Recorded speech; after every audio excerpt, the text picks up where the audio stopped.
It's tragic, but I do. So sit back and let me spit this shit to you. You feel better when I spit this shit to you. Despite the system trying to clamp down on the people will learn how to stand up to evil. Not evil that's across the globe, that's too far, but evil that lies in their own backyard. And fighting, it's not an option, they can't win. The government, it's not supposed to represent sin, but then again they do, and that's a problem. So let's go down and figure out how to solve them. It's not fun being a rapper that can't speak, but we do, yes, and plus we make fat beats. Yo, we smoke weed, break up trees, listen, bringing fat beats, that is our mission. You wanted to see us on board, shut up and listen. Thelonious and Big Benny, brother, check the vision. Mentalities of different realities. Enter the Star Trek room when you hear the boom. I be the Walkman with the super bass. Automatic stop, yes, stereo cassette player. With the delayer, freaky lyrical sprayer. Extraterrestrial rhyme sayer. I be the poetical VIC/master of the ceremony. Tenderoni, won't you come step Unzipped with his me pants on a historical and journey? put her head down, quote, down to his penis. That represents my niggas, go figure. It's the card, they call me Uncle Bigger. Niggas love your blunts, down your liquors. I read the parallel to the fiction. You fixated on this brother's nature. Relaxed behavior, I might save your change. Flip it, rearrange. The whole concept, yo, is good for all your brain. Insane, psychotic, neurotic, black onyx, and hooked on phonics. Just atomic, it bleeds like a bonnet. Cut with the Asiatic, they all up on it. Rhyme static with the erratic type of skill. You wonder, is this nigga Vic really for real? It's still, but only necessary in the very. I'm milk like dairy, they quite contrary. That's scary, but I'm a dog in the prairie. I scurry to grab my bones and just bury. Lyrical flurry, go get your secretary with impeccable diction. My style might vary, so get a hold of your own shit real fast. Fucking with us, we take it right out your ass. Prairie dogs chill while the other dogs howl. So too many dogs get sent to the pound. Back on the hill, me and my peeps just lounge. Prairie dogs, we keep it on the down. Splatter, don't like gun splatter. We try to climb the ladder, wicked men get better. They make it like splatter, but it really don't matter. Cause you know we coming back to our sons and our daughters. So father him the one who protects ya, and the mother she will never neglect ya. Through divine nature the people respect ya, and in this way I deliver my lecture.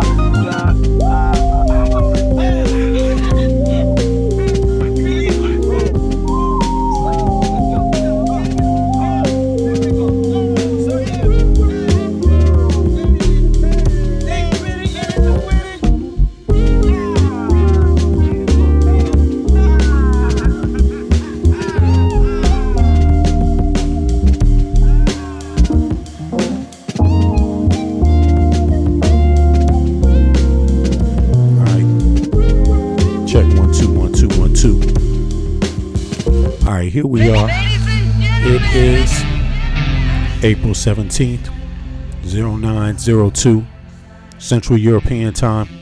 That makes it 0302 Eastern Standard Time, America. What's going on, everybody? I'm back at it with the news. Yeah, I had a little break yesterday, coming off of my little birthday. Birthday.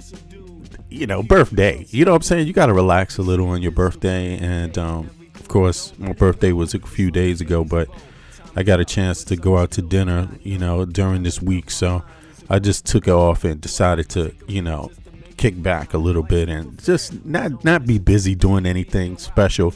Although I did get a chance to have the kids, dinner with the kids and the mama and the family stuff, But outside of that, I didn't do anything else. I had plenty of other stuff to do up in the crib, and also out with my little music people and everything, and my little side businesses and stuff like that. I got a comrade of mine I'm looking to get into some new business endeavors with.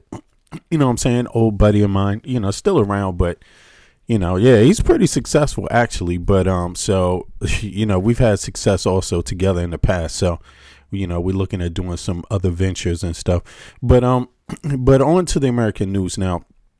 This, and it's not just American news, because the United States is a superpower, and like China and like Russia and other powers, that are close, when we make mistakes, we make big mistakes. We don't make little mistakes. You know, there's a saying, we make good big things that are great, and we make bad things that are great. You know what I mean? And that's what superpowers gotta think about. Now, you won't hear a lot of people talk about Russian mistakes as a superpower, because they're not the premier superpower. But it doesn't mean they don't make catastrophic mistakes, because they have, and those mistakes can get your ass dead any day of the week. And just like China too, people are even less concerned about China. I don't know, but listen, if you pay attention, if you follow the news and you just stay unbiased, you will hear people saying things like, I heard a lot of information and a lot of problems in Kenya with buying ports, China buying and owning whole ports, just owning the whole water. Owning all fishing rights, shit like this. But hey, I'm gonna let people argue. You argue what you want to argue about. You know what I'm saying? I'm gonna stick to listening, and I'm gonna stick to shit that I have a problem with as an American. And then I will commentate on what I hear, from others. Now, what I hear from others is not me taking a side. It's just what I hear. I can't just ignore what I hear any more than I can ignore what I see. I'm saying, from my own government. So I'm going to commentate on that from time to time, and I'll let you people. Let me make it short. If you live in Eastern Europe, I will let you yourselves tell me what's happening there, and I will listen to you. And I will take my data from you, whether it's pro or negative, anything. I'm going to sit back and do the math anyway. I'm going to ask, is what you saying make sense to me? I'm not going to judge, because at the end of the day, it's your life. Same thing with the other parts of the world, Asia, Africa, South America. You judge. I'm going to listen. I'm not going to take the forefront in your battles. No, I'm not going to do that. Same thing with Israel and Palestine. I am not taking the forefront in who is right or who is wrong. I'm not taking the forefront in your battle, but I'm listening and I'm doing my math based on what you say, and what you do. But when it comes to my own government, I do believe I can criticize, and I think I have some ability, some moral and ethical, and I think I've earned it. The moral and ethical currency. Also, that I'm an American citizen. So, I may as well comment on some of these things. Born and raised in Washington, D.C. Family goes back both sides to the colonial period and of the Americas. And but as a grown ass man, I live in a country called Denmark, Copenhagen, Denmark. So that's really my sphere.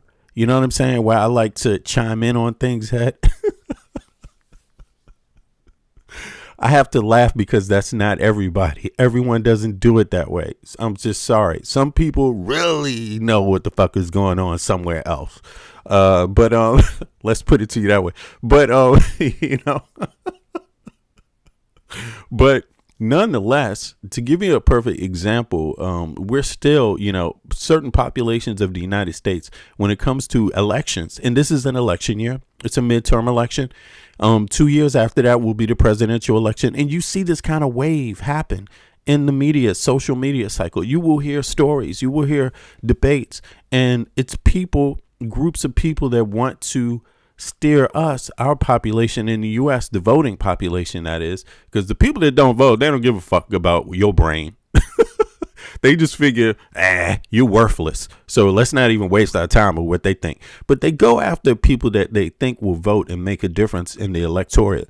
And African Americans are one of those groups. I mean, we're heavily sought after by a lot of different groups around the world. One way or the other, we're popular because we can kind of tilt the scale one way or the other. So people tend to put us inside of stuff a lot. You know what I'm saying? And wrap us in the packaging. People are concerned. People lobby us. People lobby. This is what you call lobbying, one way or the other. They lobby African Americans. And also, I think it's because African Americans tend to be a moral voice in the United States of America, like a moral one, meaning, most of us understand what it's like to be the undertrodden. in the country.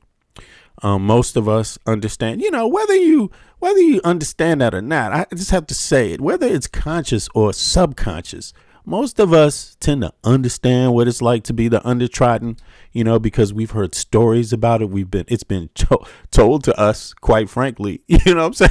It's been told to us, you were slaves, you know what I'm saying? Flat out. Yeah. That's what it is.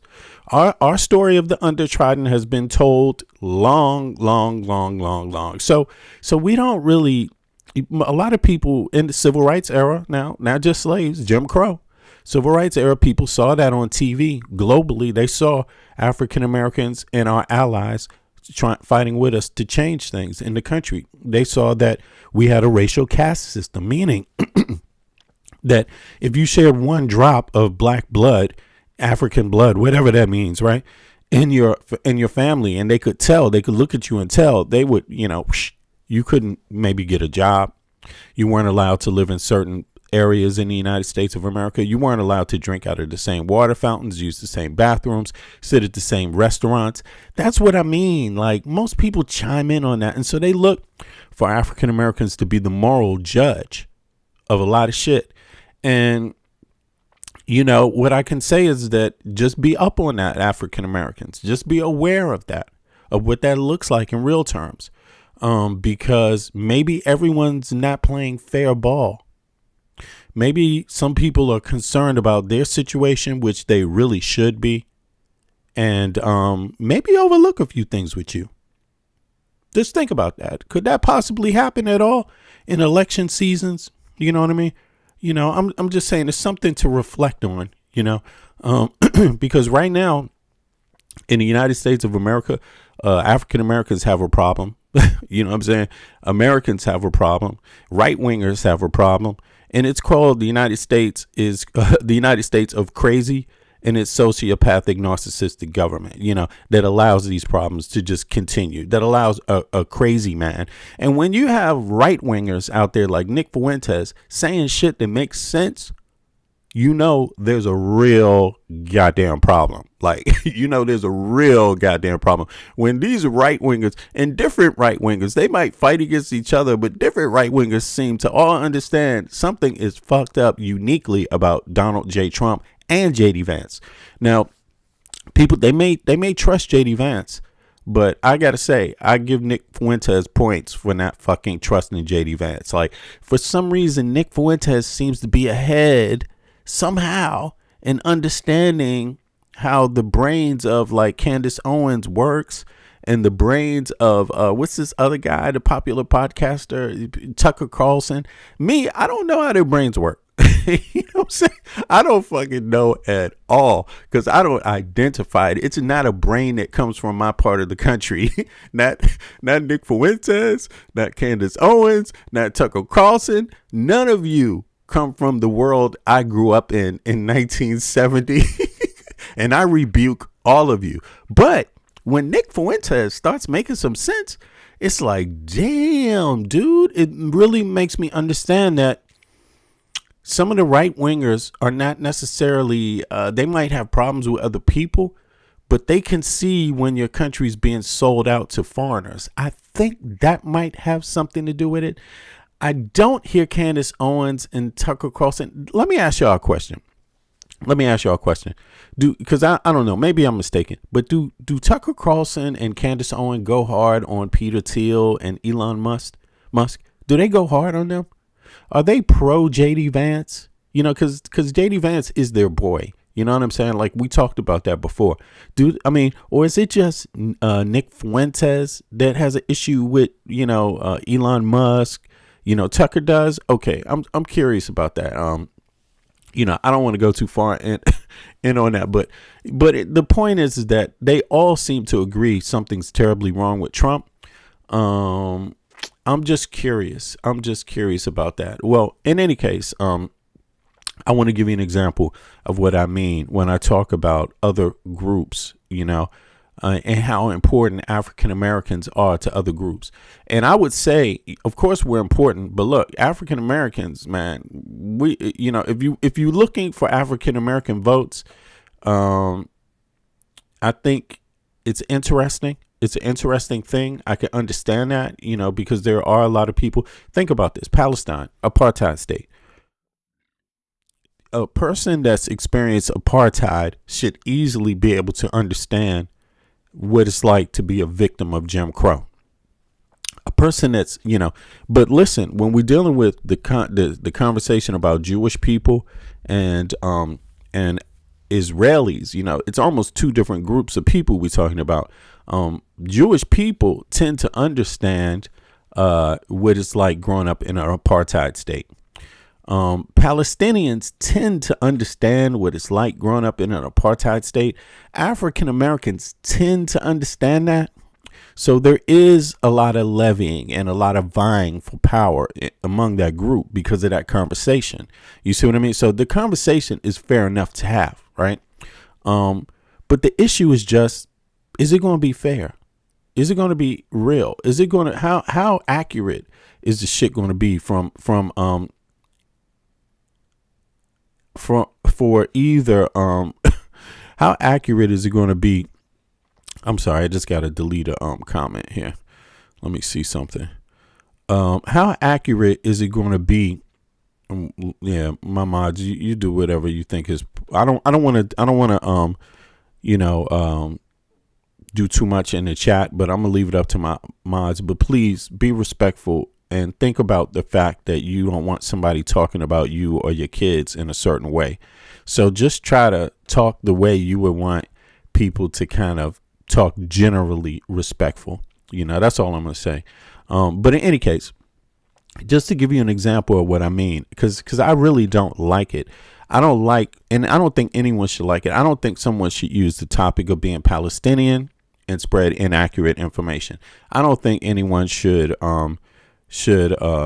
that's Jewish should like people spreading inaccurate information about Jewish people, right? And I also don't think African Americans should like inaccurate information being spread to us about what's going on. And it's very, very important because, like I said, political moment. It's not just Jews and Palestinians that vie for African American votes. It's also, and I'm not saying that's a bad thing, because like I said, it should be based in some sort of commonality, understanding of Jim Crow, apartheid. It should be. It should.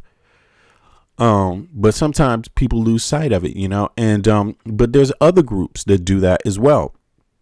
There's other groups, that don't have much to do with that, apartheid, Jim Crow, Palestinian lives, the apartheid state that's going on with Palestine.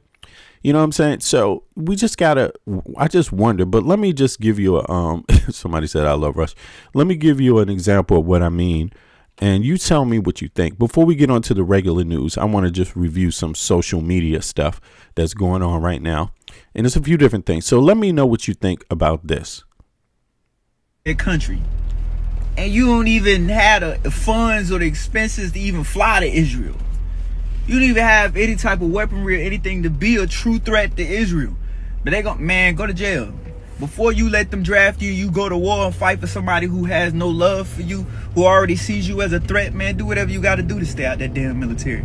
Don't you join the Army. Don't you join the Marines. Don't you join the Navy. How about you go? So they say they passed the new law. All right, so this is where it starts at. So y'all you get the gist of where it went. Now this is where it starts at. Pay attention. In between the ages of 18 and 26 will automatically be registered for the draft, right? But understand this at the same time. The Israeli Council said that the greatest problem to Israel is black youth in America. The problem of Israel is with the young generation of the black community. So they're going to force you to fight on behalf of a country who believes that you and your people are the greatest threat to their country. And you don't even have the funds or the expenses to even fly to Israel. You don't even have any type of weaponry or anything to be a true threat to Israel. But they go to jail.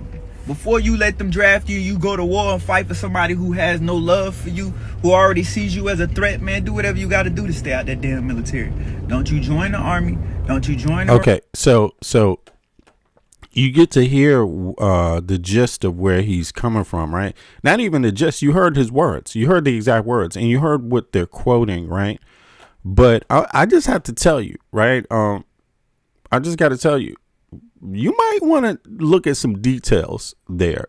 You might want to look at some details, and you might want to ask yourself, have we seen this before in an election year? I'm just saying, and I'm going to be honest with you. Me, myself, I just as a human being, I don't like being toyed with by anybody, period. I don't care who it is. But listen, in terms of toying with people, there's a whole lot of folks that will toy around with anyone who will allow themselves to be toyed with. Like, I'm just serious, right?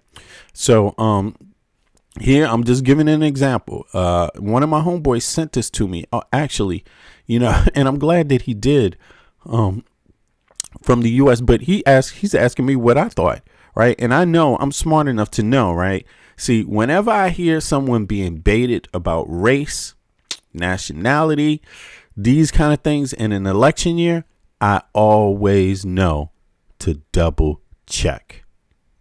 I always know that because, again, the outcome between something that, the slight little, how can I say this, lack or lack of information or presence of certain information without other information could be just what you need to have to steer you to a specific outcome. And what I'm saying is that for me, I like to know, as soon as I hear Israel-Palestine, I already know I need to check all the details myself. Period. I need to check them. I need to know them. I don't care what the fuck the details are. I need to know all of them. Period. You ain't going to bait me. You're not going to bait me on anything about Israel and Palestine. You don't have to debate. Palestinians are not free. That's not up for debate. That's not up for debate. So I don't need any further help understanding. You know what I'm saying? Now, I'm talking about help if it's not going to be accurate. You see what I mean? Like, let me do the accurate work. You know what I'm saying? Let me do that. But in any case, it says, let me just pull this up real quick. People are going to experience this, and it's not one-sided. It's not one-sided. You're going to experience different groups from different areas of the world and different political perspectives doing what I call gross media work, right? Which to me is not something a friend does, right? So here's what actually happened there, what we saw in that video, right? They're talking about Junith Varney Shore, right, who was an Israeli consul general in Atlanta at the time, right? So that's not a government, Israeli government thing. During the meeting at the Israeli American Council, AIC conference in late 2017, Shore was caught on film in a documentary. So that clip is from a documentary, right? Later featured in an Al Jazeera series, The Lobby USA, discussing the challenges Israel faces with American public opinion. So you have to understand the context and many other statements you did not hear that were made about Americans and Jewish public opinion in 2017 is what you probably didn't hear here.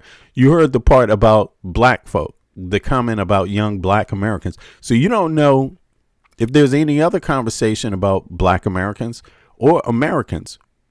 Tucker Carlson Americans, Candace Owen Americans. I don't know, what is Candace Owens? Does she speak for the black people, black voice? I don't know.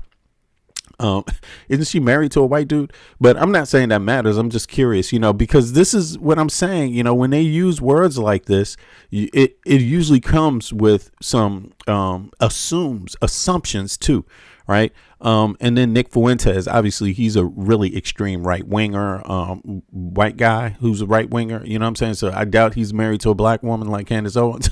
You know what I'm saying? But it's interesting enough to know that he himself is not pro-Israel, right? So that's another American group of people, a segment in American society. So I'm pretty sure the only comments that were made about Americans was not this, right? But you tell me. Here's further context.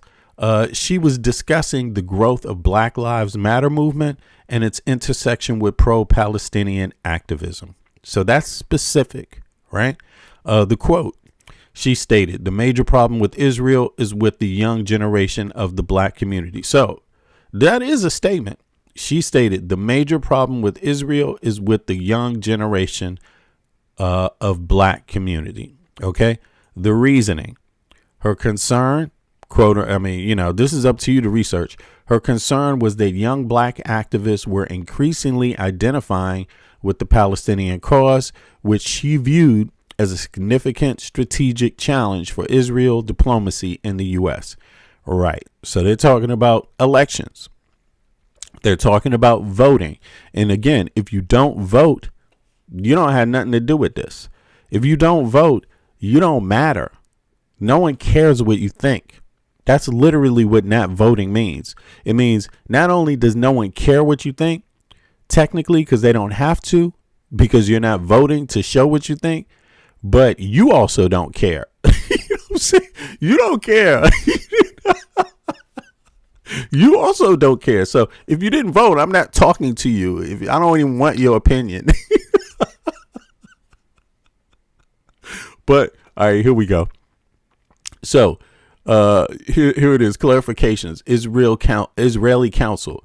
The Israeli Council American AIC is a nonprofit organization or the Council General, a diplomatic rank. OK, there's no specific government body named the Israeli Council. OK, so greatest risk. Sure, identified the young generation of black community as a major problem. Right. Or a challenge in context of public relations and political support rather than a physical or national security threat to the existence of the USA or Israel. So it's important to have that in context. You see what I mean? So you don't think, maybe something different. So you just don't think something different. I'm not saying you need to be pro-Israel. I'm not. I'm not pro or against the country itself.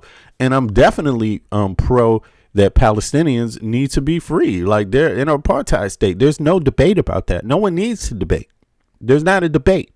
You see what I mean? That's what it is right now. That is what it has been, for a long time. So, but I'm just curious. It's just a warning. It's just a warning that, that statement in 2017 may be totally disjointed from what's going on with Trump right now. Keep in mind, 2017, who was the president? You see what I'm saying? So Trump was the president in well, that's an interesting alignment, though. 2017, that comment was made. But it is true. Americans in general, today, you already have the data. Majority of Americans are totally disjointed, like dissatisfied with the country, with the leadership in the country of Israel, and also being responsible for Israel-Palestinian relations. Like, you have to understand that is what it really is. So, I don't think it's necessary to make this a racial thing. Myself, I don't think this is necessary to use the identity of African Americans. I don't think it's necessary for any group, because this is Americans. This is Americans, that feel this way. Now, you might see a big portion of Republicans, elected officials vote pro-Israel, but the people that voted for them, shit, they probably won't get their vote this time around in the midterms, because this is more of an issue than it's ever been. So what I'm saying is that just be aware of these things. I'm not faulting people going out there and saying you should be concerned, but let's not make it sound like they're targeting specifically African Americans, saying that we're a security threat to the United States of America or Israel. That's not what was being said there. So it's no need to go out there and say it. Wrong. And African Americans are pretty, even though we are, I don't even like taking this topic up, to be honest with you, but it's just a few facts. Even though we are, in political limbo often in the United States, we're also, well, not political limbo, but how can I say this? We don't always get what we think the country deserves. we don't always get our way a lot of the time in terms of what we think the country should be, what the country should function like. We're often, we're a minority vote. We're 13, 14%, something like that. You correct me if I'm wrong.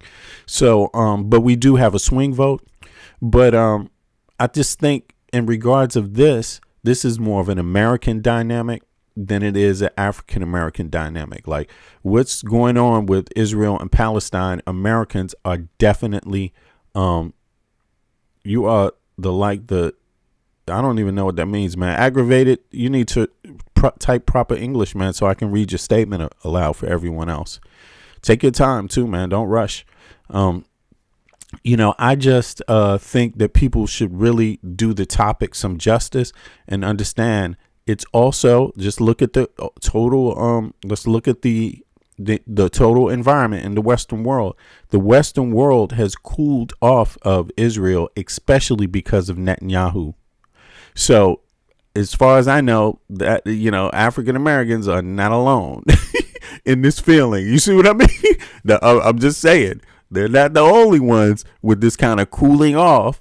You know what I'm saying? Of quote unquote Israel. You see what I mean? Let's keep it real about this. So that's all I was saying in reference to this message. We don't need to spookify anything, and we don't need people to think for us. What we need is the information to be able to judge ourselves. You see what I mean? Because when we get the information, we're clever enough, and we have shown that. Because look, 80% of African Americans voted for Kamala Harris. Now look at the rest of you. You see what I'm saying? The rest of the United States of America did not follow the African American vote in 2024, and you're paying for it. You are paying for going the opposite direction than the African American vote. You see what I'm saying? So, but let's make it about information. Let's make it about facts. Let's not make it about spookism. You see what I mean? And let's be clear about all information being proper, regardless who it is pointed at. Because, I don't think anyone deserves anything different from that. Even people you're being critical of. You know what I mean? Let's keep it real, and let's have some real outcomes to this midterm election. And as we can see, it's going to get heated. Now, the second thing I wanted to play from this was that's on the net. Oh my God, it's so nasty too. But this is what was read about Trump. Just to remind people. Let's keep focused on what the real topic needs to be, or at least more center to what's really happening in the United States, and what people should be concerned about. So let me play this. The S out of it. Let me see. Is this playing or what? So they say they passed the new law. Hold on. It's not playing. 2 seconds. Trump struck the victim and said words to the effect of, "Get this little bee the hell out of here." The victim advised that she bit Trump's penis because he disgusted her. This cover-up reached its apex last month when Attorney General Pam Bondi falsely testified under oath before the House Judiciary Committee. The Attorney General testified, quote, "There is no evidence that Donald Trump has committed a crime. Everyone knows that," unquote. This is a lie. There is credible evidence that Donald Trump committed a crime. Trump unzipped his pants and put her head down, quote, "down to his penis," bit the S out of it. Trump struck the victim and said words to the effect of, "Get this little bee the hell out of here." The victim advised that she bit Trump's penis because he disgusted her. Right. So as you could see, just to illustrate what I'm saying, even in the chat right now, I'm going to read one of the comments. Do you believe that Kamala Harris would have made a better president? Well, let's listen a little bit more. You tell me. Let's just listen a little more. This cover-up reached its apex last month when Attorney General Pam Bondi falsely testified under oath before the House Judiciary Committee. The Attorney General testified, quote, "There is no evidence that Donald Trump has committed a crime.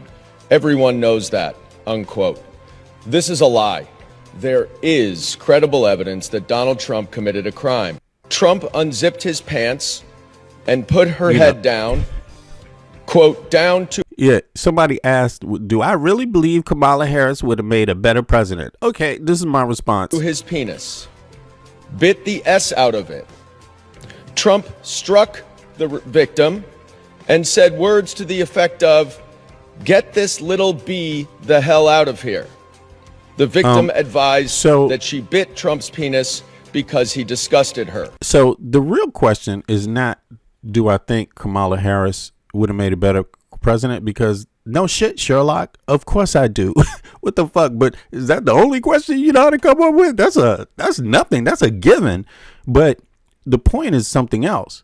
And this is not a question. This is a statement to you.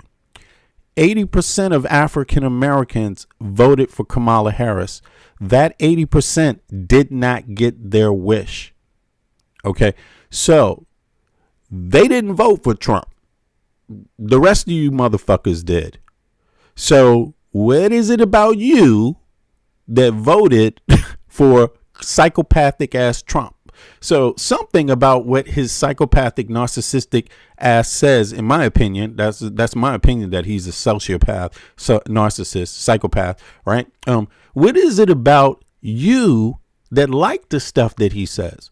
What is it about you that, because it's no question that, of course, Kamala Harris, anybody would have made a better, anyone but someone who kisses his ass would have made a better president. What the fuck?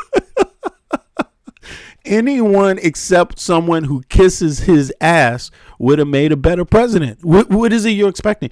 Are you saying, do I think Kamala Harris would have been friendlier to the EU? Yeah, she would have been.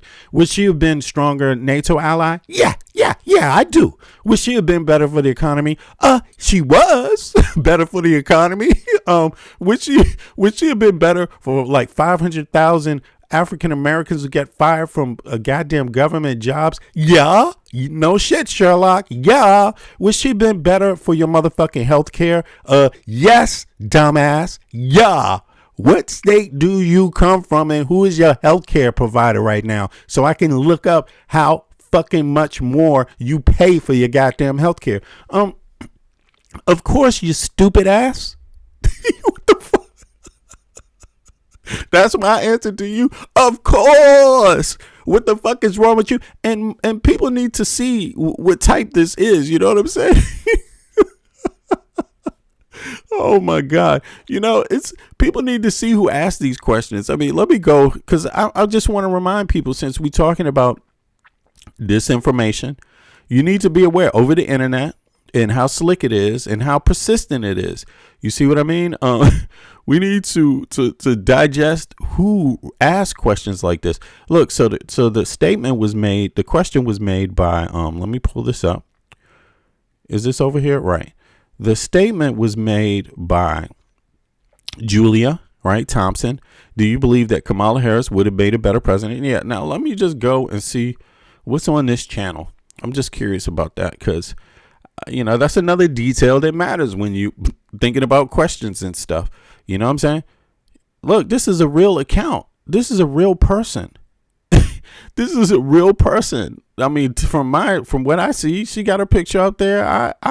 I support that, even though her picture, I'm blocking it out. It's a real picture. I support any real American asking a real question. So I'm not going to, you know, I will let that be. Because listen, you have Americans that really want to know, that really think Kamala would have been worse for some reason. And to you Americans that think Kamala would have been worse for some reason, my thoughts to you are, yo, you better get it straight fast because something's wrong in your logic and in your thinking. Like you, like, listen, when Nick Fuentes says the Democrats were right, you should probably fucking listen. You know what I'm saying? That's if you hate immigrants, if you hate abortion, if you hate all the shit that right wingers hate. If Nick Fuentes said you should have voted Democrat, they were right, then you probably should have voted Democrat. And Nick Fuentes actually said it finally. He's like, these people are fucking crazy who voted for Trump. You know what I'm saying? I lost my job at Chrysler as soon as I got elected in office. Yes. I read the newspaper from over here in Denmark. You know what I'm saying? I'm looking at this shit, and and it's sad. It's sad, Ashley. It's sad, But listen, I commend the question. It's a real American who asked the question, even though they may not have known who they were asking. Because I'm like, if you asking me, I'm going to tell you what I think. And she indeed asked me. So thank you for the question. And now you know what I think. Yeah, she would have definitely. In fact, you would probably be calling her. You would be praising her right now. You know what I mean? If Kamala Harris would have gotten, Americans vote. I'm pretty sure the Americans that are not partisan, to the core would be very happy for her help. Keep in mind, a lot of the things that they're losing are shit that they got under even Obama's administration. A lot of things that just Americans in general, people wanted. Think about this. A lot of people hate Obama, but Obama was the one who basically said, if you help middle-class Americans, you help all Americans. That's what he said. And folks turned that into, no, he's just talking about the black people. He's black. But no, Obama was criticized by black people for not saying something specifically in writing, this is for black people. He was criticized by African Americans for not doing that. And but so now you can't take it back. You can't make it sound like he was, pro African American when Obama was pro American. He said he literally had that philosophy. Was good for middle class Americans was good for African Americans, too. And a lot of Democrats get criticized for making similar comments. You see what I mean? So you just might want to digest all this in. Now, let's just go over to our regular news. Let me see here. It says, I know you're right, V, and it makes me disheartened to know we have so many idiots in the U.S. Well, it's our responsibility to work on it. You know what I'm saying? Like our differences, it's our responsibility to communicate. I have relatives that I found out, shockingly, not close ones, though. I have to say that. But it doesn't matter because people can be jaded about a lot of different things. It doesn't matter if you're left or right. You can still be jaded about some things. And I found out that I had some relatives that are like staunchly Trump until they got cut. Until something in their life got fucked over because of Trump. Like I have one relative that I even suspect was like attacking me on Facebook. You know how you can do that on Facebook, report people, but you never know who the fuck it is that reported you for nothing, right? I was getting reported a lot, and I suspected it was this one relative because they always came out when I was saying pro Kamala stuff, right? And so they were like, or when I was saying anti-Trump shit, and so as soon as I defriended them, I stopped getting all these complaints on Facebook,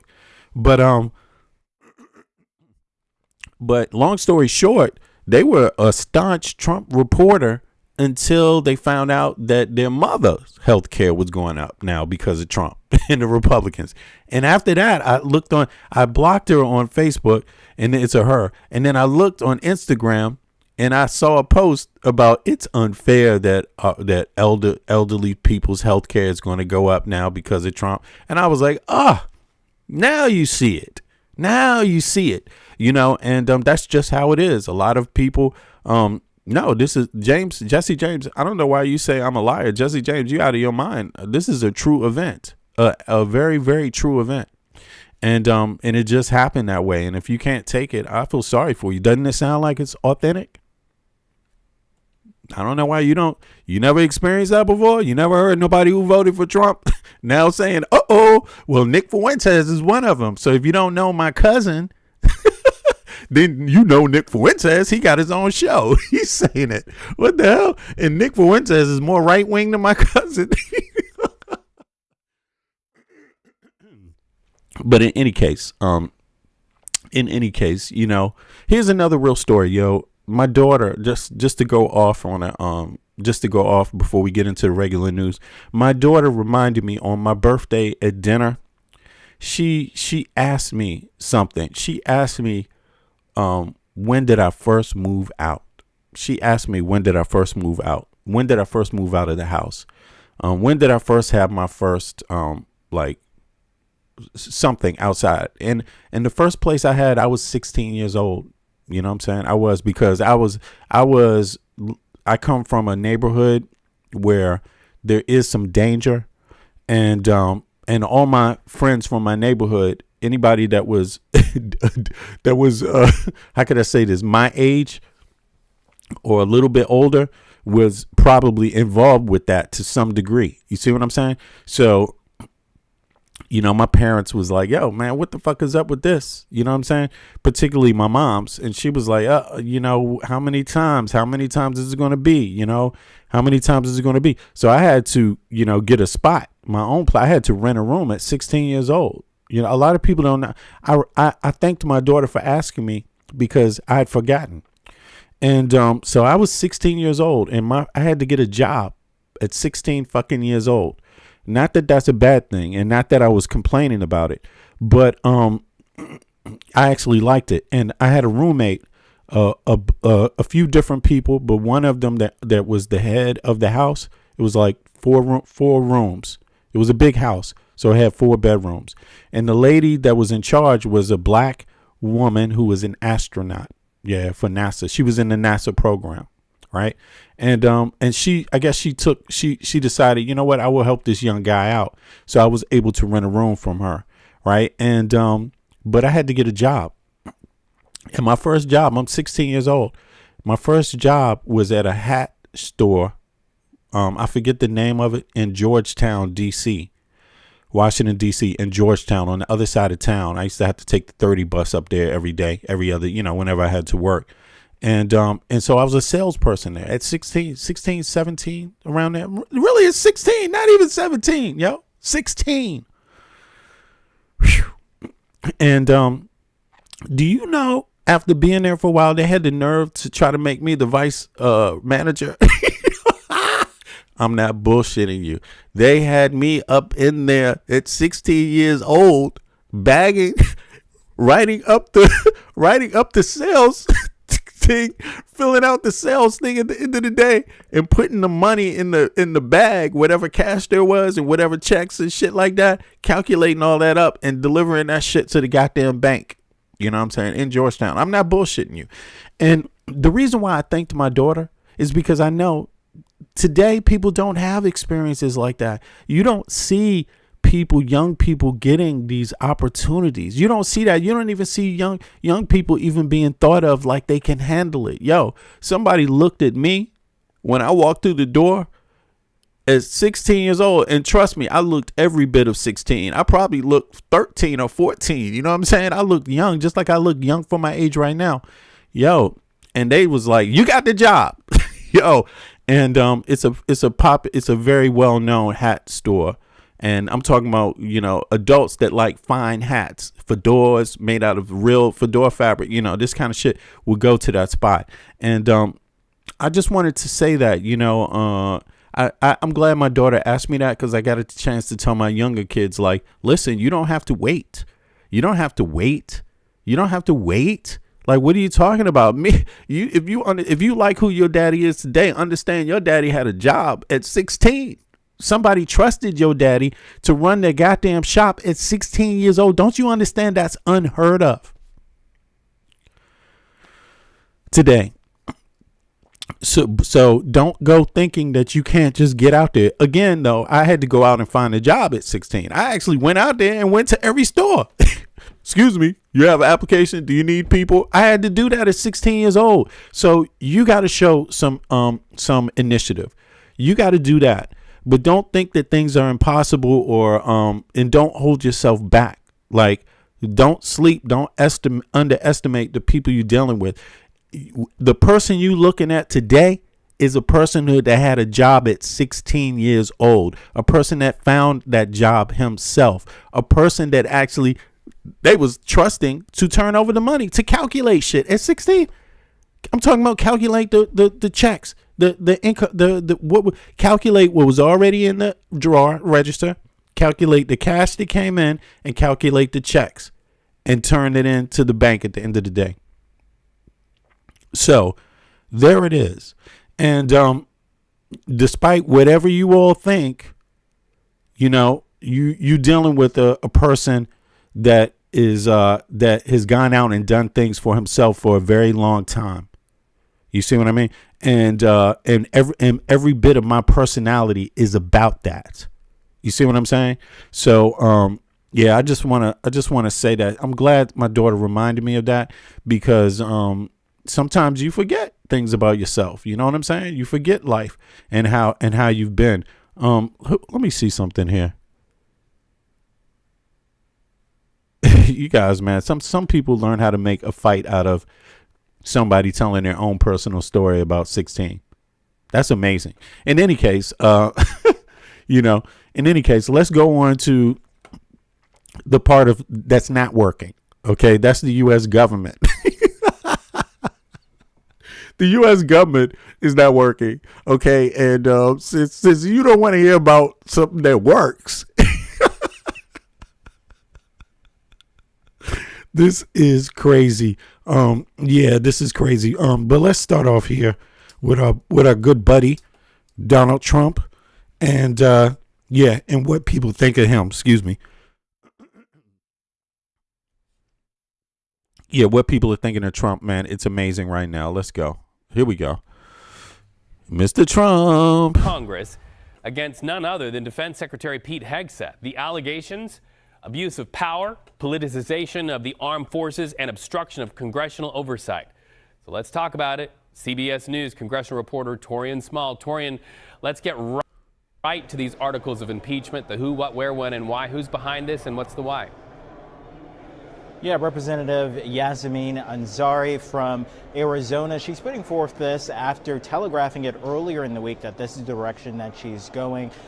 In these articles of impeachment, there are about 6 articles here. It's for unauthorized war use against Iran and reckless endangerment of the United States service members, violations of the law of armed conflict and targeting civilians, negligence and reckless handling of sensitive military information, obstruction of Congress and oversight, abuse of power, politicization of the armed forces, and conduct bringing disrepute upon the United States and its armed services. I do want to point out, though, that the likelihood that this goes anywhere is pretty low, especially considering this is a member of the minority party who it's unclear if she got backing. So you got to understand this. This is another political footnote here, right? It's important to understand it. This is a member of the minority party, right? Actually, let me see. Let me dig this up, because I'm sure there's a bunch of facts. Who just filed articles of impeachment against Hegseth? So it's important to know that, right? Because people always say both parties are the same. Both parties are the same. You know, these are the people that don't want people to come out to vote. Obviously, that say that. That's another disinformation tactic used on American voters of all backgrounds. Of all backgrounds. Nothing special about one particular group here with that topic. Just a lot of them. Now, this is Yasmin Ansari, a Democrat from Arizona, led a group of House Democrats in filing 6 articles of impeachment against the Secretary of Defense. Now, yeah, Representative Ansari, the first Iranian-American Democrat elected to Congress, introduced the resolution following escalating tensions and military actions in Iran. Okay. Key figures involved: lead sponsor, Representative Yasmin Ansari, right? Notable co-sponsors: Sarah McBride, Delaware, right? Yasmin Crockett, Texas; Steve Cohen, Tennessee; Nakima Williams, Georgia; Dina Titus, Nevada; and David Min from California. Now, this is interesting because I don't see any of the other Democrats. Why aren't there bigger Democrat voices? I'm just asking that question. I don't know. But let me show you guys what I'm looking at also, just so you can. Now, it says 6. Is this the same article of impeachment? Because The other one had more attached to it. Maybe that came later. The 6 articles of impeachment resolution accuse Hegseth of high crimes, misdemeanors across several categories. Unauthorized war, initiating military action against Iran without congressional authorization, violations of armed conflict law, specifically citing the February 28th bombing of the girls' school in Iran and Hegseth rhetoric regarding no quarter for enemies, mishandling classified information. Okay, let me see here. Referring to Signalgate controversy, where sensitive operation details were allegedly shared in private Signal group chat. Withholding information from Congress regarding operations in Iran and Venezuela. Okay, abuse of power, politicization of the armed forces, bringing disrepute, general conduct deemed incompatible with the Office of Secretary of Defense. Notice it's called the Secretary. It's called the Department of Defense anyway. And this dude is running around there like a little kid, calling it the Department of War. Yo, this is crazy. I mean, he should be impeached just for showing lunatic shit like that, for being crazy. Anyway. All right, responses. The press secretary, Kingsley Wilson, dismissed the filing as a charade. Yeah, it's a charade, huh? Sure. I guess the Epstein files are a charade too. And all attempts to distract from the military successes in Iran. What successes? What the fuck? Hello? If there's I don't understand it. What are the successes? What did you prove? What did you prove to anybody? A success when no one likes you and everyone is wondering about your president right now and the leadership, and whether everyone in the world is pretty much suspecting Trump is on the side of Putin and is being steered by Putin because of whatever personal relationship he has with Putin or whatever is in the Epstein files. There can be no success out of this. You just got to understand that. Higher oil prices, Americans do not call that a success. Department of Defense. They don't. In fact, they suspect that it was, that it was unnecessary. So you've got the American people for the first time in a long time, pretty much not liking you either by proximity, so just to understand that, we respect our military, but even people in the military is like, what the fuck's going on here? Prospect. Because Republicans hold the majority in the House, the articles are widely considered unlikely to advance to the floor. So it's important to understand this, and it's important to note it, because you hear a lot of this, all parties are the same. Okay, if all parties are the same, then why are these Democrats filing these articles of impeachment? And why aren't the Republicans backing them up? That's all I'm asking. Now, let's see here. I'm just curious. It's filed, but don't you need, before you have a vote, you need to have a pre-vote, right? Let me know about that. What goes on from this point on? Let's hear what he says.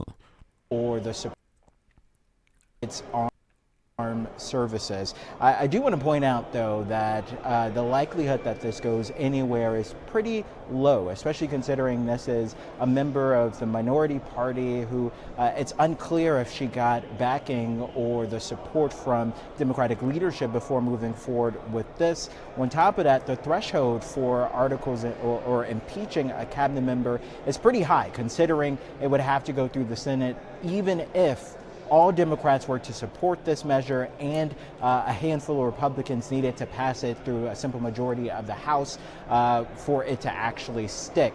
But I also got to point out the parallel here between what we saw in the last administration when Republicans looked to impeach DHS Secretary Alejandro Mayorkas. While it did just narrowly pass out of the House, he was impeached after unsuccessfully being impeached their first effort. It ultimately was dismissed by the Senate, even though the majority in the Senate were Republicans at that time. Okay, this begs a question relative to the articles of impeachment. So right now, as you point out, minority party, it doesn't look like this could have a lot of legs going forward. But what happens if the Democrats take Congress after the midterms? Could this be a bellwether of a plan by Democrats to maybe pursue impeachment again against Mr. Hegseth and other members of the Trump administration? Sure, it depends on where Democrats want to expend their political capital. Assuming that it's best case scenario for them after the midterms, they win both the House and Senate. Again, the threshold in the Senate for this to actually stick would be pretty high. It would require 2/3 majority there. So there's just no pathway for it that actually being substantive. All right. I just want to chime in again. Now, regarding the Democrats that have supported it or do support the articles of impeachment so far, right? It says that as of April 17th, 2026, that's today, the impeachment effort against Secretary of Defense Pete Hegseth is primarily driven by a core group of progressive Democrats, though broader party support is coalescing around general opposition to the war in Iran. Okay. So official sponsors, the articles, we said this before, the official sponsors, there were, let me see, Democratic caucus is not yet unified behind the impeachment. However, that's important to know. So the caucus, that means essentially Hakeem Jeffries is responsible for getting the caucus on board, for using the minority whip to get people in line to impeach Hegseth. So my thoughts are, what is he waiting for? Is he waiting for the Senate, like, Chuck Schumer, to say that, there's enough senators now in favor of this impeachment because they would both have to impeach for it to mean anything? You see what I'm saying? So, and there would have to be even more in the Senate to do it, I think, right? Let me see something here. How many would have to vote yes for Hegseth in the Senate to be removed? Let me just get to that point. Sometimes it does have a lot to do with that, whether, how much time. But look, to me, I don't see why they wouldn't, because this seems like a moral issue in a way that you can split yourself from Republicans politically by taking a simple stand. Let the American people see that you take this stand, all Democrats, that you take this stand. So if you do not remove this punk, it is on the Republicans, not on you. Very simple. So it says to remove an official like Hegseth from office through impeachment, the U.S. Constitution requires 2/3 supermajority. Exactly. So that's in the Senate. You see what I'm saying? So the total votes needed are 67 out of 100. That's what's needed in the Senate right now. So regardless of what Democrats do, without getting 67 senators on board, it doesn't matter what the Congress does in this situation. Now, let me just read over the Democrats that do support it so far, okay? Let me see. Yasmin Ansari, that's the woman, the lead sponsor of the bill. Yasmin. I hope I'm saying that right. Is that a woman? I'm sorry. In any case, he or she is from Arizona, right? That's the lead sponsor. Sarah McBride, Delaware, is from Delaware, supports it. Yasmin Crockett from Texas supports it. Steve Cohen from Tennessee supports it. Nakima Williams from Georgia supports it. Dina Titus from Nevada supports it. David Min from California supports it. Sri Thanedar from Michigan supports it. Brittany Peterson from Colorado supports it. Melanie Statsbury from New Mexico supports it. Mike Quigley from Illinois supports it. Lauren Underwood from Illinois supports it also. And Al Green from Texas also supports it. Okay. It says broader context. While the specific number of official co-sponsors is relatively small, 13 in total, the sentiment behind the articles reflects a much larger shift within the party. Okay. War powers support. A recent vote on war powers resolution to rein in Hegseth and President Trump's actions in Iran saw nearly entire Democratic caucus vote in favor. 213 out of 214 Democrats. It's always like that. One Democrat won't go along. Every time, it seems, Democrats present, or pretty much every time. Only Representative Jared Golden from Michigan voted against it. I think that's right. Is it Michigan? Is that right? Jared Golden, is he from Michigan or some other state? I'm sorry. What's the difference between, Michigan. It must be ME. That's Michigan, right? No, that's not Michigan. What is ME? Yo, what is ME? I'm sorry. Let me show this. What state is this? That's Michigan? Oh, that's not Michigan. No. Yeah, that's not Michigan. What? Ashley says no, it's Maine. There it is. Thank you very much. It's Maine. Yeah, thank you all. You guys are so that's why I love you guys, because I can ask you something and y'all know something. You know what I'm saying? Okay. But now let me see here. It says the leadership stance, current House Democratic leader Hakeem Jeffries and Senator Chuck Schumer have not officially endorsed the impeachment resolution, preferring to focus on legislative hurdles to the war. However, they have not discouraged members from signing on. Okay. Public opinion. All right. Public opinion is supporters of impeachment cite recent polling such as CNN poll from early April showing at least 65% of the American public now disapproves of Hegseth's job performance, which is fueling the momentum for these filings. Right. So there we have it. So let's see if they say anything else critical here. So it could be pretty divisive when they're looking to regroup for 2028. So I think what we could see is an effort to reintroduce these articles of impeachment, but whether or not it will have broad Democratic support in the new membership there, assuming that Democrats turn the tide and win in November, would still mean that the likelihood for Hegseth to be impeached and then removed is still very low, Reed. Okay. All right. Yeah, so that's still low. But let's continue here. Let's see here what else is going on with that. With Iran, the Iran situation. Apparently it's not stopping. To me, I'm ashamed of the action that's been taken on behalf of American citizens, quote unquote. Was this about America or was this about Israel? This is the hot topic. This is what people want to know. This is the sentiment that has been expressed in the electorate is actually that the Americans didn't like this. They didn't like being pulled into this conflict. And myself as an American, I think, you got to find ways to do things without depending on the U.S. Like straight up, like really. And it's got to be more than rhetorical. You got to actually just do shit and stop, coordinating all the time. Like, in other words, what I'm saying is don't bet on your victory to be based on the United States of America joining in a conflict, because Americans don't want to have to kill a lot of fucking people. Like, that's not where the American public is right now. The American public is at home. They're at home right now in their political situation. The American public do not like what's going on in their own country. So they're very scared of what is happening in the United States of America, just with democracy, just with the right to vote, just with control, consolidation over media.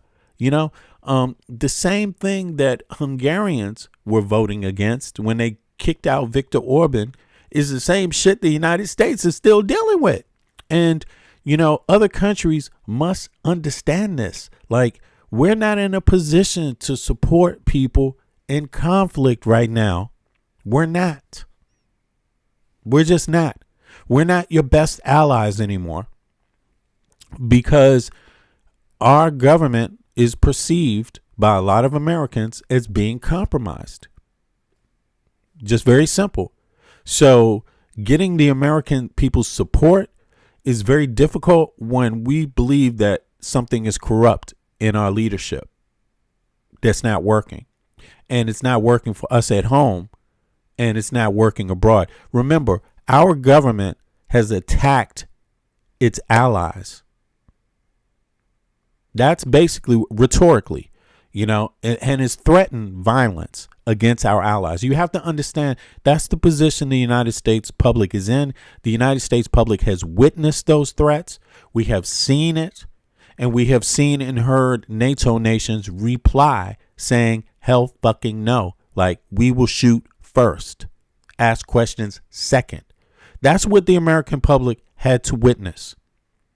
So we're not the best people to call on right now, unless you want total genocide, because that's what our leader is looking for. And most Americans are not with fucking total genocide of people. You see what I'm saying? So, call on us if you want a nuclear bomb to go off. Call on us if you want everyone to be exterminated just for the price of victory. But if you think that's way too much of a price over something as small as, the right to, make goddamn nuclear fuel, then you probably won't be in favor of this president, because this president doesn't know shit about that. You see what I mean?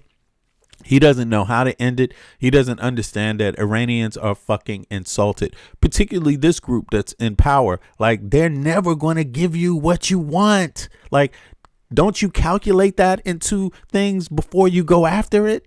You know what I'm saying? There's some things that are just pointless. You have to talk to people differently. Then you get more out of them. That was what Obama was doing. You know what I'm saying? That doesn't mean he's on their side. That means he's being reasonable. God damn. You know what I'm saying? Like, just like he was trying to be reasonable about why you didn't get health care in the 90s. He was trying to be reasonable with that, but too many people just saw it as, the chocolate man Obama from the jungle.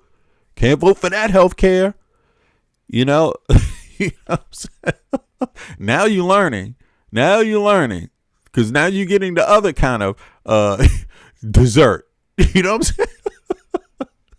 You're getting the dessert that all Republicans voted for, and you know what I'm saying, unilaterally in the Congress, in the Senate, in the fucking Supreme Court. You're getting your wish right now, huh? Yeah, okay. You better never say Obama or Kamala ever again, or Biden. Okay, you better never, because they are not in the Epstein files. In any case, let's go on. No secret. And I said that, you wore a hat at one point saying Trump was right on everything. And, you know that he's never been a beacon of moral principle. His evangelical Christian supporters admitted that. They called him an unlikely vessel, yet chosen by God for a higher purpose, i.e. that it was somewhat transactional. We'll support him and he will help us get our Christian principles enacted into law. And you know what happened with Roe versus Wade and the other. I guess what I'm trying to say is, based on what you knew about Trump then. Listen to her. Damn, she's listening real well. This is Marjorie Green Taylor. I never seen her listen so much. I didn't heard so many It's a good point. A beacon of moral principle. His evangelical Christian supporters admitted that. They called him an unlikely vessel, yet chosen by God for a higher purpose, i.e. that it was somewhat transactional. We'll support him and he will help us get our Christian principles enacted into law. And you know what happened with Roe versus Wade and the other. I guess what I'm trying to say is, based on what you knew about Trump then, are you surprised that he violates Christian principles, or even what you're saying in terms of MAGA principles, America First principles now? Should you have known better? Yeah. It's very hard to explain in just a short matter of minutes. That was the wrong answer. It's very hard to explain. You hear this bullshit? She's like, it's very hard to explain. Yeah, we know it's very hard to explain, because you would have to expose how something is terribly wrong with your thinking. On national TV, you would have to expose the intricate parts of how foolish you were to even believe anything from this man, being as though he's about to walk in billionaires to rob your grandmother. Okay? Like, you know what I'm saying? And pedo principles. Exactly. Like, what is it you couldn't see? You didn't know he was trying to grab him by the booty? You didn't know that? You didn't know he said that? You still voted for a man who said grab him by the booty. Like, what's wrong with you? Just in principle, that should have been equaled a no. Just in principle. fuck is politics? You should have said no anyway. Get me a Nazi that knows how to not talk crazy. You know what I'm saying? Get me a misogynist that knows how to not talk crazy. Get me anything that knows how to not talk crazy. That's what you should have said. Because if he doesn't know how to watch his mouth on the public stage, that means he doesn't give a shit about you either. It's just that simple. Like, but here it is. Let's hear her. America First principles now. Should you have known better? It's very hard to explain in just a short matter of minutes. I only knew President Trump. Nah, you got all day, lady. You could just go out there and release an essay and shit on your website because people want to know. That was a real legitimate question. Should you have known better? It's very hard to explain in just a short matter of minutes. I only knew President Trump while he was out of office. I didn't know him during my first term, as I wasn't a member of Congress then, and I became a member of Congress in January of 2021. So I campaigned for the president, and that was my relationship with him. It was after he came into office in 2025 where I started to see. That's a goddamn crock of shit. So in other words, she knew Trump less than any other American. Is this what she's trying to say? This is why you know you can't trust her. You see what I mean? I mean, she's acting right now because she's eating pudding pie every day for breakfast. You know what I mean? Because Americans are like, God damn, you actually capped for this dude and he threw you under the bus. Yeah, she's eating pudding pie right now and Putin pie. But in any case, how could she know less than the average American? She's claiming to be American. What the fuck? She's claiming to be American, and she just woke up yesterday to Trump. Anything about Trump? She didn't witness his whole administration, how misogynistic it was, man. I have so many clips of Trump being misogynistic. I mean, he would start off press conferences being misogynistic and shit with women, like, and just openly. And they just had people stuck like deer deer staring into the lights. Like, damn, he just said something like that. How do I react? You know, like that's how controllingly misogynistic Trump is. He goes there and the media don't even know how to react to it. The media is just like stunned. Like, wow, we never heard this before. Grab him by the booty. Never heard that before. And never heard a president tell a woman, you know, you loved it. Trump literally like says shit like that. You know, you loved it. You know, it's like, damn. Okay. Ex-rapist, person who's going to court saying things like this. You never heard of it? I mean, on the civil level, I guess he's charged with assault. Is that what it is? Something like that. He lost his civil case. Got to pay up millions and millions. For assaulting sexually. Right. Whether it was rape or not, we don't know, because that has something to do with the specifics. Do you get your private part in, or was it just a finger, or what was it? What did you really feel? That's literally what the civil case came down to. Isn't that crazy? Just because the lady didn't look down to see whether it was a finger or his private part, that made a difference in the outcome and what you can call it legally.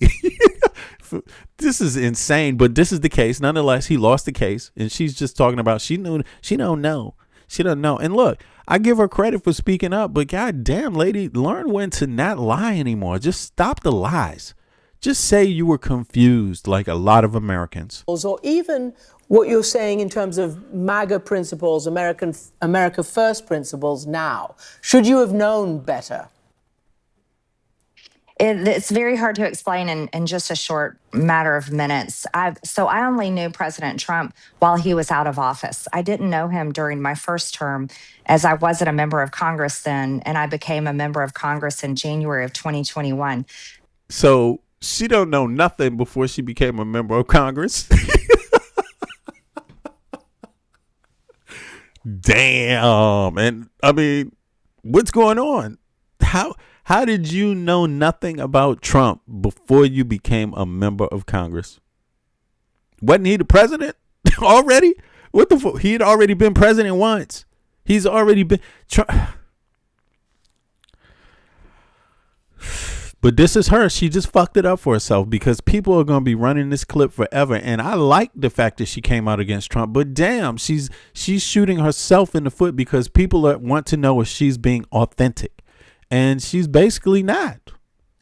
That's what that tells me. So I campaigned for the president, and that was my relationship with him.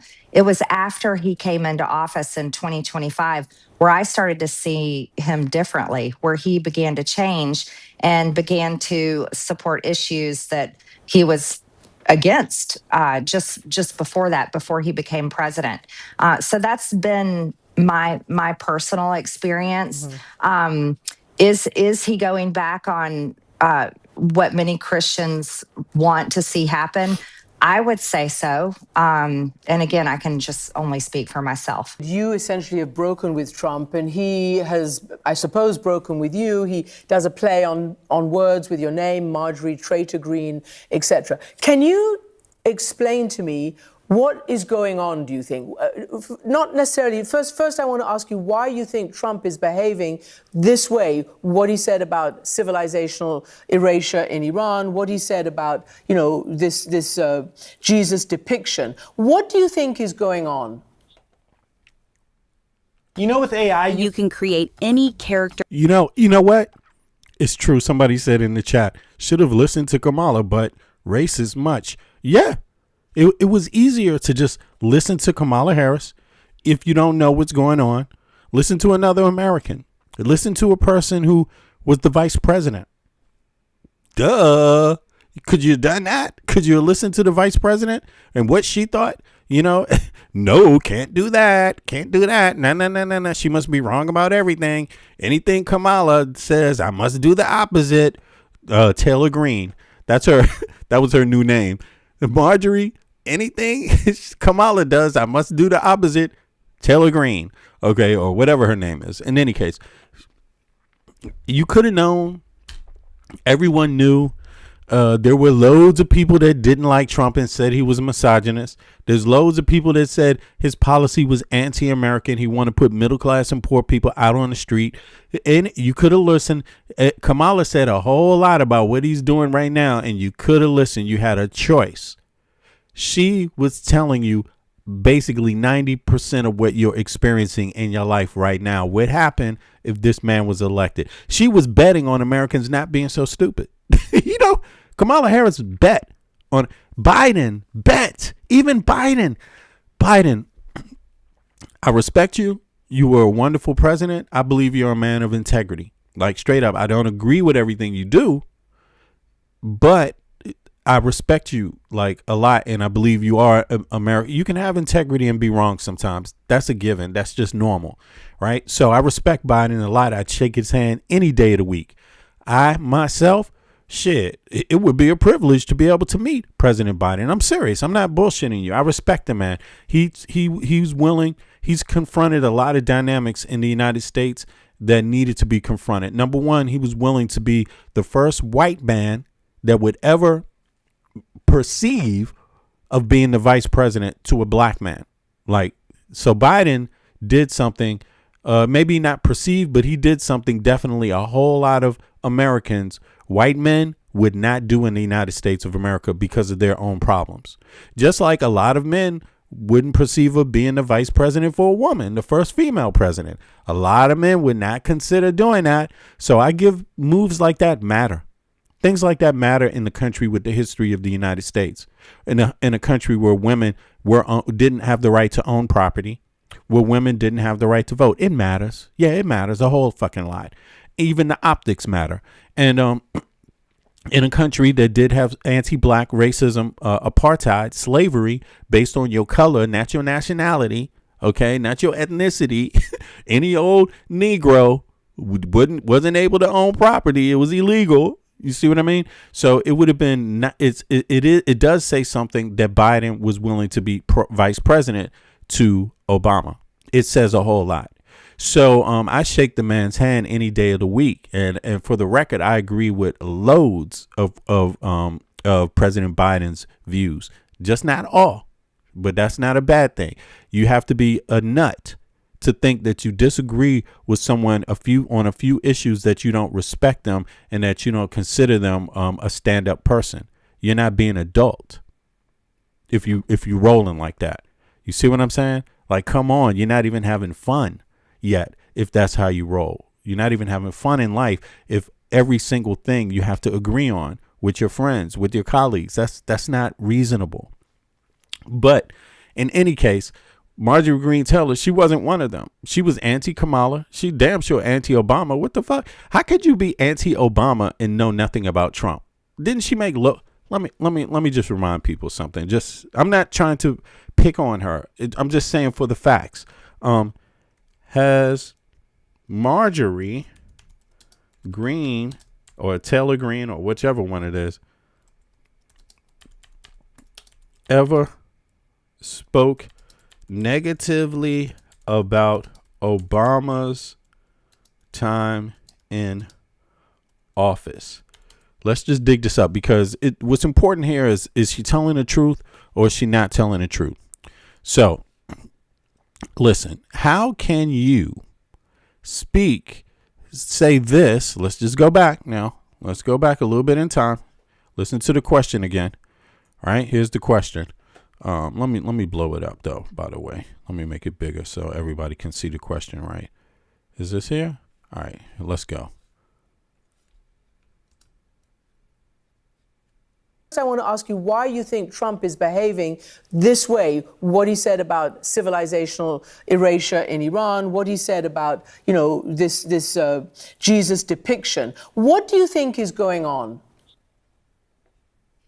Thank you for bringing that up. Just to be clear, President Trump called me a traitor because I fought to release the Epstein files, defending women who were raped at 14 and 16 year term, as I wasn't a member. All right, here we go. Sorry, I had the wrong question. Here's the right question she was asked. Sorry about this. Here we go. One more time. How? Should you have known better? It's very hard to explain in just a short matter of minutes. I only knew President Trump while he was out of office. I didn't know him during my first term, as I wasn't a member of Congress then, and I became a member of Congress in January of 2021. So I campaigned for the president, and that was my relationship with him. It was after he came into office in 2025 where I started to see him differently, where he began to change and began to support issues that he was against. All right, so you heard that, right? That's her. Let me just play one more time, just for people that maybe didn't get a chance to hear this. Let's see here. It's very hard to explain. And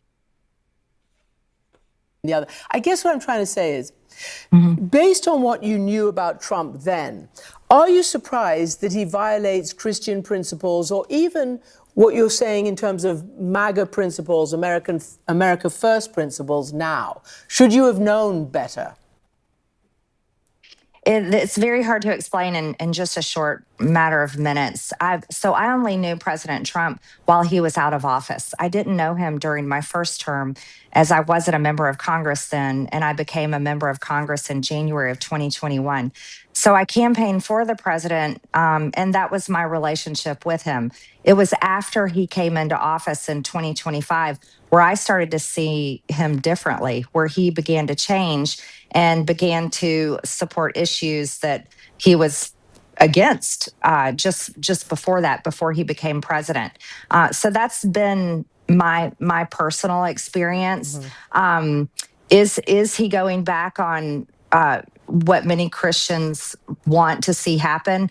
I would say so. And again, I can just only speak for myself. You essentially have broken with... All right. So, that's an interesting question. It's about Christianity, right? But here, for reference, right? Just to have something to bounce that off to, so it's not... So you have a little perspective about what her comment means, right? Who it's coming from, right? So check this out. It says, when I asked, has she spoken about Obama? Because she mentioned 21, right? She didn't know about Trump before that. And even though he had served as president, she didn't know about that. She just found out about Trump before he ran this second time. While Kamala and Biden were president, she just started learning about Trump then. That's what she says. But here's her views about Obama. And Obama is obviously before. We're talking about before Trump. You see what I'm saying? Yes, we're talking about the guy before Trump's first presidency. She knows something about that, but she didn't know anything about the guy who came after Obama, which was Trump. And you see, yes, Marjorie Taylor Greene has long and well documented history of speaking negatively and often conspiratorially about Barack Obama's time in office. While her rhetoric has shifted recently in 2026, including a public apology for her past toxic policies and even using old videos of Obama to support her current policy positions, her historical record is full of sharp criticism, right? And again, she knew Obama. Obama was before Trump's first administration. Now she's saying she didn't know Trump before 2021. These are her conspiracy theories before Trump. So she know a lot about just before Trump. Before her election, Congress Greene frequently amplified several debunked theories regarding Obama's administration, religion, and identity. She repeatedly and falsely claimed that Barack Obama was a secret Muslim. Yes. See, this is what I would call wrong politics. If you are a part of a party that engages in this type of politic, this shows your principles. You should be against anyone who is openly spreading lies. You should be against that. See, you can disagree politically without pushing and peddling lies. You should. If you're going to disagree, you shouldn't openly push and peddle lies. That's different. That's not the same as being a stand-up American, right? Yeah. Lying is looked down on and should be looked down on and should be considered a sign that you don't have good intentions, regardless of whatever your politic is. Okay. Iran deal. She was vocal critic of 2015 Iran nuclear deal, JCPOA. In 2018, she posted on Facebook suggesting that Obama and Hillary should be hanged for their role in the deal, responding to a commentator with stage is being set. Commenter with, okay, I'm sorry. Hanged for their role in the deal, responding to a commentator with, okay. Stage is being set. Okay. I don't understand what that means. All right. Now, players are being put in place. We must be patient. Okay. In any case, she thought Obama and Hillary Clinton should be hanged for this deal with Iran. The deal that Trump wish he had, that's much better than the deal that's going on right now. They should have been hung. She apologized for this, though. But this is who we're talking about. So she knew, even though she wasn't in office, you see this here on her Facebook, she wasn't even in office then, 2018. You see that? She wasn't in office. Yeah, that's crazy. That's crazy that she pushed that Iran deal. She was a vocal critic of 2015 Iran deal, JCPOA, right? 2018. So what's another one? The shadow government. Like many in QAnon movement, see, I'm highlighting some of the mistakes that the right wing made so that they don't do the same mistakes this time in the midterm elections, you know, and anyone else. Notice I said right wing. I didn't say Republican. That means even if you're an independent right winger or from any other party and you're a right winger for some reason, these are your mistakes. Okay. The shadow government, like many in QAnon movement, she often alluded to Obama being part of a deep state or shadow government. Yeah, I guess Elon Musk gave up finding that. Yeah, and so did Trump. You know what I'm saying? He's not claiming the shadow government is holding the Epstein files. He never said the shadow government's fault for not releasing the Epstein files. Okay. Like many Americans, okay, deep state or shadow government that was working to undermine Donald Trump. Yeah, Donald Trump has also dropped that. Now it's the media. It's not the deep state anymore, right? General policy criticism. Greene has criticized nearly every major pillar of the Obama presidency, including Obamacare. She campaigned heavily on repealing the Affordable Health Care Act. That's the one that now, because of Republican tinkering, you're paying 2 to 3 times more than you used to pay when you already pay 4 to 3 to 5 times more than any Europeans pay anyway, regardless, before the Republican tinkering. Okay. So, yeah, same service, you just like paying more for. So I'm glad you're rich, every American, middle class and poor. It's great to see you all are rich. You can afford you can afford the rich man's health care, which is really the same as the average Westerner's health care. You just pay more for it. You know, that's all. Yeah. Okay. So, so this was one of them, the American, to support ACA tax credits. Okay, now look at this. This is interesting. Calling it a disaster for American healthcare system, though notably she pivoted back in 2025 and 26 to support ACA tax credits to protect her constituents. Yeah, she's against all that now. So these are the details. She said it's hard to go into that, whatever, you know, I need a longer time. Nah, we got time. This is what happened. This is what she was about. She was about it also. And Trump loved it. She was Trump's darling. You know what I'm saying? If he could have one, he's a misogynist seemingly. But foreign policy, she characterized his administration as weak on terrorism and accused him of enabling groups like Hezbollah. Yeah, she accused them of that. She accused Obama of that. A recent shift in 2025-26. In a surprising turn of events over the last year, Green's tone towards the former president has become more strategic.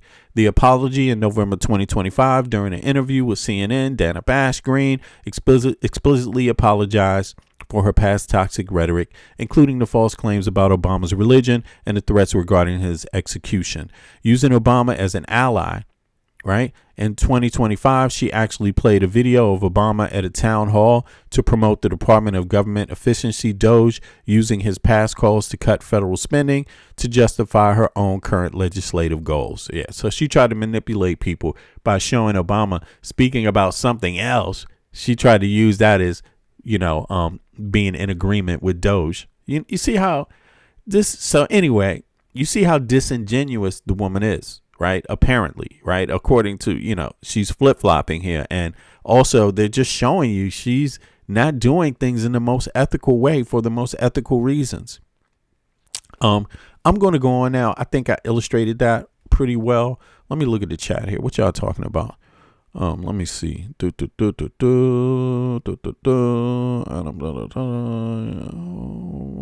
having a time. Mature. Okay, hold on.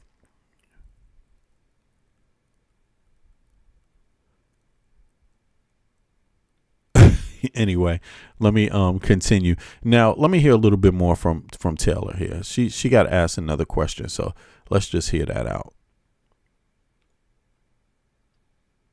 Why you think Trump is behaving this way, what he said about civilizational erasure in Iran, what he said about, you know, this Jesus depiction. What do you think is going on?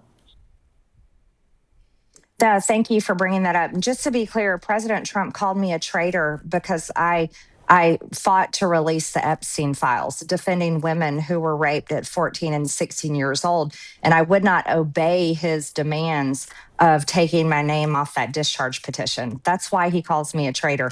I'm not a traitor to the United States. I stand with women and stand with victims. I don't know what's going on, but I think that is the conversation that needs to be had. As a matter of fact, I think it's an extremely important conversation.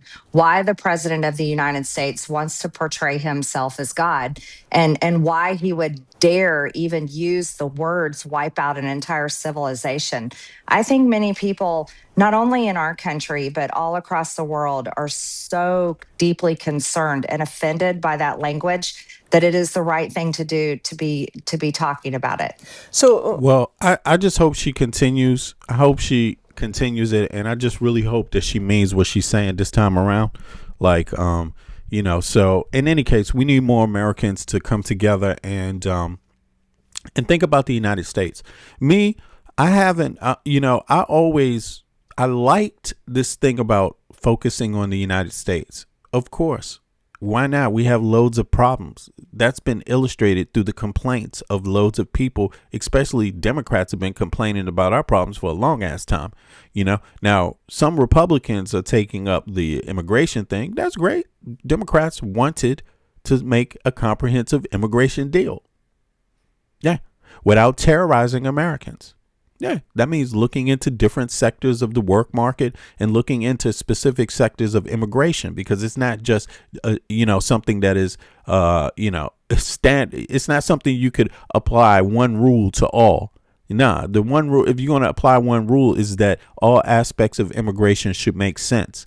But you can't just say close the border and that's a success, because we need immigrants to work in jobs American citizens don't, that actually prop up the economy. You see what I mean? Our problem in the U.S. is that the rich folk that are using these laws aren't paying anything back. They don't want the American citizen to get anything from their taxes. That's the problem. So even though American citizens pay a hell of a lot of taxes, I don't know why they're told that they pay less than Europe, because I think it's because they know most Americans are misinformed about looking into the details. You see what I mean? Of course, if you have more things that you can deduct, it doesn't matter if you pay more in taxes, because you get way more in deductions and you get way more for your taxes. So who would care if you get if you get a total plus out of paying more than a total minus out of what you already pay, which is much? Which one would you pick? What is that simple? You see what I mean? So let me go on. Yeah. Yeah, in any case, let's listen a little more. Let's see. We didn't mention, but you also retired or resigned from Congress, and you're not an active congresswoman right now. I've read, in doing a lot of reading for this interview, a lot of people are trying to figure out, apart from what you say now and what you've said, what is at the heart of your gripe. Exactly, Rebecca. Europeans get way more for their taxes than Americans do, and the difference in the 1-3% in the taxes that they pay doesn't cover the net debt that Americans experience through paying their taxes.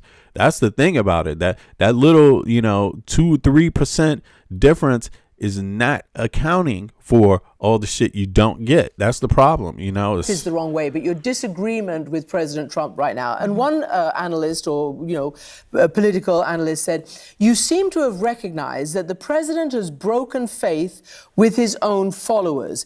Do you think that you are seeing something bigger than just what we're talking about right now, because you have been such a prominent member of the MAGA, the first, America First movement? Is there something bigger going on than just these, these quotes and these things that he puts out in public?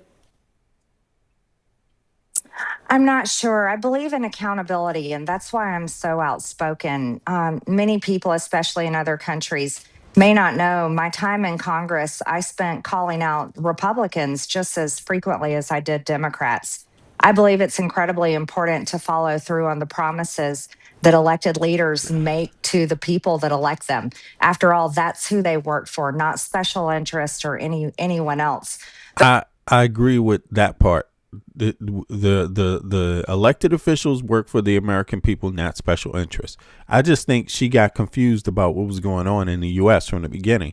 She just, I don't know why she got confused about it. There's no one running for any office that should be confused about what's going on in the U.S. Yes, special interests, but special interests usually largely line up behind Republican policy. You have to understand that.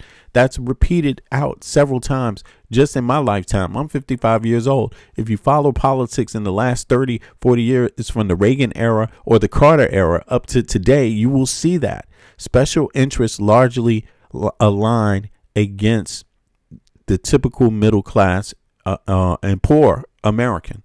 Typically they do.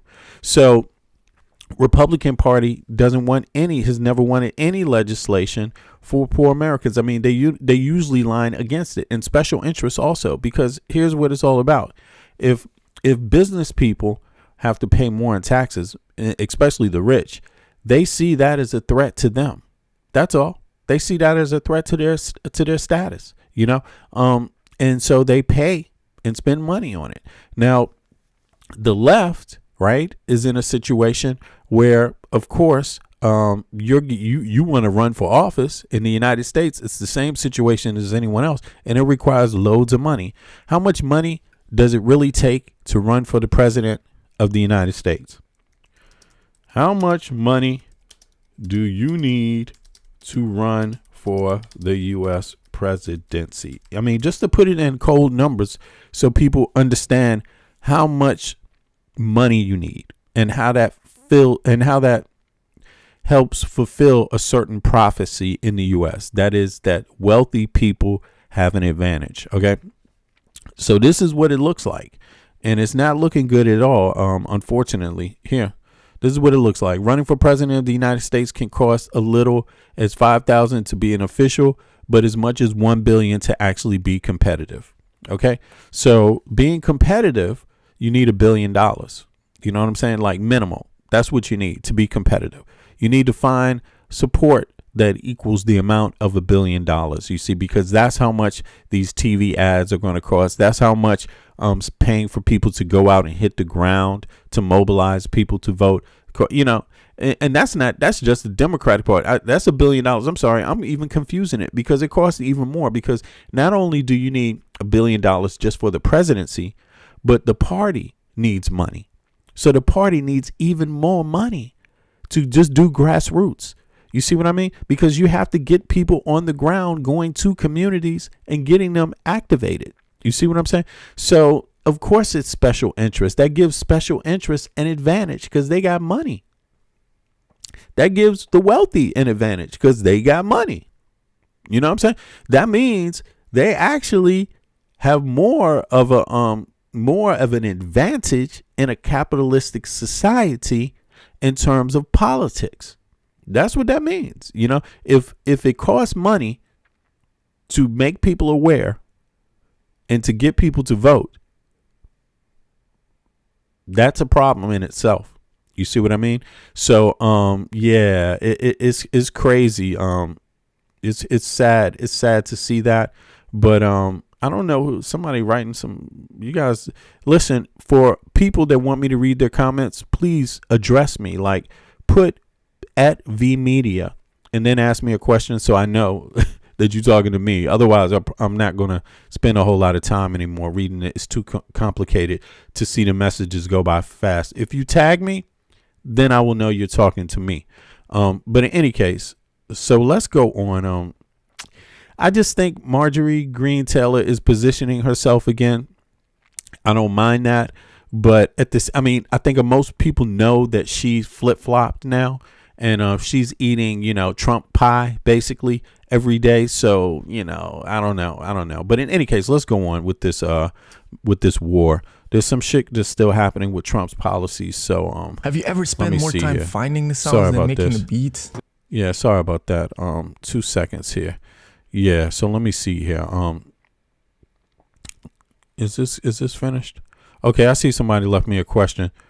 What is that? It says V Media. There are some side conversations in here. I'm trying to start one. Okay. Yeah, well, just go for it. You do whatever you want.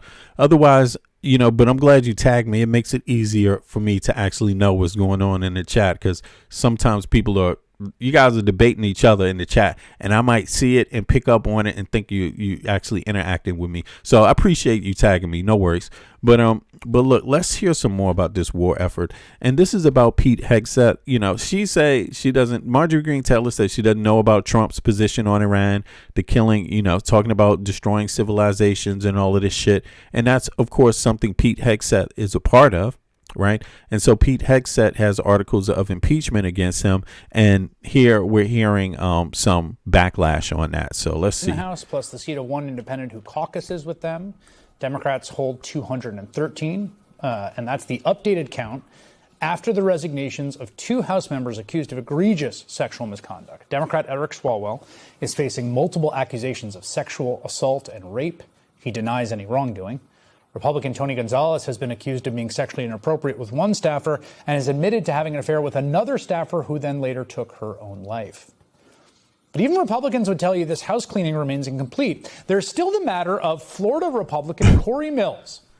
Damn, I almost forgot about this. Yeah, this is just the most tragic thing. I mean, in the middle of this shit, you have people, representatives that are being outed for sexual assault still. And this time it's not just Republicans, it's Democrats too, and but the only difference is Republicans don't seem to want to get rid of the Republican. It's almost like Republican Party takes the side of the men being accused normally, yeah, it's crazy, man. The Washington Post reports that in late February 2025, a woman told a 911 operator and police that she had been assaulted at Mills' D.C. home. She also had what seemed to be visible injuries, which ordinarily requires responding officers to arrest the alleged assailant. The officer did not arrest Mills.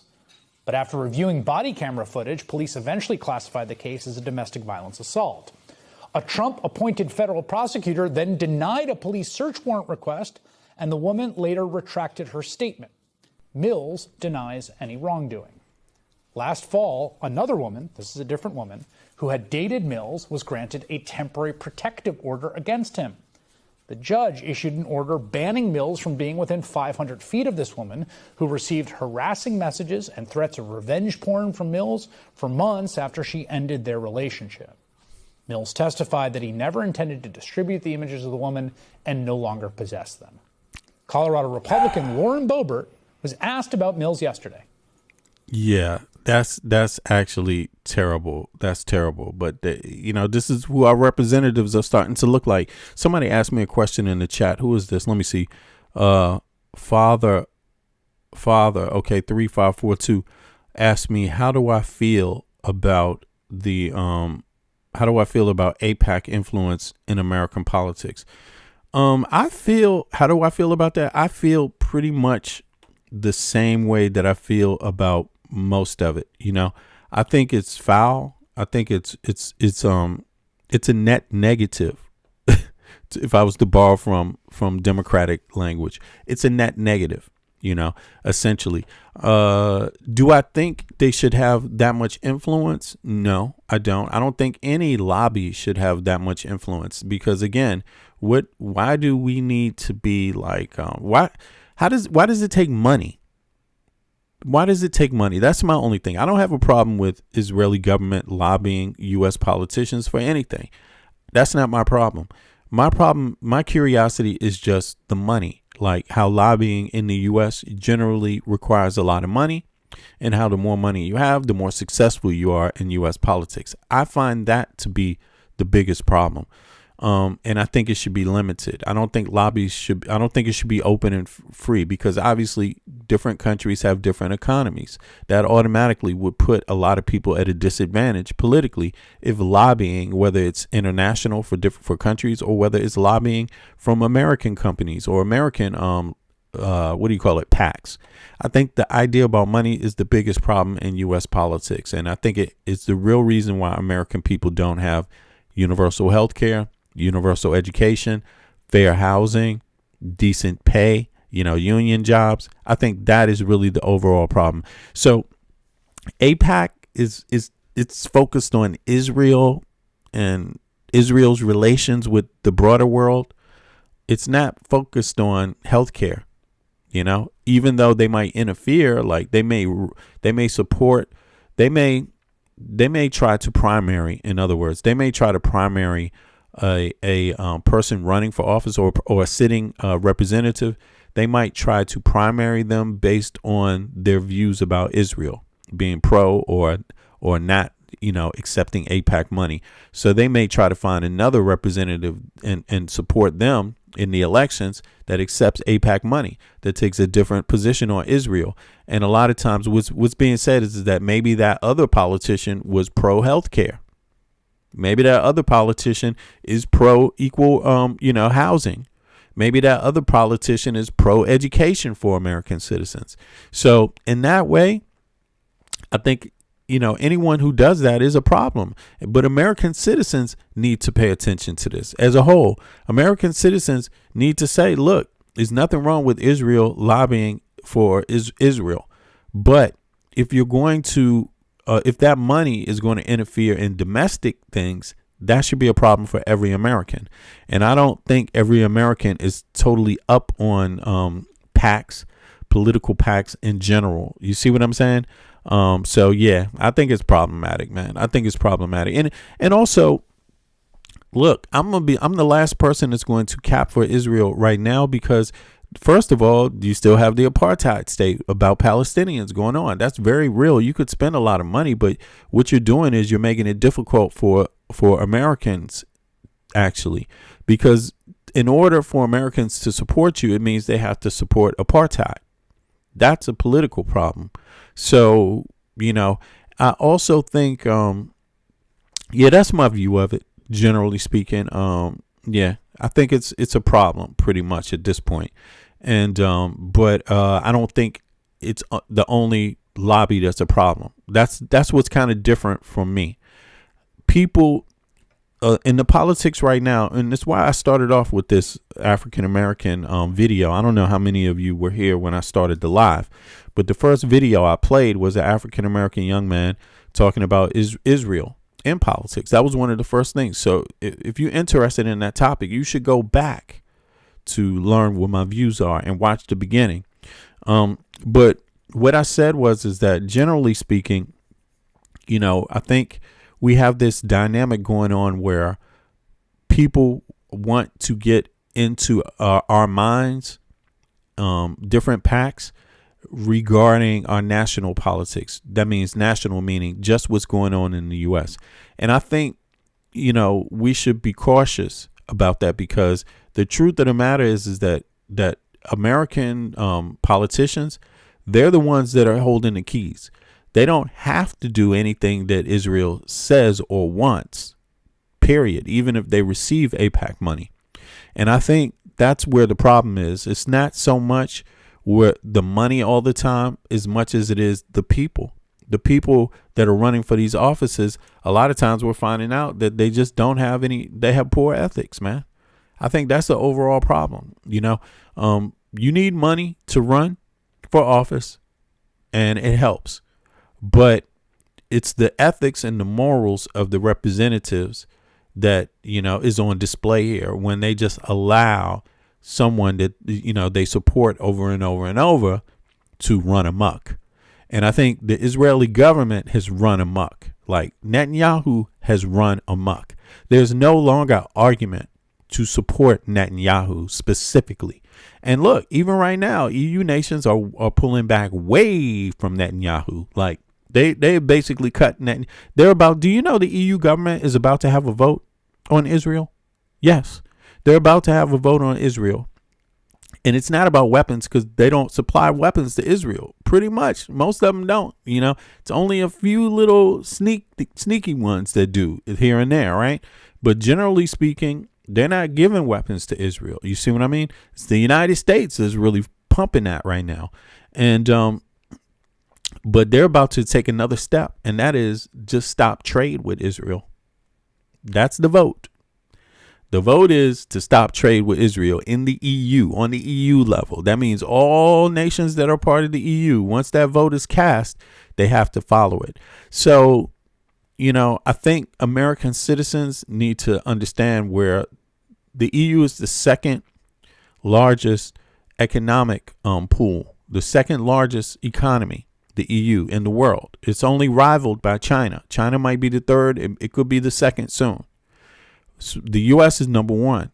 So when the second, even though the EU is number two, when the second power is, leaning towards pulling out, it's probably a good time for American citizens to pay attention and ask themselves, what's making the EU pull out? Should we pull out too? You should think about that, and I think it's probably wise because, look, Netanyahu is not Israel. In this party that's in Israel, they're not Israel. They're not the only parties. And if you want a different behavior, pulling out. If you want a different behavior, then you have to make some different choices in order to initiate different behavior. And that's just called politics. You know what I mean? If you want the Israeli government to behave differently, then you have to be willing to show them that you also won't support everything they do, so yeah. But in any case, back to the yeah, sorry to be so long, but I know that's in a lot of people's minds too, what's going on with Israel and Palestine, and Iran, which is a different topic, because why does Iran and Palestine get mixed into the same thing? It's not the same situation. And it's sad because they are mixed in. And every time Iran attacks Israel, you could see that, Israel responds the way it does. And it goes after Hamas. It goes after whoever else is, they perceive as an arm of Iran, or that they perceive that is in support of the Iranian government. So it's taking a toll on Palestinians. You know what I'm saying? So it's just sad. Let me see here.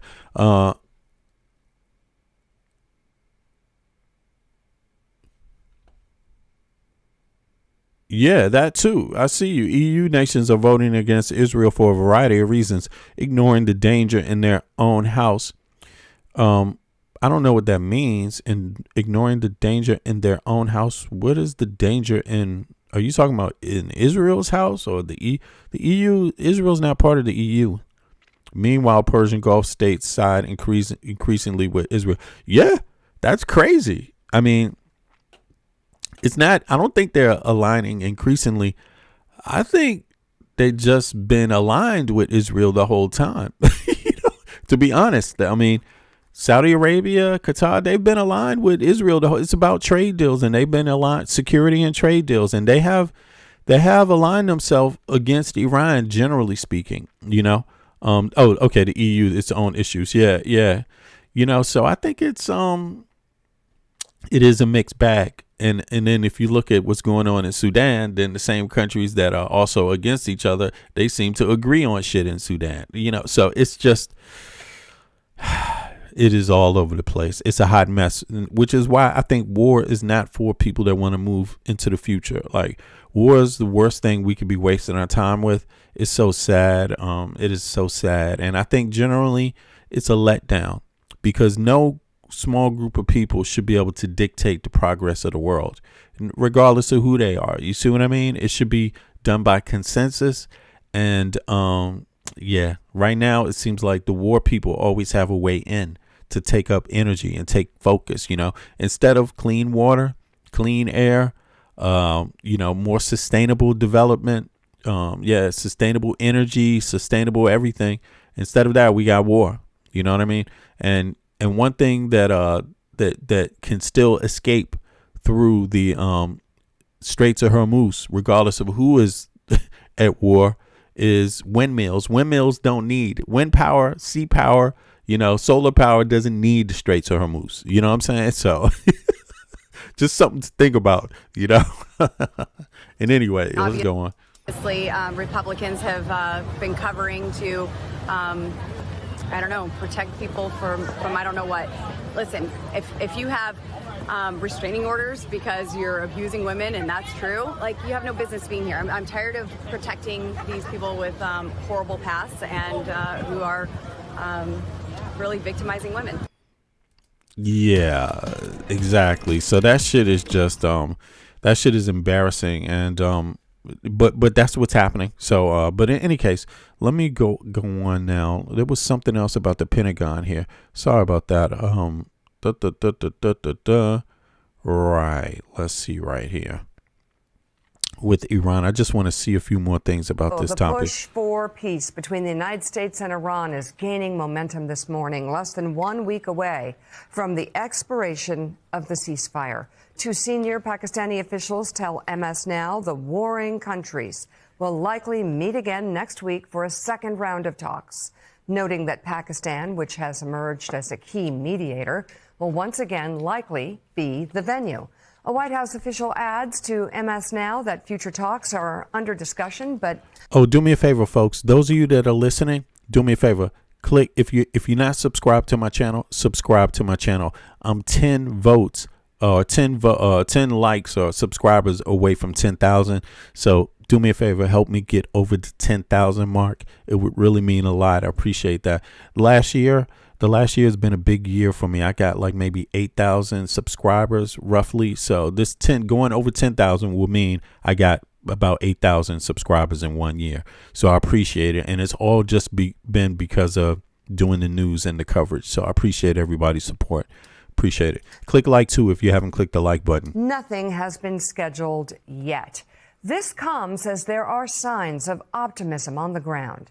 Pakistan's army chief traveled to Tehran yesterday to meet with Iran's foreign minister in a continued effort to ease tensions and secure another round of negotiations. There are also signs of optimism from the White House. Press Secretary Caroline Leavitt told reporters in a briefing yesterday, quote, "We feel good about the prospects of a deal." Yeah, hey, I hear you, Jazzy Music. Exactly. Jazzy Music says, V being profound, war is not for people who care about and want a future. Yeah, exactly. I think it's always bad at this point. At this point, if you don't know how to communicate and in a way that increases agreement, and I mean in a positive way, that upholds respect also with people that you disagree with, I think you're just a failed politician at this point. You know, the world doesn't need this shit right now, man. Most people just want fairness. And we need more politicians that can speak to that, right? If we want to survive.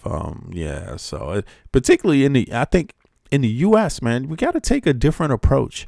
We need to take a different approach, man. It's not the approach that Trump went down. It's not working. It's just not working. What this attacking Iran may have helped Israel, it didn't help the U.S. That's one thing we need to understand. It's not helping the EU.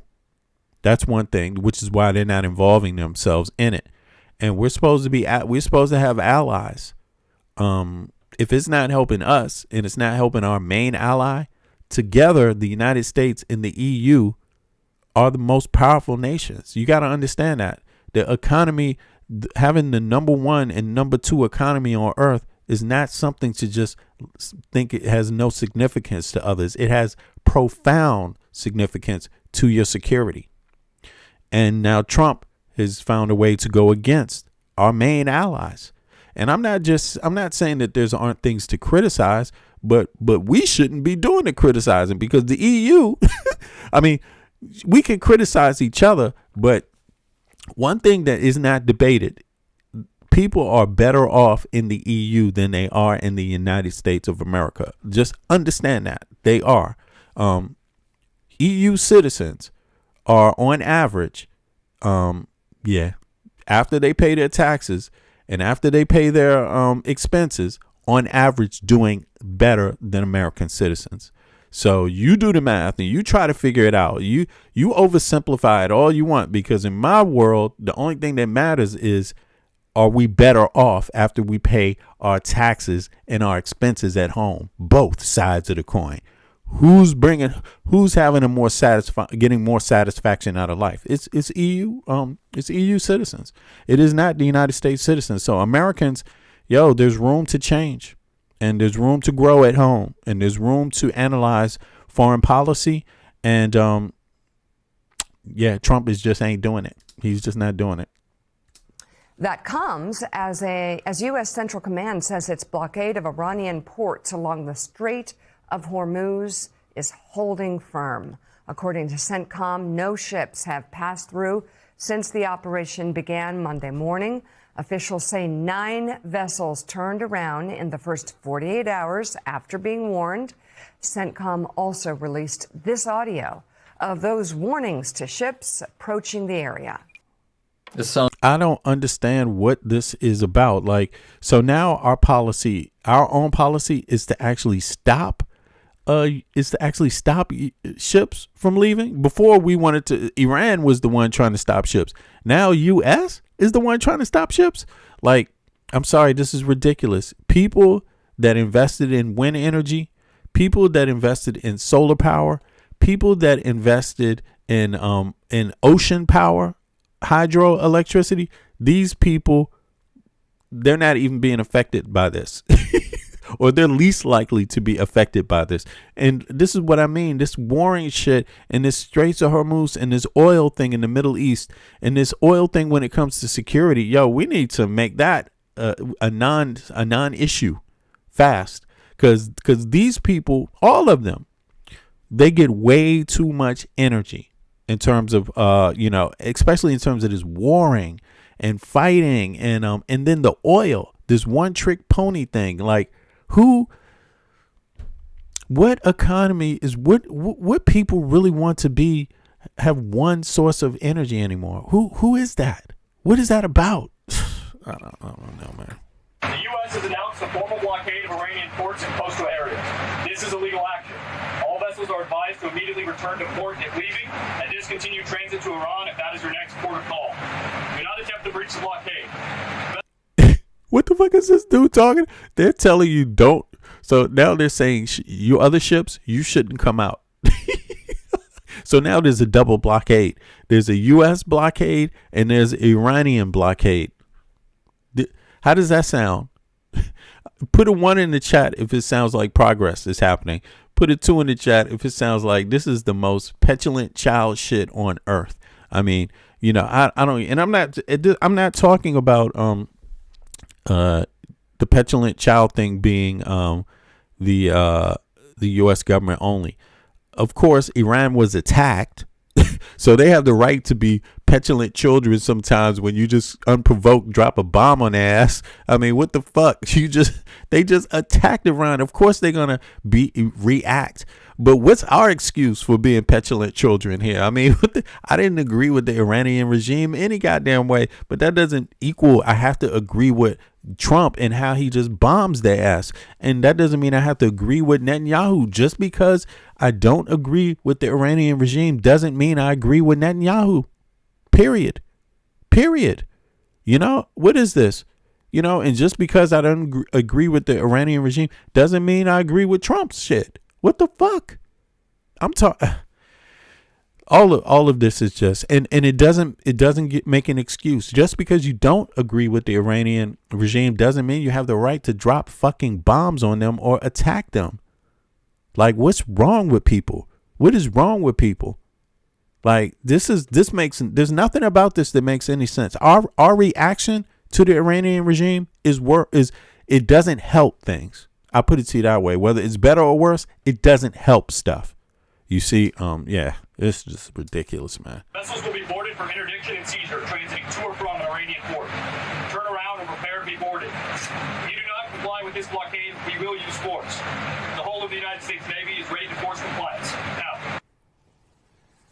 Yeah, I hear you, Rebecca. Iran had the right to defend themselves against your president. Or against Netanyahu too. I mean, you know what I'm saying? But I don't think you can't really, see, the reason why I look at this a little different.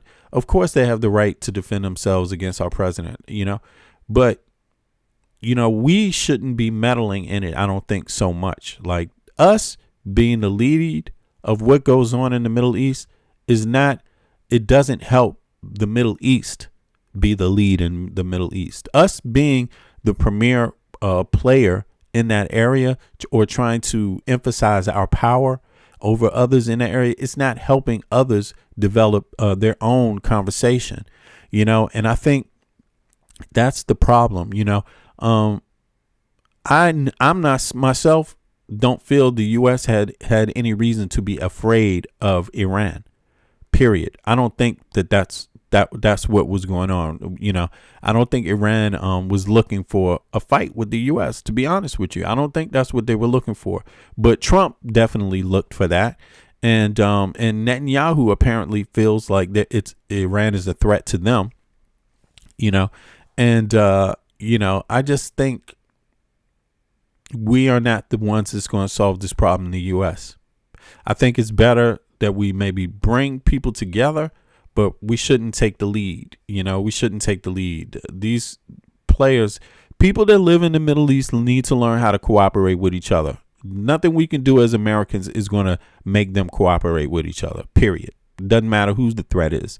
And yeah, that's how I look at it. Yeah, we can help people, but how long has our help been used? We've been involved in this shit for what, a century now?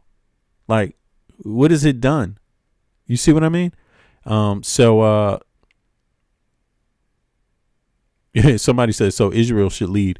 No, I'm not saying that. That's something else. Maybe Israeli may want that to be the case, but I just don't think the U.S., since we don't live in the Middle East, to be honest, it's not the primary significant. We have our own oil. Why do you see? There's almost no reason for us to be involved. There's almost no reason for us to be involved, and we involved ourselves in creating a problem.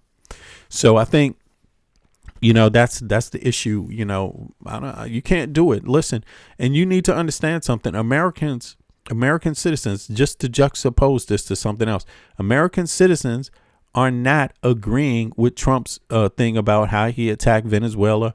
We're not agreeing with how he is dealing with Cuba. We're not agreeing with how he threatened Colombia. Americans generally don't want to threaten each other. We don't agree with how he threatened Canada. We don't agree with how he threatened Mexico.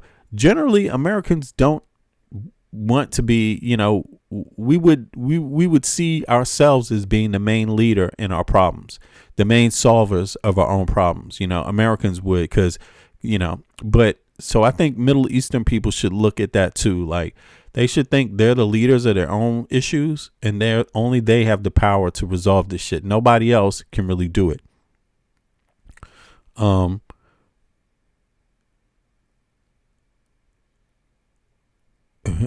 I'm not sure what you mean, Rebecca. Rebecca says, why do Americans always ignore what they get from Canada? It depends on what you mean by that. Like, do you mean what they get from trade? Are you talking about trade from Canada? I don't know. Yeah, I'm not sure about that one. It depends on what you mean. But in any case, let me see here. Who else said this? They seem convinced. Eric says they seem convinced that Iran will use nuke if they get one. Yeah. Israel says that, or the U.S. says that, right? Whose intelligence is that? Yeah, we get oil from Canada. Yeah. If you mean it like that, it's just because Americans are ignorant about their own trade. Largely, that's why they like the tariffs, because they don't know what the result of the tariffs would be. And the tariffs affect trade. So they didn't get it in the beginning. These Trump supporters, they're not the most aware people. And that's a problem. That's an understatement. Like, they voted against their own interest. And it's just really sad, Yeah, that's what you meant. Yeah, it's sad. They voted against their own interest in every way, whether it was foreign policy, they voted against their best interest. Whether it's domestic policy, they voted against their best interest. Americans right now are having a moment in history that they're going to have to look in the mirror about and wake up. Luckily, I didn't vote for Trump. So nobody can look at me and blame me, and I actually spoke out against it. I tried to explain to a lot of people through my podcast that if Trump wins, you are going to be very sorry for that. Like, and I talked to so many people that claimed they were Trump supporters and claimed that they hated Kamala Harris. Like, seriously.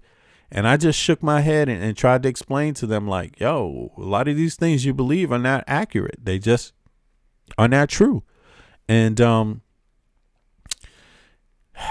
yeah, it's sad. People have to learn. But my thoughts are, just don't make the same mistake this time around. And it's going to be difficult because the same players are, going to be running the same games. And yeah, and it's sad. The same groups are going to be me first. Me. I want you to think about me first when you vote. I am the one issue you need to do. When the truth is that in America, in the United States of America, there's like many me first moments. There's many important issues that all of them mean something deeply to every American citizen that you got to be willing to look at more than one. You got to be willing to look at a few, like seriously, to make things better in the U.S. Like, it's not one at this point. David Ignatius, from talking to people in the region, in the Gulf region, talking to people inside the White House connected to the negotiations, I'm hearing a growing sense of optimism, something that wasn't really there a week ago. Growing sense of optimism that the moving forward with a blockade actually is a low-risk, high-reward alternative to what was going on before that began. And they believe, I have passed by members of the administration. Your observation a week ago, we needed to get into a position where time was on our side instead of time being on the Iranian side. They feel like this has gotten them into that position. What do you think? What are you hearing? So, Joe, I think you described the sense of optimism of the White House team correctly. I see somebody said in the chat that the U.S. GDP is 27 trillion. China is 28 trillion.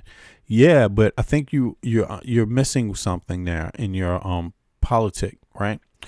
And yeah, if you want to look at just single country entities, yeah, the U.S. is number one. And yes, single country entity, yes, China is number two. But when you factor in the EU, which is a union of countries that move together as an economy, they have their own currency, right? Then it's like you see that, no, that's a big, the EU is actually comes in second. But let's look at a few things here. It's a good conversation to look up, because there are people, like I said, some people would say China is third, depending if you see the EU as one economy, right? Or one trade union, right? You see what I mean? But then other people will say, well, what about BRICS? Right? So let's look this up. Let's see here. I don't know if you saw the Prime Minister of Canada's last two speeches, where he talks about middle powers, right? And how a few middle powers in the Western world, also just a couple of them are bigger than the U.S. economy. So it's not just if you look at the EU, you could just minus the EU and just look at a few separate countries that are allies with each other already, and they would be have more influence than the U.S., right? You see what I'm saying? And they would have more influence maybe than many, but let's look at this. 1 second. Let me pull this up. I like where this, I was a little short on the preparedness today, but I like where the conversation is going. So let me just pull up the map real quick here. See if we can get the map working. 2 seconds. And so we can kind of look at where we're getting at. And I mean, and this is what I try to do when I also refer to international politics.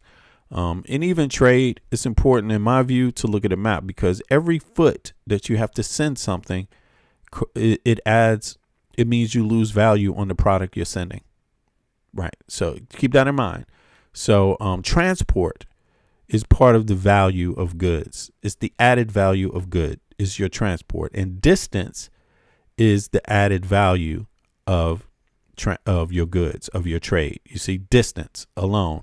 So if you could just go about it like this. Oh, let me pull up the other one here. Sorry about that. Where is that at? This. Right. Here we go. So if you look at trade and you look at distance, right, that matters. How you send things around the earth, how far, how many feet it has to go to get where it's going. Right. Now you've lost value on your product when you have to go. Oh, shit, what is this? I'm sorry. It just keeps doing this, right? Let me pull out again. I hate when it does that. But I figured out what it is now. So here we go. So y'all can see this. And when you look at trade, right, you're looking at distance and where and how far it has to go. And how far it has to go affects the outcome of the dollar, right? Of the value. Damn, why is it doing that over and over and over? Oh, I see. It affects the outcome. Here it is. Of your goods, of how much you pay for your goods. Very simple. So you could get something from far off that is very, very cheap. But by the time you ship it or fly it or drive it to where you want it to get to, the value of those goods might have changed, right? Because you have to pay for that transport. There's a middleman transporting things, you see? So that's the added good. So when you look at this right here, what's going on right here is you're looking at the Atlantic Ocean and you're looking at NATO, pretty much what NATO is, the Northern Atlantic Trade Alliance. That's what NATO means, right? Something to that effect, right? So you're talking about trade and defense on these waters, the Atlantic, right?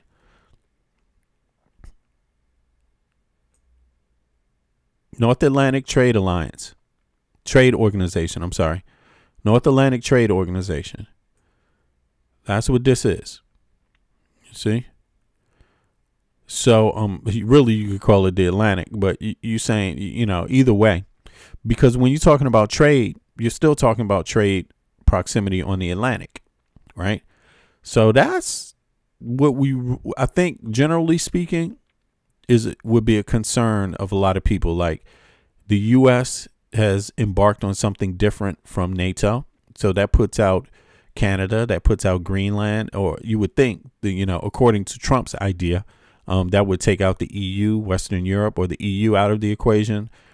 Put South America in a situation there, as Mexico. But the truth is that that's ridiculous. That defies history, and that defies historical norms, and it defies history, and it just defies science. Because all these countries in the EU, for example, Canada, they're all on the Atlantic Ocean.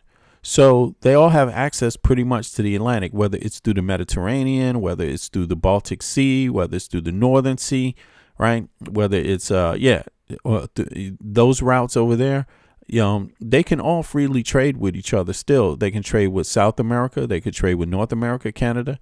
There's not a real difference in the distance here.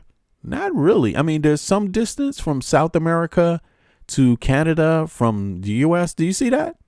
So when you're dealing with distance and you're dealing with feet and you're dealing with money, trade, transport, they're still in a position to do some things here, right? This is a big trade block. What South America generates a lot, Canada generates a lot, the EU generates a lot. So, just on that one, when you look at it from that perspective, ultimately it's just going to be trade alliances that speak a lot. And so when you look at that, what's going on there, the new trade deals they even have because of Trump too, it is difficult for BRICS to keep up with that. It's difficult.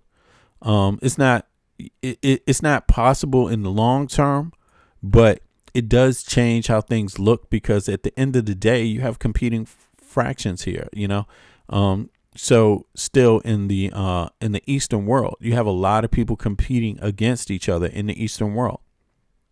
You see, in Asia and in the Middle East and in Eurasia, I guess you could say, right? So what's going on there? You have competition between India and China is one dynamic. Competition between Pakistan and India, to some degree.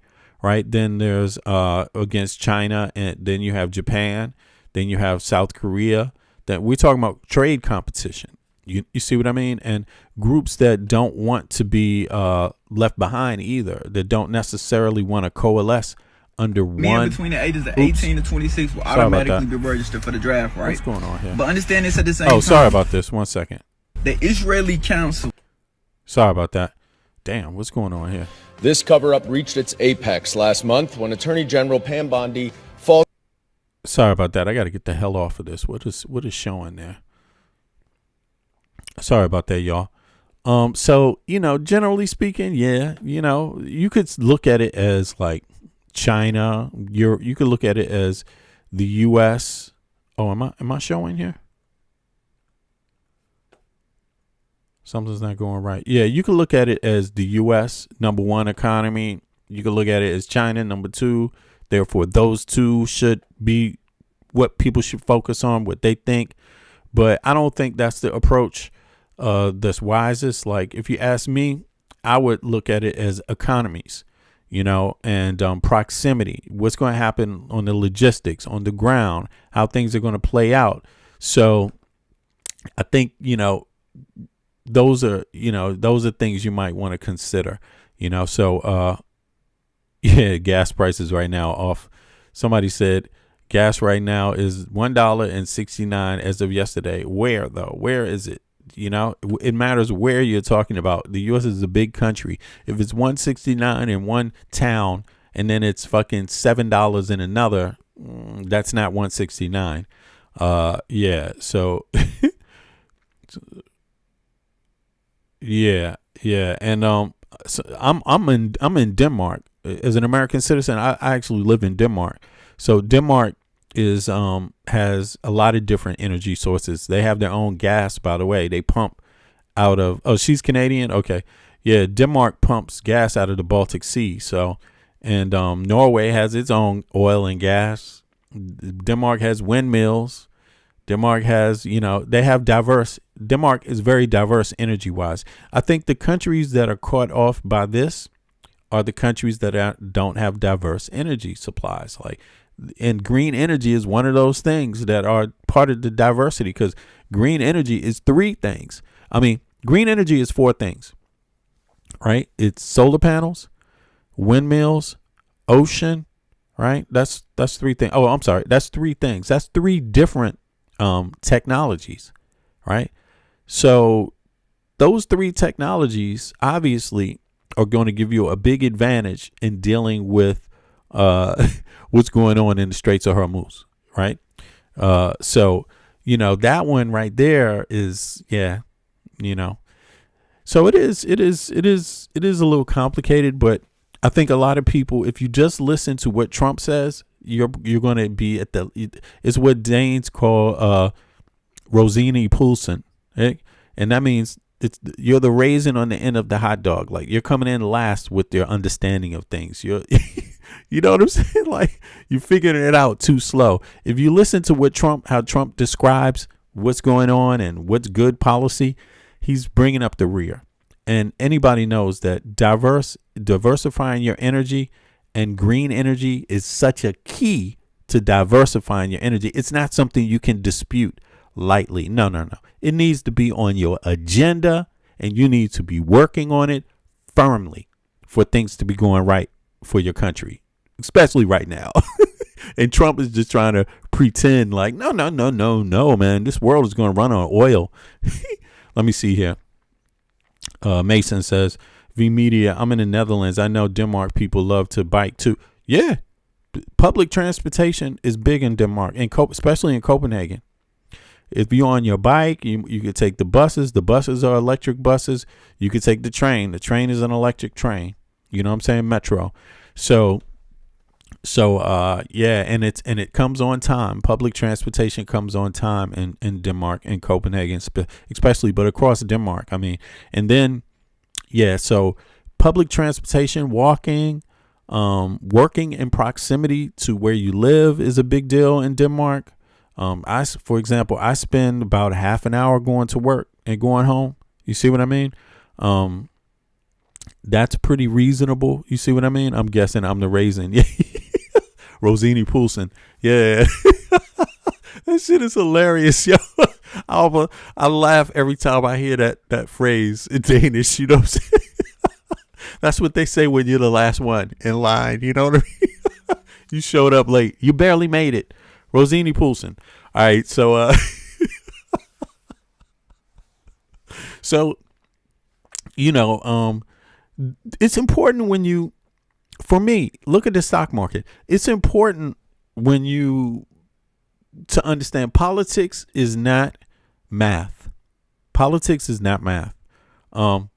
Politics is not trade necessarily, but it's definitely not math. Politics doesn't have it doesn't have to make sense. It can be based purely on your feelings for another group of people. You know what I'm saying? It doesn't have to do with anything else. It doesn't have to do with the price of gas.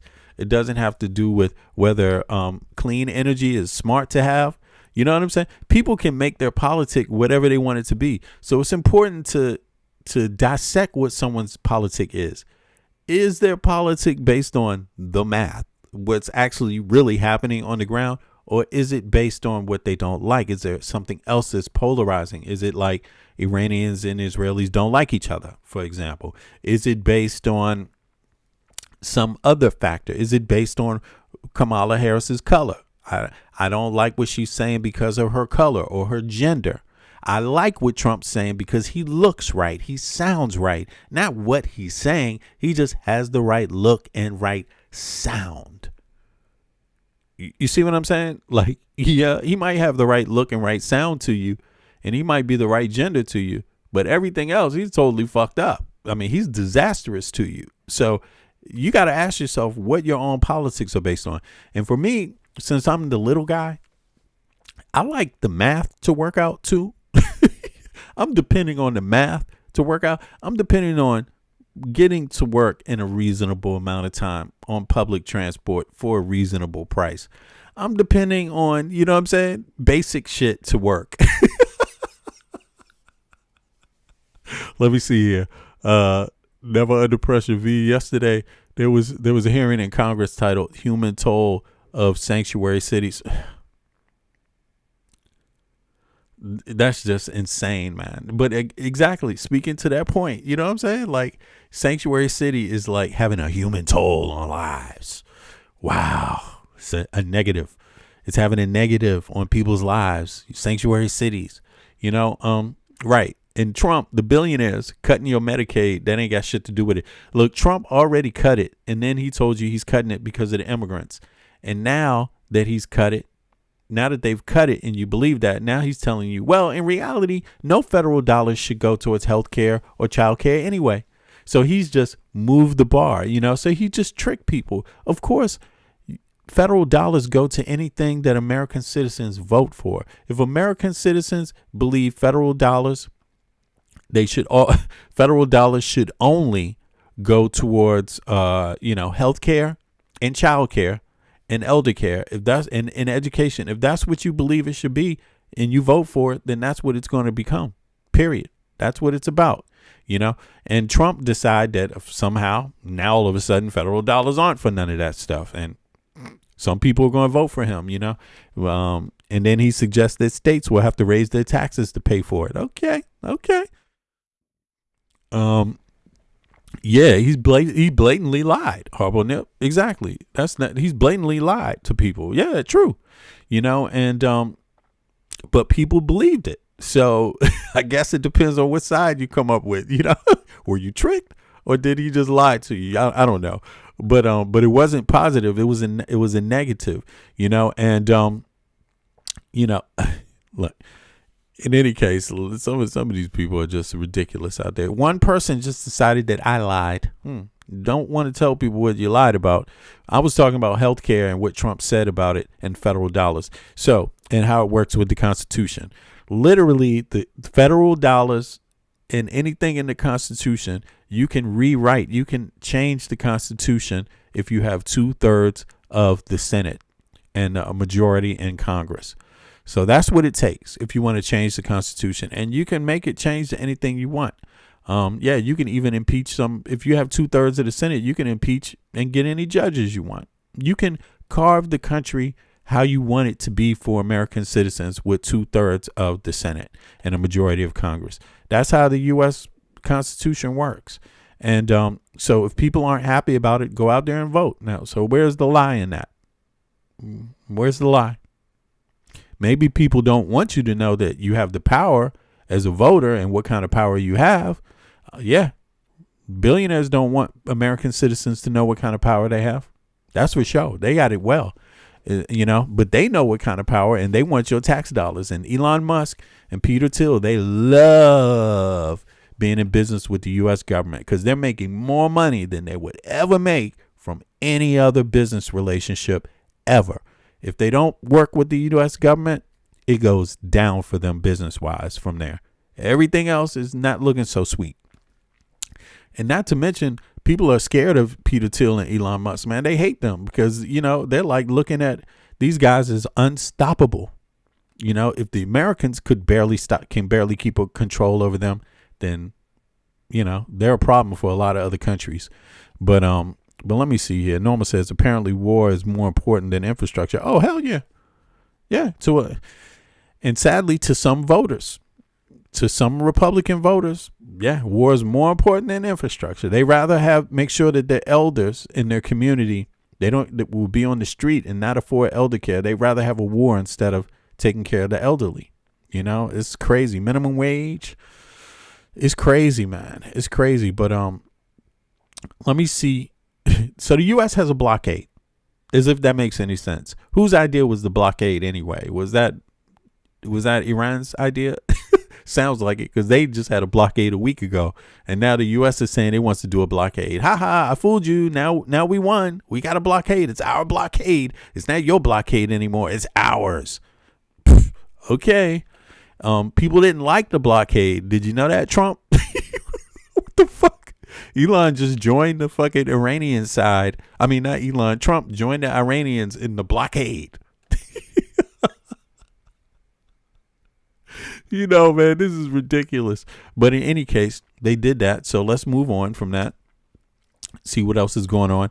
Adam Mockler did some reporting on Caroline Levitt. So let me see what he did. The young YouTuber, how's that's going. Just got together for a White House press briefing led by Caroline Levitt. Now, she had to spin and lie for Donald Trump's lack of negotiation with Iran, lack of substantive ceasefire that is holding, and lack of progress with the Strait of Hormuz. I actually want to waste no time and jump right into this clip of Fox News host Peter Doocy confronting Caroline Levitt and Scott Bessent about gas prices continuing to rise and not really going down. Again, as I said, all of Donald Trump's top stooges showed up and showed out for this specific press conference. It looks like we have Scott Bessent on the right there, the Treasury Secretary. And then over on the left, we have Kelly Loeffler, the Small Business Administrator. Let's start off with this clip. As always, make sure you drop a like to boost the message. Help us build our team over here at Mockler Media by subscribing below and joining the community. It genuinely goes a long way. Thank you all. Thank you. And Secretary Bessent, it doesn't sound like we're going to have $3 a gallon gas by summertime, which we had initially been told by the Energy Secretary. He now says that it would be very aggressive if we're going to get to the $3 a gallon gas by the summer. So when are we really going to get $3 a gallon gas? Well, I think that's going to be up to how the negotiations go. President Trump said this morning that he thinks we're nearing the end. The U.S. kept their side on the ceasefire. We've stopped firing. The Straits of Hormuz have not been completely reopened, so we will see. And I like how he had to specify the U.S. kept our side of the ceasefire, because it's not really a ceasefire. Israel continued to commit war crimes in Lebanon, killed hundreds of people. You can look it up. It's true. All right. Put a 1 in the chat if you agree with Trump and Israel attacking Iran. Put a 2 in the chat if you don't agree it. I'm expecting everybody in the chat to reply, so I'm going to be looking to see who doesn't. Put a 1 in the chat if you agreed with Trump and Israel attacking Iran. Put a 2 in the chat if you disagreed.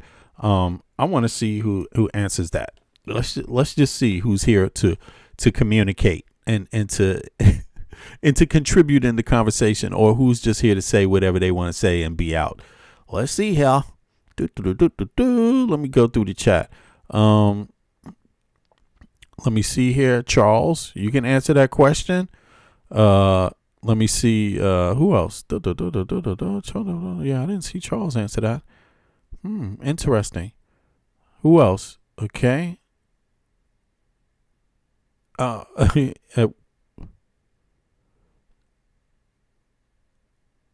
Let me see. I'm not seeing. Okay, I get you. No. Damn. It's like, there's one person that answered that and said that they agreed with the escalation. That is interesting. There's one person that agreed with that. I'm curious. And Charles, my man, where you at, Charles Harris, man? Where you at, man? Yeah, I'm curious about that. Yeah. Yeah, everybody ask Charles why he agrees with that. I don't agree with that. And also, Charles, what state do you live in, and who's your healthcare provider? I'm just curious about that. Adam, I mean. Also, I just had, at what point does this conflict that has been going for 40 years end without escalation? I'm sorry, I don't understand what that means. I don't get it. You know, do you agree with do you agree with Israel and the U.S. attacking Iran or not? And you do agree with it. So that means you don't want to play a part in ending it, or you think that hitting them is what ends it. It's not ended yet. So I don't understand what that means. We've been dealing with Iran since 1979. Yeah, we've been dealing with Israel since then too, and before. But I'm not getting that. I'm talking about, do you agree? So you said that when does it end without an escalation, but you agree with escalation. I don't get that. Like, you're defying your own logic in that statement. So, okay, it didn't end with this escalation. So what does that tell you? It tells you that your theory is wrong. I mean, what the?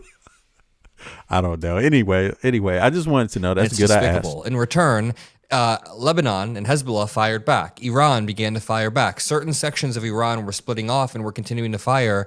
I'm just not really sold on the idea that this is a substantive, lasting ceasefire. Trump is literally mobilizing more troops today. And I'm optimistic that during the summer we will see gas with a 3 in front of it sooner rather than later. It's Bank Week here in D.C., so I've been meeting with a lot of my Middle Eastern counterparts, the finance ministers, and they all say that once the straits are open, they can start pumping again within 1 week. So not by summer, like Memorial Day, but maybe by Labor Day? Again, I'm optimistic that sometime between June 20th and September 20th, that we can have $3 gas again. Okay, so let me ask you another question. Since the U.S. has plenty of oil, why do you care whether it's open or not? That's what I'm trying to figure out. Like, we can have plenty of oil. If we're thinking about ourselves, and this is Make America Great Again, and this is we doing it all about ourselves, and we're tired of being involved in everybody else's politics, why do we care what happens in the Straits of Hormuz? Why do we care? Suddenly. I mean, it's just a question, because it's going on record. Why do we care? We have oil. We're selling more oil. Why do we care? I'm just curious. I mean, I'm not saying that you don't have to care, but if you do care, why? I want to know, because you don't care about what I care about, so I have to ask. Let's not assume everybody's unilaterally the same because it's a global market. That might, yeah, but, you know, still, I don't understand it in Trump logic. Does Trump understand that? It's a global market. Yeah, it's a global market. Okay, let me see. Adam thinks war is better than healthcare. Yeah, apparently so. Let me see here. You know, why? It just seems to defy Trump's own logic. Didn't he run on something else? Trump seems to care about the Straits of Hormuz. Why does he fucking care?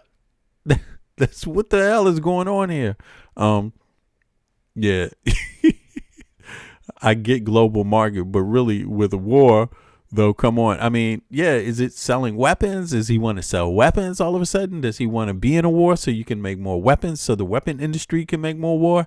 I mean, but we're not in it for the oil. That's obvious. You know, the U.S. is not in it for the oil. Our oil companies are making more money off of oil right now than ever just because they're closed. So a few other countries, Iran is making more. Russia's making more. Yeah. You know, thank God we are Gen XV. Yeah, I'm just okay. Let me see here. We are the good people. He just trying to believe it like we found. Damn, that's not. But you spell believe wrong, man. Hold on, let me see here. If that's what you mean, let me just show.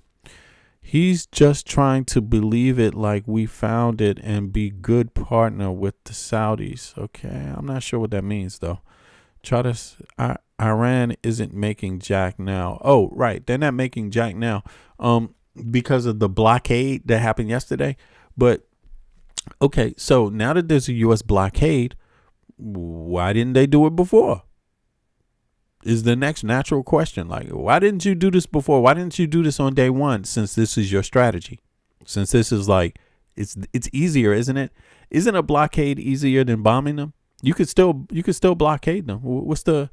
I'm just trying to figure out at what point does it end? So the blockade is not the end, but why? So in other words, you care not about the bomb. You care about them making money. So the bomb was, their ability to make a bomb was taken out successfully, but now you care about the money that they're making. I'm just curious. I just want to know exactly what it is. I'm not saying it couldn't be those things, but it seems like it's iffy a little bit.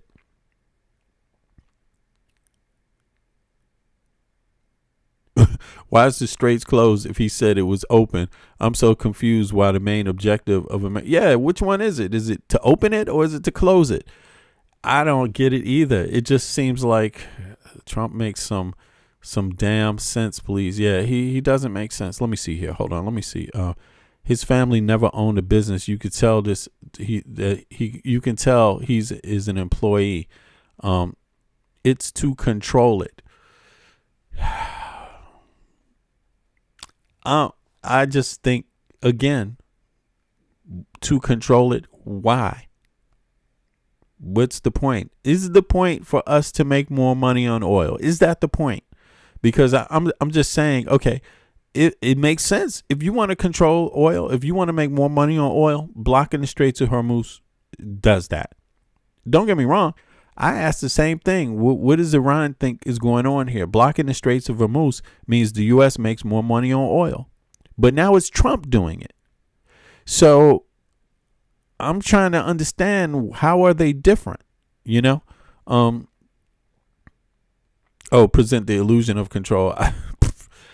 Yeah, it could be, man. Yeah, it's funny. It's funny. I don't think I don't think this is really showing control. I think this shows that you're willing to change your objective based on how much success or non-success you have. Like, so in other words, it's settling for something. Like, but it doesn't, to me, it doesn't make allies. Like, if you're pro-American, this is turning everyone against you. Like, this is not turning, see, in foreign policy, you always need to be concerned about people that turn to Russia, turn to your competitors, or turn to China because of your leadership. So to me, it seems like what they're doing is that's having a success finally. Like, more people are saying, hey, you know, why are you doing this? Even the EU is turning away because of that. Like, it just seems like we don't know what we're doing right now. That's what it seems like to me. But it's worth knowing what other people think. Do you profit? Yeah, the American citizens don't profit at all from it. That's for sure. This is not Norway. This is not other countries. So there's other Western countries and other countries in the world where the citizens actually get a portion of the oil proceeds because it's considered a natural resource. But in the United States, oil is not considered a national resource. It's considered private company property, you know? So, yeah. Wait a minute. Sometime over the next few months, gas may drop down below $4 and we may have gas with a $3. This is not good political messaging, and this is not the flex that he thinks it is. Trump keeps saying gas is at $2. And as I said this morning, too, we are going to be watching the gas stations because they raise prices very quickly when when the crude oil prices went up. We hope they'll bring them down Hey, this is exactly what Biden said. He's saying exactly what Biden said, and people blamed Biden. Literally. Yes. And this is also what Republicans call socialism. When the state intervenes and regulates prices. Yes, he is talking more socialist now. So that's very interesting how Scott Bessent is actually, having these kind of social democratic policies all of a sudden. Look, whatever happened to free market? You just sell it for whatever it is, and that's what's best for everybody. What people pay is what's good for America. If you're willing to pay $8, who cares? Why stop someone from paying $8? They choose it. They choosing to do that. If they don't like it, they can just not buy gas. That's what Republicans usually said before. That's what they said to Biden 4 years ago. Hold on. This dude, let me look this shit up here. Did Biden ever state that he hoped the gas companies regulated their own prices and not ask the government to do it? Let me see here. What is Biden's policy all about? Okay, let me see here. Okay, hold on. Damn, did that? Oh, okay, it went that fast. Let me see here. So it says, here, this is what Biden said. Check this out. This is interesting. And Biden didn't say what I said, what I thought he said, but check this out. He said something else. In 2026, the global economy is increasingly defined by large regional blocks and economic unions. Hold on. Sorry.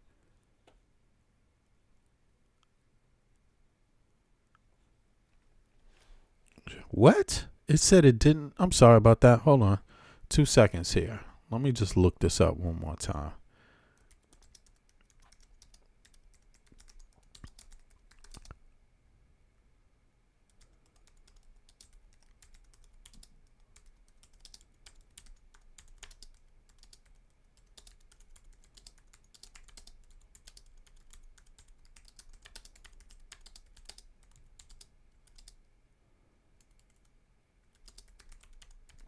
Since he talked about regulating prices, let me make sure I got this correct here. So here we go. Now, this is what Joe Biden has said in the past, and this is important because let's play back what Scott Bessent said real quick so everybody knows what this is in connection with. Let me turn on my screen real quick too. So Scott Bessent, he said something else, right? Let's go over to him, pull it back. Here we go. Trump keeps saying gas is at $2. And as I said this morning, too, we are going to be watching the gas stations because they raise prices very quickly when when the crude oil prices went up. We hope they'll bring them down just as quickly as crude oil prices have come down, which they've come down substantially just in the past 10 days. Okay. They raise prices. May have gas with a $3. This is not good political messaging, and this is not the flex that he thinks it is. Trump keeps saying gas is at $2. And as I said this morning, too, we are going to be watching the gas stations because they raise prices very quickly when when the crude oil prices went up. We hope they'll bring them down just as quickly as crude oil prices have come down, which they've come down substantially just in the past 10 days. Okay. Wow. So he's going to be watching them. What does watching mean? What you going to do about it, sucker? You've been watching them the whole time. And what you going to do about it? You working for the federal government. Are you implying the federal government is going to do more than watch? What the fuck? Now, this is what Joe Biden said. Joe Biden has repeatedly and forcefully accused energy companies of taking advantage of global crises. Okay? This is the president that just served in the last administration for people that don't know. The one before this Trump. Okay. To drive up, but people hated him for this comment. Okay. Let me see. Advantage of global, specifically the war with Ukraine, to drive up gas prices and increase their own profits. Okay. So And people, the Republican voters also were like, what's up with this? This has nothing to do with that. Why are you doing that? Now, during his presidency, they tried to say it was about Ukraine. And Biden said, this is not about Ukraine. This is just about companies, private companies trying to capitalize on it. The United States has plenty of oil, but they just don't want to, they want to keep their prices at global market value instead of selling it to American citizens for a discounted value. You see what I mean? Since it doesn't have to travel anywhere, since it doesn't have to go, you might price your oil and your gas on the global market, but it doesn't have to be traded that way. Not for Americans to get the benefit from it, because we're one of the major gas producers in the world. In fact, we might produce more gas than anyone else. So why aren't we benefiting from it at the pump? You wouldn't know it at the pump. You would think our gas is coming from all the way around the globe. It's not. It doesn't have a middleman. It doesn't need transport. It doesn't need all that shit for you to get a benefit from having all that oil. Okay. During his presidency, he shifted the initial request for cooperation to aggressive rhetoric, famously accusing some companies of war profiteering. Key remarks: more money than God. In June 2022, Biden took a direct shot at ExxonMobil during a speech stating Exxon made more money than God this year. Okay. He argued that while Americans were suffering from high gas prices, oil companies were using their unprecedented profits for stock buybacks and dividends rather than increasing production. Damn, that's deep. It sounds like corruption there. War profiteering. By October, and again, Congress can do anything about this they want anytime. Senate can do anything about this anytime they want. They can do it. They're the ones that are the masters of the president. They're the masters of the Supreme Court. They're the masters of the universe as far as the United States is concerned. They decide at the end of the day. They don't like someone, they impeach them, period. They shut them down. That's what Congress and the Senate have the power to do. Okay, war profiteering. By October 2022, gas prices remained a major political issue for the midterms.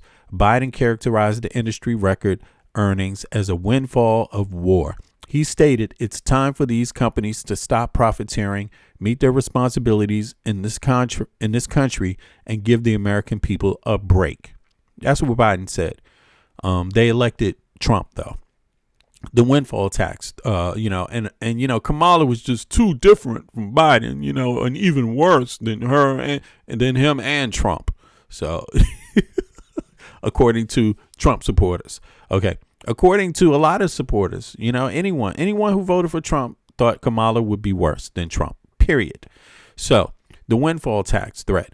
Biden repeatedly threatened to work with Congress to impose windfall profit taxes on oil companies if they did not use their record-breaking revenue to lower prices at the pump or invest in domestic refining capacity. Yeah, but people prefer Trump. And that's what they got right now. The arguments used. Biden's criticism generally focused on 3 points. Refining margins. He pointed out that even when the price of crude oil dropped on global market, the price of gasoline at the pump often remained high. He blamed this on historically high refinery profit margins. Just profit. They didn't have to make godlike money, but it's capitalism, so why not? Let them eat cake. Capitalism. Okay?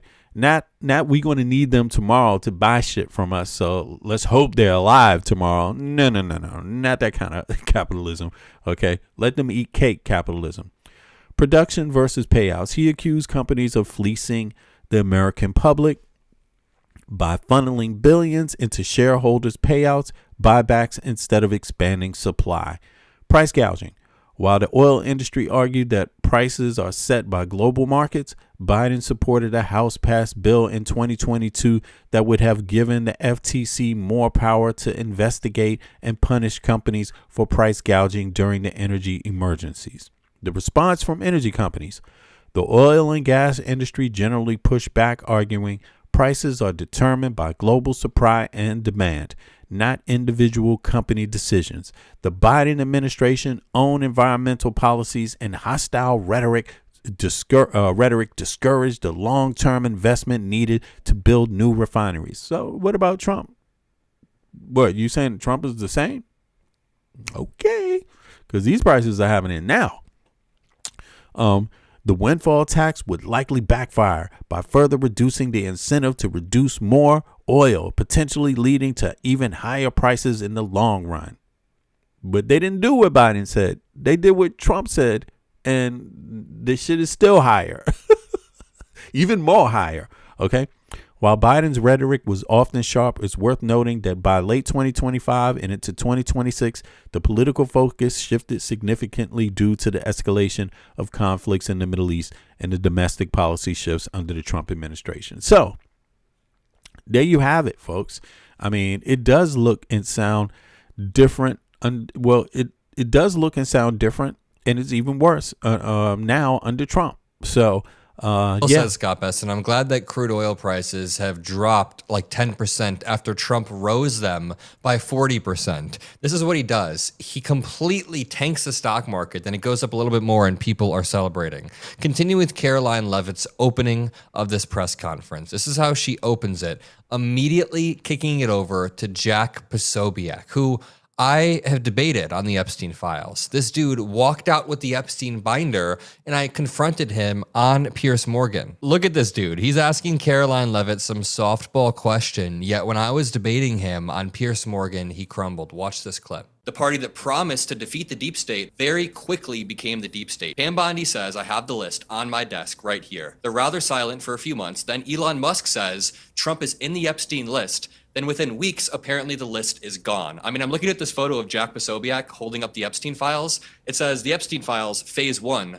But where's phase 2? There's no phase 2. He actually helped Epstein be prosecuted. He was the only person who was involved, kicked him out of the Epstein. You know all this. Like, it's just a very Have you heard of Alexander Acosta? You were duped to cover up sexual abuse of Donald children. Trump was you were kicked him duped. out of his. Alexander Acosta was a Florida district attorney. You can look this up. He knew both Trump and Epstein. He was appointed as a Secretary of Labor under Trump and had to resign in 2017 because people found out that he mishandled the Epstein case in 2007 and let Epstein get an illegal plea deal. Epstein was then able to go re-offend, and Trump appointed him in 2017. So I don't want to hear the dude that was brought to the White House to cover up sexual abuse saying that there was, what are you trying to say here? Yeah. You gotta wipe your face. Can you just wipe that little thing off your face there a little bit? You got a little, mud on your face. You have no points. Hold on a second. Okay, now let's see what this guy had to ask Caroline Leavitt.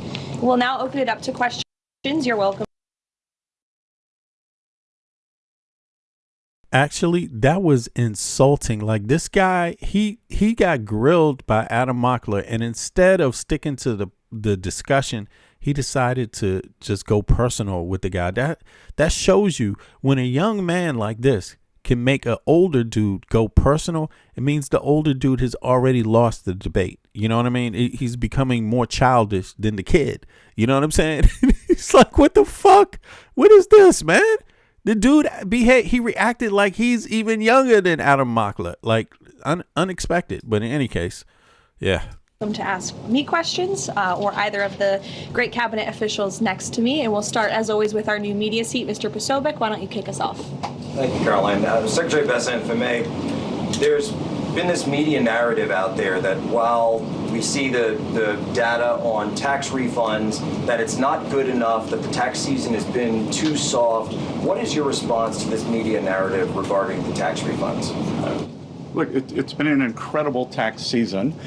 We have done more with less at the IRS, that we have moved over millions of taxpayers to digital tax accounts, and that leaves us able to service more taxpayers in person and on the phone. And as we can see, the economy was very strong. Okay, Jack Posobiec literally threw this guy a softball, and he still gave the least captivating answer I've ever heard. Not that the Treasury Secretary is supposed to be captivating, but dude, he's skipping over the fact that tariffs have spiked the cost of goods for American consumers. The average family is paying an extra $1,000 due to tariffs, according to a study. On top of that, ACA subsidies have been cut, gas prices are up, diesel prices spiking, they're making everything else spike in cost, and he's trying to talk about small tax cuts that are temporary. To continue, Caroline Leavitt then begins to address the allegations against former Representative Eric Swalwell. I'm sorry, I think the Eric Swalwell allegations are disgusting. I watched the video yesterday of the accusers laying out the allegations and laying out what happened to them, and I believe them. This is disgusting, and as this has happened, I've heard more rumors behind the scenes that he's just kind of an allegedly drunk piece of shit. But when Caroline Leavitt begins... Facts. Allegedly a drunk piece of shit. That is, let's hear that one more time. Thank you, Adam, for being very well descriptive. Disgusting. And as this has happened, I've heard more rumors behind the scenes that he's just kind of an allegedly drunk piece of shit. But when Caroline Leavitt begins to attack him... Just to sum it up, so those of you that don't understand, he's a dirtbag, I think you have no moral high ground. You stand there every day with a cross around your neck and run defense for the guy who quite literally is littered throughout the Epstein files. And one for Caroline, as well as the administration in general, if I may. This past Saturday, I published a video of now former Representative Eric Swalwell in bed. There's the president's heading to Las Vegas. Well, Eric Swalwell was in Las Vegas in this video. I'm told, according to geotagging, this scandal has erupted now. Accusers coming forward, many others coming forward, as well as questions regarding his extremely close relationship with Arizona Senator Ruben Gallego. And I want to know if the administration had any comment on the fact that Senator Gallego seemed to be very vocal about wanting the release of the Epstein files, and yet when questions come to his own involvement with Eric Swalwell, he doesn't seem to want to provide anything. Yeah, look, I think the accusations and allegations against former Representative Swalwell are despicable and disgusting.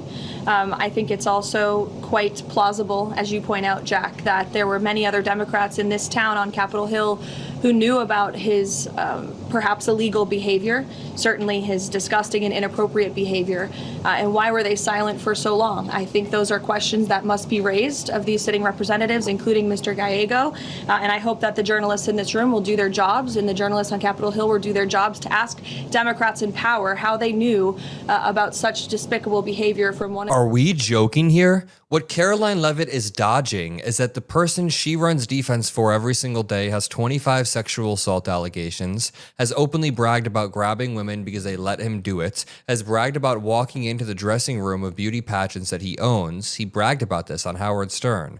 He has repeatedly talked about how he can have power over other people like women, and it's very clear the way that he thinks of power dynamics in America. On top of that, I've asked a lot of my friends in DC, I've asked them to tell me the truth. What do they know? What do they not know? Everybody has told me they didn't really know much. There were rumors that he was kind of just like a pest on Snapchat, like he would Snapchat people and be like, hey, but nobody knew the extent of these allegations, from my understanding. Maybe some California opposition races like Republicans had discovered this or something, but none of my friends in DC were swirling around these allegations. And to say that people in DC knew this when the Republican Party is actively covering up and dodging Donald Trump's repeated sexual assault allegations, his actual civil conviction of rape, of sexually abusing E. Jean Carroll. They dodge that up. They cover it up. They fought tooth and nail for the Epstein files not to be released. They fought tooth and nail for Matt Gaetz to not be held accountable, Tony Gonzalez to not be held accountable. Over and over,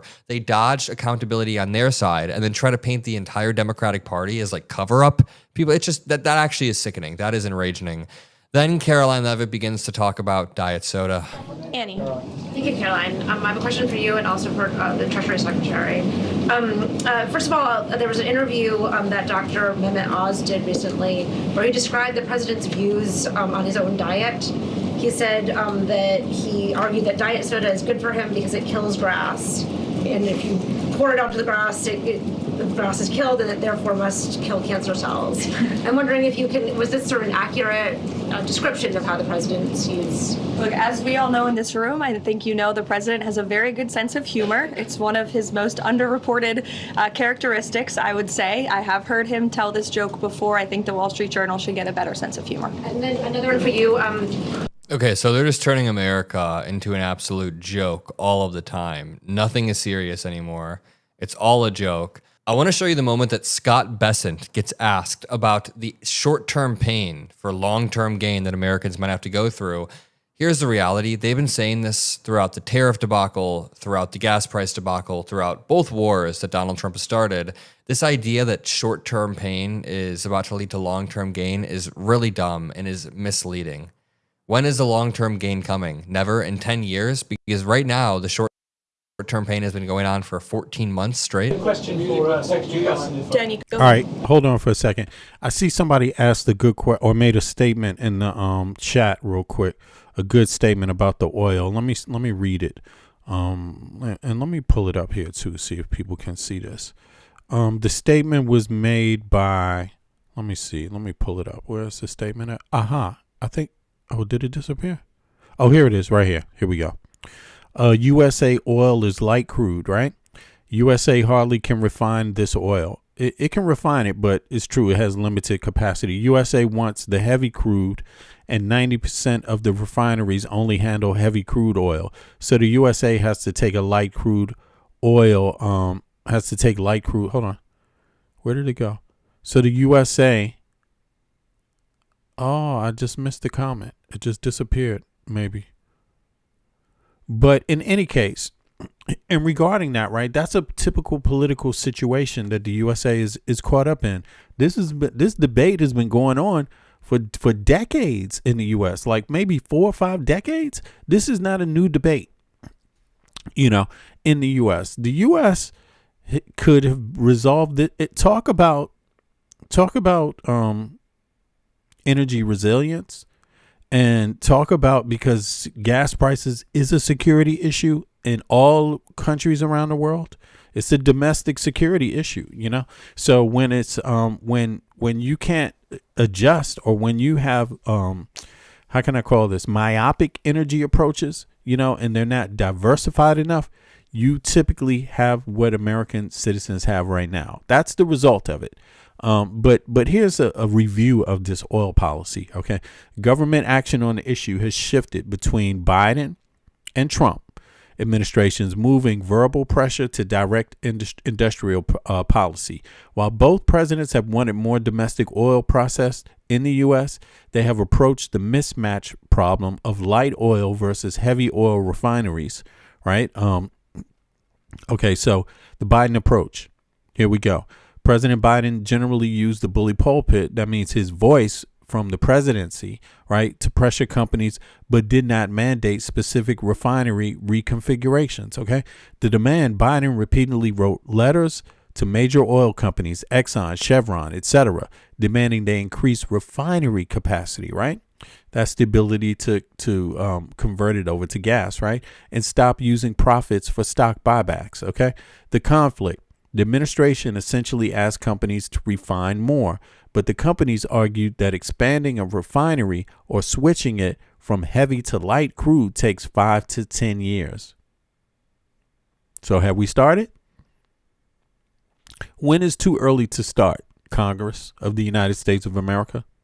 When is too early to start to mandate it, that oil companies do this? As a matter of fact, has it been 5 years since Biden was in office? Basically now, they could have started. You know what I'm saying? They would have been halfway through, according to their own logic, right?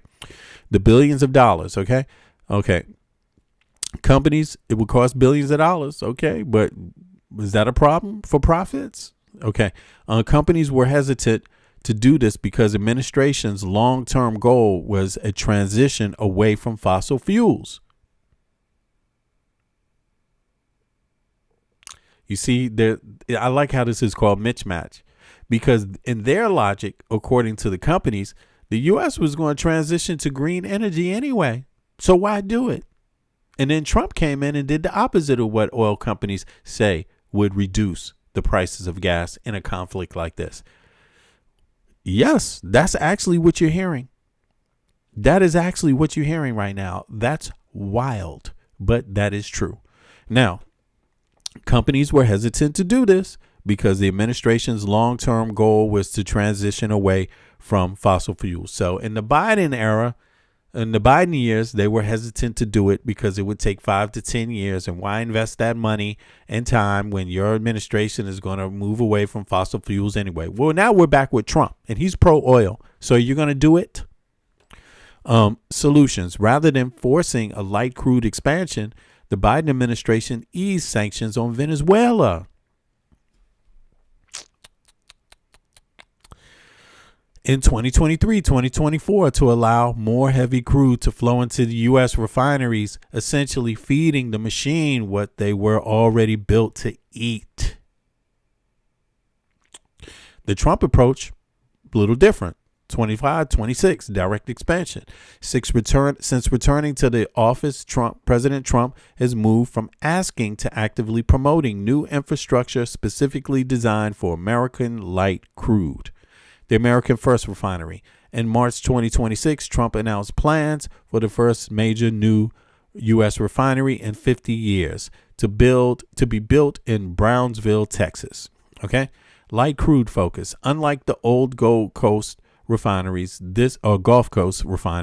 this new facility, backed by India's Reliance Industries, is being built specifically to process light, sweet crude from U.S. shale fields.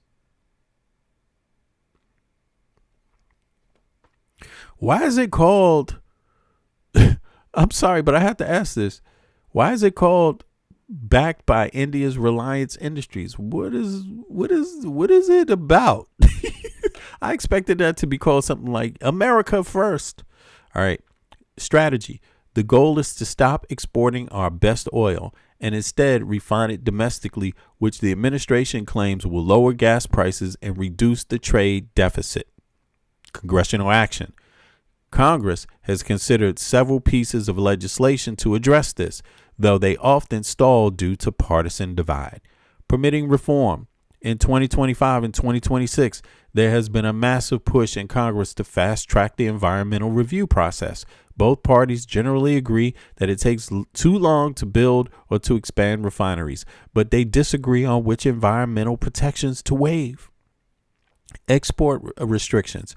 Some members of Congress have proposed crude oil bans to force companies to keep the light oil here. However, energy experts and the Department of Energy have warned that if you ban exports before you have the capacity to refine, U.S. production would actually collapse because the oil would have nowhere to go. Why don't they just convert the old refineries? It sounds simple, but it's technically difficult. The refinery built for heavy sour crude has massive cockers and desulfurization units. Okay. To switch to light sweet crude, you aren't just changing a setting, you are essentially replacing the engine of the massive industrial city. Most companies find it more profitable to simply export the light oil and buy the heavy oil their machines were built for. So, in other words, this is self-induced issue in the United States. It's self-induced. So, but it's worth knowing what factors are involved. It's worth knowing what factors are involved, and also the approach to green energy at the same time. I mean, so without some investment, the oil companies argue that they can't reduce prices, right? But listen to what this guy says, though. This is interesting here. Hold on. Scott Bessent says something else. He says something totally different. He's looking at the companies. And he's saying if the price of oil is going down, we're watching you to see if you bring your prices down, your gas prices down. Look, we've stopped firing. The Straits of Hormuz have not been completely reopened, so we will see. And I like how he had to specify the U.S. kept our side of the ceasefire, because it's not really a ceasefire. Israel continued to commit war crimes in Lebanon, killed hundreds of people. You can look it up. It's true, and it's despicable. In return, Lebanon and Hezbollah fired back. Iran began to fire back. Certain sections of Iran were splitting off and were continuing to fire I'm just not really sold on the idea that this is a substantive, lasting ceasefire. Trump is literally mobilizing more troops today. And I'm optimistic that during the summer we will see gas with a 3 in front of it sooner rather than later. It's Bank Week here in D.C., so I've been meeting with a lot of my Middle Eastern counterparts, the finance ministers, and they all say that once the straits are open, they can start pumping again within 1 week. So not by summer like Memorial Day, but maybe by Labor Day? Again, I'm optimistic that sometime between June 20th and September 20th that we can have $3 gas again. Wait a minute. Sometime over the next few months, gas may drop down below $4 and we may have gas with a $3. This is not good political messaging, and this is not the flex that he thinks it is. But then here's his answer to all of this. Listen to this. Trump keeps saying gas is at $2. And as I said this morning, too, we are going to be watching the gas stations because they raise prices very quickly. Here it is again. Listen. This is not good political messaging, and this is not the flex that he thinks it is. Trump keeps saying gas is at $2. And as I said this morning, too, we are going to be watching the gas stations because they raise prices very quickly when the crude oil prices went up. We hope they'll bring them down just as quickly as crude oil prices have come down. So they've come down. So you could hear this.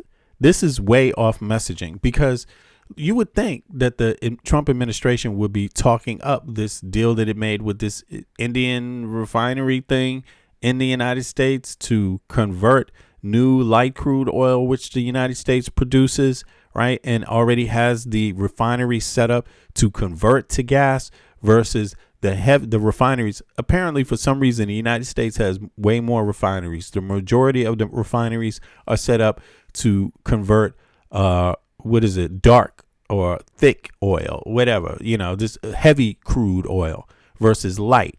The United States produces more light oil, crude oil, but its refineries are set up for the heavy crude. So it's a mismatch. But this guy's not even talking about that right now. He's talking about watching the gas companies and their pricing, right, according to the international market, which is why the reason why this matters is because what the oil companies say is that you can't force us to bring prices down if we don't have the refineries. But they said we don't want to do the investment. They told Biden they didn't want to do the investment because the Biden administration was looking towards green energy and a move away from fossil fuels. So that was their extortion tactic, that they don't want to do that because, hey, you're getting into green energy. So in other words, capitalism is dictating American policy. Oil companies are dictating American policy.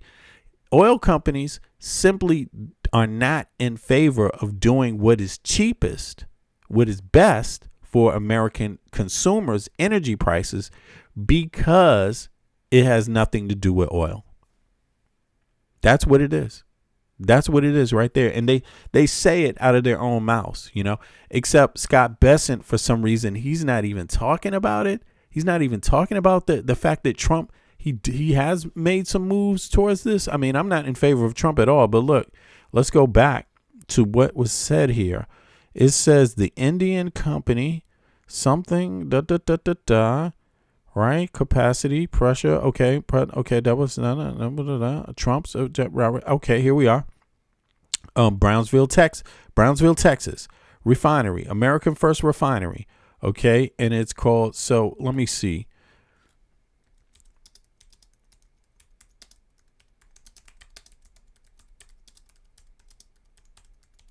Let me just go back to, let me see here. Okay. So here it is, just for people to see this, right? So you should have the ability to see along with me what I'm reading.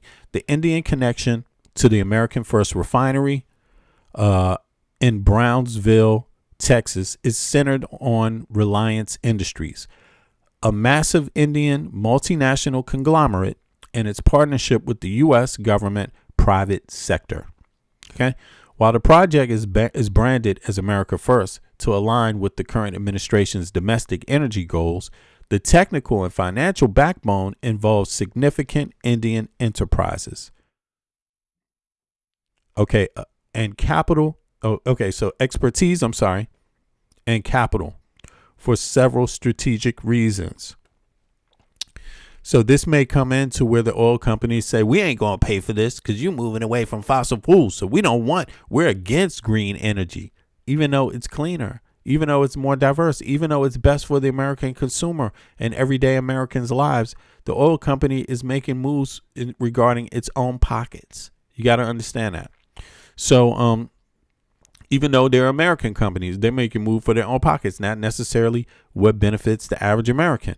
Okay, so Reliance Industry role. Reliance Industries, owned by Mukesh Ambani, operates the Jamnagar refinery in India, which is currently the largest and most complex refining hub in the world. The expertise. Reliance is considered a world leader in flexible refining. Okay. They have the specific engineering blueprints for facilities that can switch between light and heavy crudes seamlessly. Okay, that's great. Exactly the technology the U.S. is currently lacking in its older Gulf Coast plants. Okay, we talking about price of gas. If you want to bring the price of gas down, this is why oil companies argue they can't just do that so fast, because they don't have this. Okay, the Capital Reliance is one of the primary private investors in the Brownsville project, providing a multi-billion-dollar anchor funding required to get the project off the ground. So they paid for it. The United States didn't want to pay for it. Oil companies didn't want to pay for it. The United States has left this a total privatized endeavor. But of course, they don't want to do it while green energy is a conversation in the United States. So they're against that. They want people's cars to be functioning on gas forever. Period. Okay, this is the position of the gas companies. And the United States, the gas companies have a whole lot to say, even though the gas is not nationalized. Okay, that means you don't get any profit. The proceeds, none of the proceeds go into a social security fund. None of the proceeds go into an elder care fund. None of the proceeds go into a welfare fund for any aspect of domestic life. Okay. The reciprocal trade deal. And yes, in other countries, it can and often does. Okay. So even Western countries. Okay. So, all right. The project is part of a larger 2026 geopolitical trade agreement between the U.S. and India. This is interesting. I'm surprised Scott Bessent not even talking about this. Maybe he doesn't want to big it up because it's involving India,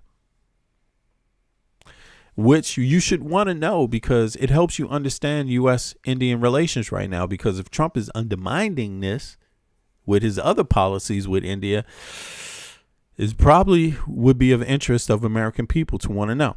U.S. side provides the land, Texas, the raw material, U.S. light shale oil, the fast-tracked environmental permits. India's side provides the refining technology and guaranteed offtake agreements. And essentially, the refined products that aren't sold in the U.S. are guaranteed to be bought by India, ensuring the refinery is always profitable. That's very interesting. Wow, I learned a whole lot because I'm just curious what MAGA people think about Trump. I'm curious when is this conversation public? Like, I haven't heard anybody talking about this in legacy media. I'm not saying it's a big deal. I'm just saying, it sounds very interesting. Why don't we hear more about this shit? That's what I'm curious about, you know. Let me see something. By the way, if you haven't clicked the like button, click the like button for me. I appreciate that. And if you haven't subscribed to my channel, subscribe. I'm almost at the 10,000 mark. That means I got like maybe close to 8,000, maybe 7,500 or something subscribers just from last year. Or in the last year. So I appreciate that, everybody. But subscribe if you're not subscribed. Like if you haven't liked it. Look, liking the video helps more people come in contact with the stream. And you can't tell me that everybody's talking about even having a conversation when this comes up. You see what I'm saying? This is about energy and gas right now. It's very strange that this hasn't come into legacy media. I'm just saying it. And I'm not saying, Scott Bessent should be the one talking about it too. You see what I mean? So, but in any case, let's get on with his conversation here. Here we go. Substantially just in the past 10 days. Okay, wow. Well said, Scott Besson. I'm glad that crude oil prices have dropped like 10% after Trump rose them by 40%. This is what he does. He completely tanks the stock market, then it goes up a little bit more and people are celebrating. Continue with Caroline Leavitt's opening of this press conference. This is how she opens it, immediately kicking it over to Jack Posobiec, who I have debated on the Epstein files. This dude walked out with the Epstein binder and I confronted him on Piers Morgan. Look at this dude. He's asking Caroline Leavitt some softball question, yet when I was debating him on Piers Morgan, he crumbled. Watch this clip. The party that promised to defeat the deep state very quickly became the deep state. Pam Bondi says, I have the list on my desk right here. They're rather silent for a few months. Then Elon Musk says Trump is in the Epstein list. Then within weeks, apparently the list is gone. I mean, I'm looking at this photo of Jack Posobiec holding up the Epstein files. It says the Epstein files, phase 1. But where's phase 2? There's no phase 2. He actually helped Epstein be prosecuted. He was the only person who was involved, kicked him out of the Epstein. You know all this, like it's just a very. Have you heard of Alexander Acosta? You were duped to cover up sexual abuse of Donald children. Trump was you were kicked him duped. out of his. Alexander Acosta was a Florida district attorney. You can look this up. He knew both Trump and Epstein. He was appointed as a Secretary of Labor under Trump and had to resign in 2017 because people found out that he mishandled the Epstein case in 2007 and let Epstein get an illegal plea deal. Epstein was then able to go re-offend, and Trump appointed him in 2017. So I don't want to hear the dude that was brought to the White House to cover up sexual abuse saying that there was, what are you trying to say here? Yeah. You gotta wipe your face. Can you just wipe that little thing off your face there a little bit? You got a little, hold on a second. That's so he's totally trying to, erase the fact that actually Acosta is the guy who gave Epstein the sweetheart deal that allowed him to walk and get away with more crimes, serious crimes later, like who knows, thousands of crimes later. And this is the guy that Trump took on as a cabinet member from Florida, the Florida AG at that, the Florida, what is the AG's job when it's on the state level? What is that called? The lead prosecutor for the state, right? But this is the response that he gives when he points that out. That's so weird. I find that to be really weird. To the White House to cover up sexual abuse, saying that there was, what are you trying to say here? Yeah. You gotta wipe your face. Can you just wipe that little thing off your face there a little bit? You got a little, hold on a mud on your face. You have no points. Hold on a second. Okay, now let's see what this guy had to ask Caroline Leavitt. We'll now open it up to questions. You're welcome to ask me questions or either of the great cabinet officials next to me. And we'll start, as always, with our new media seat, Mr. Posobiec. Why don't you kick us off?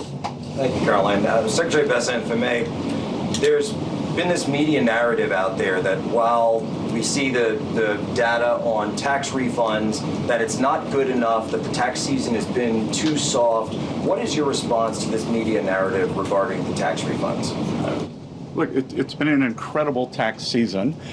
We have done more with less at the IRS, that we have moved over millions of taxpayers to digital tax accounts, and that leaves us able to service more taxpayers in person and on the phone. And as we can see, the economy was very strong. Okay, Jack Posobiec literally threw this guy a softball, and he still gave the least captivating answer I've ever heard.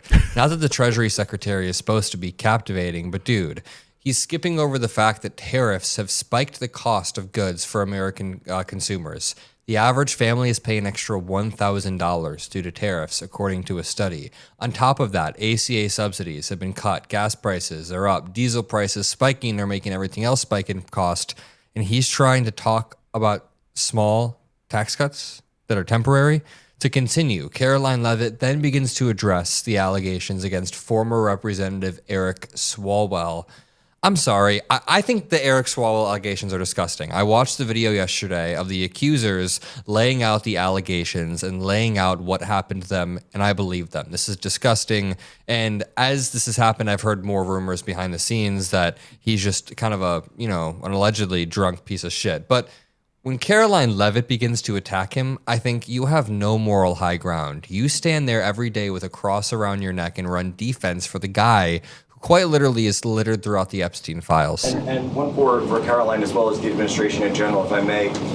This past Saturday, I published a video of now former Representative Eric Swalwell in bed. The president's heading to Las Vegas. Well, Eric Swalwell was in Las Vegas in this video. I'm told, according to geotagging, this scandal has erupted now. Accusers coming forward, many others coming forward, as well as questions regarding his extremely close relationship with Arizona Senator Ruben Gallego. And I want to know if the administration had any comment on the fact that Senator Gallego seemed to be very vocal about wanting the release of the Epstein files, and yet when questions come to his own involvement with Eric Swalwell, he doesn't seem to want to provide anything. Yeah, look, I think the accusations and allegations against former Representative Swalwell are despicable and disgusting. I think it's also quite plausible, as you point out, Jack, that there were many other Democrats in this town on Capitol Hill who knew about his perhaps illegal behavior, certainly his disgusting and inappropriate behavior, and why were they silent for so long? I think those are questions that must be raised of these sitting representatives, including Mr. Gallego, and I hope that the journalists in this room will do their jobs, and the journalists on Capitol Hill will do their jobs to ask Democrats in power how they knew about such despicable behavior from one of... Are we joking here? What Caroline Leavitt is dodging is that the person she runs defense for every single day has 25 sexual assault allegations, has openly bragged about... Okay, so she's capping about that. But let me see here. What else is going on here? Sorry, 2 seconds. Let me just skim through this real quick. Here's the last question. Let's go. Thank you, Caroline. I have a question for you and also for the Treasury Secretary. First of all, there was an interview that Dr. Mehmet Oz did recently where he described the president's views on his own diet. He said that he argued that diet soda is good for him because it kills grass. And if you pour it onto the grass, the grass is killed and it therefore must kill cancer cells. I'm wondering if you can, was this sort of an accurate description of how the president's views? Look, as we all know in this room, I think you know the president has a very good sense of humor. It's one of his most underreported characteristics, I would say. I have heard him tell this joke before. I think the Wall Street Journal should get a better sense of humor. And then another one for you. Okay, so they're just turning America into an absolute joke. Yeah, so you heard that. That is kind of a crazy thing. Again, this benefits Trump because, again, you know, we often complain about conservative politics and tone in politics. You know, the conservative tone. We wanted a more animated president. We wanted a president that wasn't so serious, wasn't so, you know, how can I say this? Stuck on what? How can I say this? Woke. Stuck on woke. You know what I mean? We didn't want a president to seem to just keep doing, you know, woke means like you can't just say anything you want to say, that there's a, you know, you have to be accountable in public, and that you can't just, you know, maybe describe things in a certain way that are considered stale. You know, the Americans wanted exciting. They didn't want boring politics anymore. And what they got out of that is Trump. You know, a guy, he's very exciting. He's, like Caroline Leavitt said, he can make a joke about, you know, and you wouldn't even know it's a joke, right? But he says it on the world stage, and this is the consequence of wanting that, allowing it. By saying that it's that it was just a joke only gives credence to more of the behavior. That's the problem here. And unless you hired them to be a joke, to make jokes, I don't see what it is, because you're the taxpayer. What you're experiencing right now is not a joke at all. You're the one flipping the bill for them. That's not a joke. So people don't elect presidents really to see a joke. You know what I mean? So I think it's, you could believe her and you could take it that way. But let me ask you, are things doing fine for you right now? I mean, how's life for American citizens right now? Right? Is it joking time? You know, or are you being stuck with the bill for everything that goes on? Now, in any case, there's other serious matters here. So I wanted to catch up on something. This is 14th Amendment stuff. And I wanted to check in on this because obviously it's being described by persons, you know, or having an effect. They're using people in the political sphere that have this kind of color, you could say, that this guy would be described as an African American, right? And he's speaking about the 14th Amendment. And they just heard, people just heard, they heard, what do you call it? The Supreme Court just heard different views and different perspectives and questions and things like this before they usually rule on some kind of thing that they want, that the American people claim to offer, right? But check this out. This is about the 14th Amendment and Trump's view of it. Trump has come out and said that the 14th Amendment is about ex-slaves, right? Yeah, true. It is. And it's not only about ex-slaves, though. That's not right. But one famous case, which was the the Dred Scott case, has had some effect here because he wasn't able to sue, and because of the status of slaves, and was he free in one state or not in another? It actually got litigated that way originally, and the Supreme Court sided against Dred Scott. That's why that case is known, right? He didn't actually win, right? But it's a famous case. Well, ever since then, the Supreme Court has gone the opposite direction because they realized, damn, if you're challenging this, then you challenge him more. Let me see. Yeah. V. He said, and he should, I don't know what that means, V. You got to be more clear.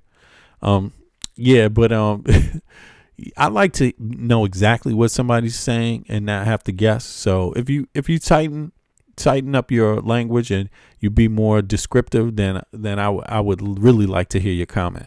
But in any case, let's hear from this guy who is actually speaking about it. But I don't know what his perspective is, but let's hear it first. Yeah, this is still one of the biggest issues in Florida and around the country. Yeah, you've been accused of wanting a pathway to citizenship for illegal aliens. How do you respond to that, and what exactly is your position on that? Oh, okay. So is he speaking about the 14th? Let me see this. Let's see this again. Hold on. Yeah. This is still one of the biggest issues in Florida and around the country. Yeah. You've been accused of wanting a pathway to citizenship for illegal aliens. How do you respond to that, and what exactly is your position on that? Do you support deporting all illegals? My response is I've never supported a pathway to citizenship. I know the video that people are referring to. I did an interview with CPAC back in 2021. This is before Joe Biden let in more than 10 million illegal aliens into the United States. And the question was about how do we actually bring immigration into common sense reality today? So you could see the issue of slavery, right? Black American status as citizens, African American status even more as citizens is tied into the 14th Amendment, but also immigration is a factor. Who is a real immigrant? But there's many other people caught up in it. There's many other people caught in it. So this is what Trump has argued that the Supreme Court in 2026 should chime in on. This is what Trump wanted, right? So his administration brought this case to the Supreme Court. Now, how the outcome, is who knows? Who knows? Because this is a Supreme Court that often, when it comes to, how can you say this, minority rights, even Black Americans, chooses, usually sides against reparative damages of African Americans. Like, I'll give you an example. It was cited that minorities and Black farmers didn't get any of the money that was put out by the federal government to aid farmers. Like they've been being discriminated against. When that came to the Supreme Court sided against it. They said the Biden administration had passed something for them through Congress, through the Senate, and it went and he signed it. The Supreme Court shot it down, saying that it cited minorities and Black Americans, and they can't do that. They're not able to discriminate, even in reparative justice. So you got to understand, when we're talking about reparations, if you think anybody is talking about reparations to a Supreme Court that is totally against reparations, then that means you're not understanding what's going on. The Supreme Court is totally against reparations for the United States of America. The U.S. Supreme Court is. They're right-winged.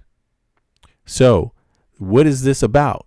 It's definitely not about reparations, but let's see. And I said, you have to start with border security. You have to start with security first, secure the border, get that done. The second thing you have to do is go through reforms of the visa system. H-1B visas, they got to go. They've been abusing American workers. There's so many reforms in the visa process that are needed because this stuff was written in the 80s, not today. And so it all has to be reformed. The third thing was following the 9/11 Commission's review and saying that we have to have a biometric exit system. We have a biometric entry system in the United States. We still don't have a biometric exit system. That has to be done. Then I said, we have to make sure we end chain migration. We should go back to a quota system in immigration because the United States has to be able to assimilate people coming into the country. If you have workers who are using visas to come in, we got to be able to take stock of that, assimilate them into our way of life. The sixth thing I said was we need to end birthright citizenship. This is actually before the court right now. Birthright citizenship, in my view, is a bastardization of the 14th Amendment because that was for black slaves.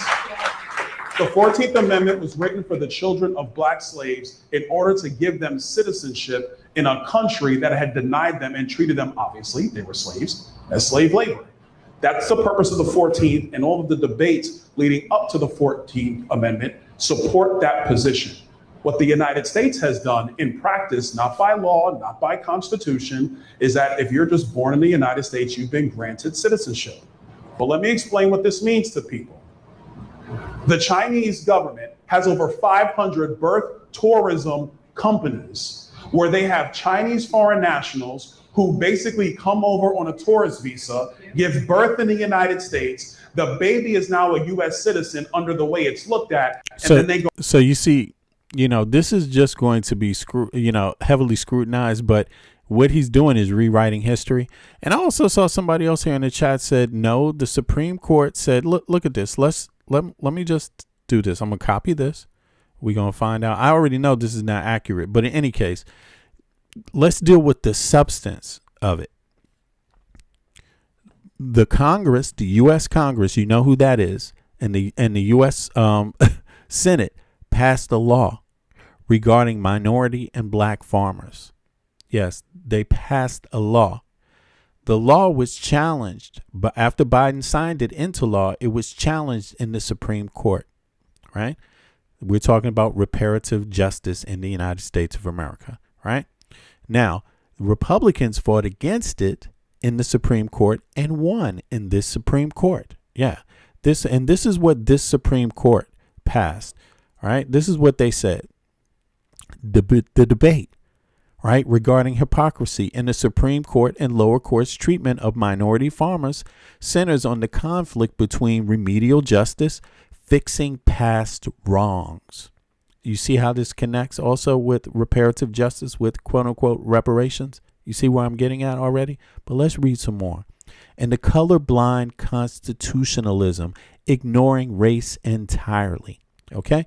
Advocates for minority farmers argue that the courts have applied a double standard by striking down race-conscious aid while ignoring government's own history of racial discrimination. Yes, you see what I'm getting at? Reparative justice. This Supreme Court is against reparations, past wrongs, correcting past wrongs. They're against addressing them, whether they're yesterday's past wrongs from 2025 against any group of people or otherwise or further. Now, the clean slate fallacy. The primary charge of hypocrisy involves the strict scrutiny standard used by the courts. That's this Supreme Court. 6 Republicans. They're the majority on the Supreme Court. They outweigh all others. The decisions, we have a conservative, extreme conservative Supreme Court, which doesn't mean conservative like save you from wasting money. It means some other kind of conservatism, maybe conserving bigotry. Okay, the decision, courts and ultimately trajectory of the Supreme Court, right? So this is by all means they have these kind of perspectives, have ruled that the USDA cannot offer debt relief specifically to socially disadvantaged farmers, minority farmers, because it violates the Equal Protection Clause. This is what they argued. Does it make sense? No. But when the Supreme Court hits its gavel, whether it makes sense or not, it is final until you impeach them and get some new ones that that are different, that are pro, not right wing. Okay. The hypocrisy argument. Critics argue the court is treating the agricultural market as a level playing field that just started today. In reality, the USDA itself has admitted to decades of documented systemic discrimination. They have it themselves admitted it. Denying loans to black, Hispanic, and indigenous farmers while granting them to white farmers by blocking aid meant to fix that specific damage, critics say the court is effectively protecting the unequal results of past government racism. That's the use of tax dollars, using it in a discriminatory manner, not making sure that it's distributed justly. How do you address it in the United States courts? They already admitted they do this practice. So how do you address it if not in the Supreme Court? Okay. Narrowing, Taylor, and listen, these are American citizens saying this. So at the end of the day, you are against other American citizens saying that they have had this problem and they have documented and they've been patient and they're not terrorists. They believe in the law and they're just asking the law to believe in them as citizens. Okay, narrowing, tailoring versus general harm. The court's view, judges have argued that debt relief for all minority farmers is over-inclusive. They say that because not every minority farmer was personally discriminated against by the USDA, the government can't help the whole group. This is what they argued. The hypocrisy argument. Critics point out that when the government provides massive general subsidies like the multi-billion-dollar trade war bailouts or COVID-19 relief, the vast majority of the money, over 99% in some years, goes to white farmers due to the way the programs are structured. The court rarely views these as race-neutral programs as unconstitutional, even though they have a desperate impact that reinforces racial wealth gaps. The repeal and replace maneuver. The specific point of legal frustration occurred during the transition between the American Rescue Plan Act, ARPA, and the Inflation Reduction Act, IRA. Sections 105 of ARPA explicitly promised debt relief to minority farmers. It was blocked by court injunctions filed by the white farmers. They said it's wrong to correct injustices made. It's them that said that. Okay? It's not the other farmers that said it's wrong to address injustices. It's these farmers. Okay? Section 22007 IRA. To bypass the courts, the government repealed the race-based relief and replaced it with financial assistance for farmers who have experienced discrimination, race-neutral language. You see? So, in other words, you are not allowed to address racism. You're not allowed to. It says it right here. You see? You can address discrimination, just not racial discrimination. You can say, I was discriminated against. And then when they say how, you can't say any reason. That's how it works in the United States Supreme Court. The hypocrisy, even after well, if you were discriminated because you were a Muslim, you'd be able to say it. If you were discriminated because you were a woman, you'd be able to say it. If you were discriminated because you were handicapped, you'd be able to say it. But just not this other thing. It's taboo. The hypocrisy. Even after the government changed the law to be colorblind, minority farmers have struggled to actually receive the promised funds, leading to lawsuits like Boyd versus U.S. 2025. That's also in a right-wing Republican-led Supreme Court. The hypocrisy, according to advocates, is that the legal system makes it almost impossible to use race to fix a problem that was created by race or racism. Okay? So even though you're a victim of racism, that can't be your argument in court. That's what it means right now. So people that never heard about that can go check it out and you find out whether you think that's okay. I mean, you know, why even help farmers at all? It's taxpayer dollars. Why help any farmers? Why not just let them sink and go under? Since you know what I'm saying? Why do we have to Of course, that would be absurd, but I'm just saying, farmers are different. Farmers are also in different situations. Farmers have the right to be different. You see what I mean? You can't say, because a farmer is a Jew, they shouldn't be able to say they were discriminated against. You shouldn't say because a farmer's white, they shouldn't be able to be discriminated against. Yeah, some white farmers might be, right? In some cases. You can't say because of their color or their ethnicity or their quote unquote racial look that they can't be possible victims of discrimination. That's the problem here. You see, and now when you cater it towards one group, if you want to actually be rational, you can just eliminate it for all groups. So put a 1 in the chat if you believe that it is wrong for any group of people in the United States of America, women, men, religious group, Jews, Muslims, Christians, any other group, handicap, children, right? And any other group of people, is it wrong to say you've been discriminated against, and should there be no legal compensation for it legally?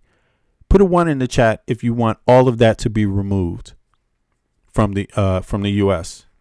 And put a 2 in the chat if no, you stand up for everybody. If you're discriminated against, no matter who you are, it should be heard in the Supreme Court and people should get their just due. Farmers should be given special breaks since they grow food. Yeah, but should all farmers be given special breaks?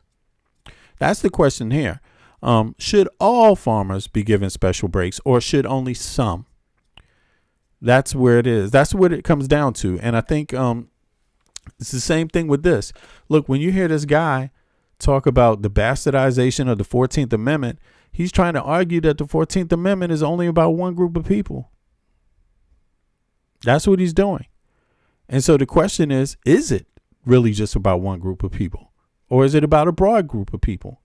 And how is it going to be dealt with fairly in this court? Let me see something here. Yeah, that's so funny. Okay, let me go on. Let's see here. Go back to China. And then that child. This guy, man, when he speaks, this is crazy. Anyway, I want you to hear his whole comment here. 10 million illegal aliens into the United States. And the question was about how do we actually bring immigration into common sense reality today? And I said, you have to start with border security. You have to start with security first, secure the border, get that done. The second thing you have to do is go through reforms of the visa system. H-1B visas, they got to go. They've been abusing American workers. There's so many reforms in the visa process that are needed because this stuff was written in the 80s, not today. And so it all has to be reformed. The third thing was following the 9/11 Commission's review and saying that we have to have a biometric exit system. We have a biometric entry system in the United States. We still don't have a biometric exit system. That has to be done. Then I said, we have to make sure we end chain migration. We should go back to a quota system in immigration because the United States has to be able to assimilate people coming into the country. If you have workers who are using visas to come in, we got to be able to take stock of that, assimilate them into our way of life. The sixth thing I said was we need to end birthright citizenship. This is actually before the court right now. Birthright citizenship, in my view, is a bastardization of the 14th Amendment because that was for black slaves. The 14th Amendment was written for the children of black slaves in order to give them citizenship in a country that had denied them and treated them, obviously, they were slaves, as slave labor. That's the purpose of the 14th, and all of the debates leading up to the 14th Amendment support that position. What the United States has done in— so this is the thing. He's talking to a Supreme Court that is against reparations for slavery in the United States of America, for descendants of slavery in the United States of America. And their argument is essentially the same. Their argument is essentially the same, pretty much. Yeah. I mean, I don't know how many people follow it, but they start saying things like, yeah, but we don't want blacks that haven't been, everybody wasn't a part of slavery. So you can't make, if any of them get any of this, reparative justice, that would be wrong. That's literally the same argument here, but let's just make sure you get the correlation between the two. Here, let's play again, because people don't watch the Supreme Court often in the United States. It's sad, but they don't. And a lot of important cases get resolved there. So there's some juxtaposing going on here, even with Donald's here who's speaking, right? He's making a statement about the 14th Amendment, but is he pro reparations for African Americans? Put a 1 in the chat if he's pro reparations. Put a 2 in the chat if he's not. I'm going to ask one more question here. Is Representative Donald's, is he even in the House right now? Yeah, he must be. Donald's. Or is he running? Yeah, from Florida, right? From Florida, pro reparations for African Americans. I'm just curious about this. Then I'll go back with the some other comments here regarding this. Let's see here. Listen, he is not in favor of reparations at all. So listen to this. You have to see the smoke in the mirrors when they throw it up. And yes, they will even use a black man's face, unfortunately, to do this. Okay? So you got to understand what's going on here when it's on being broadcast to you. Representative Byron Donalds, Republican from Florida, is not in favor of reparations for African Americans. But he's arguing what? He's talking about the 14th Amendment and arguing that it should be limited to just African Americans. Do you think his two arguments probably go against each other? Let's see. I'm just saying, as a prominent black Republican, he has consistently argued that the government-led reparations are not the correct solution to historical or current racial disparities. His stance is rooted in conservative philosophy that prioritizes economic self-determination and individual achievement over government-managed wealth distribution. Even when you're done wrong, even when you've been robbed, okay? Even when the government made laws that meant you and your family would be robbed, okay? Even when you get robbed and you go to court and say, hey, man, how come I've been robbed of this? They're going to say, nah, was it because of how you looked? Well, then no. No justice there. Okay. Rejection of reparations. Donald has explicitly criticized the idea of reparations, arguing that it is more productive to focus on policies that foster economic growth today. The individual success argument. He often points to his own life story, raising from the inner city of Brooklyn to the halls of Congress, and the evidence that the American dream is accessible through hard work and conservative principles, right? Regardless of historical injustices. Okay. Economic alternatives. Instead of direct payments, reparations, Donald advocates for school choice, access to capital for small businesses, and criminal justice reform as a primary way to empower the black community. Okay, well, I'm not against these things. You see what I mean? But couldn't somebody interpret this just to empower this sentence, to empower the black community as discrimination? Couldn't just the use of that do it?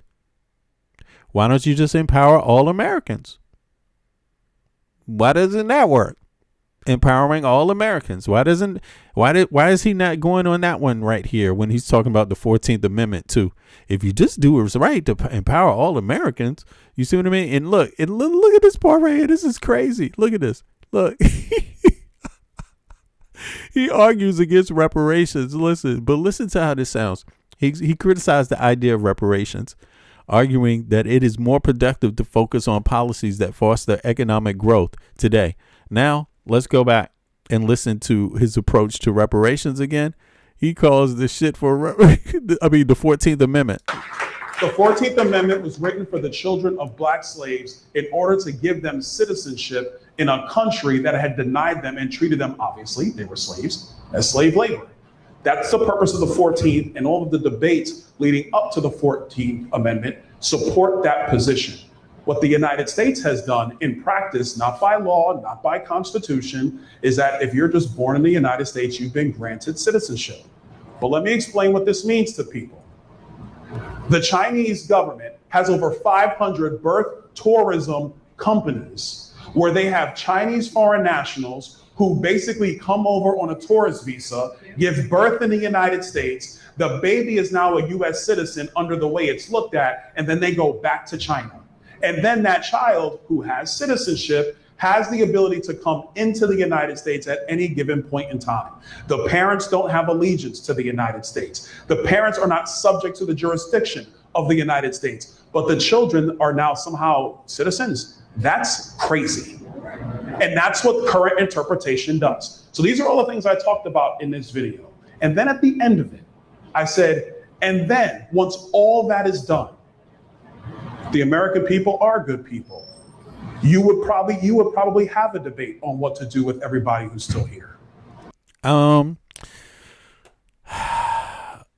just don't understand why he uses Chinese people as the scapegoat for that argument.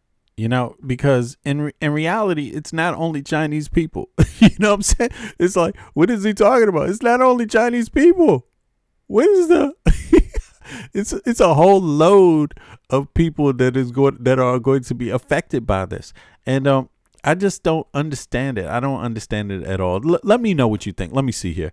This guy has a criminal record and shouldn't be in government along with Trump. That's what Donaldson said. Yeah, I hear you, man. This is crazy, man.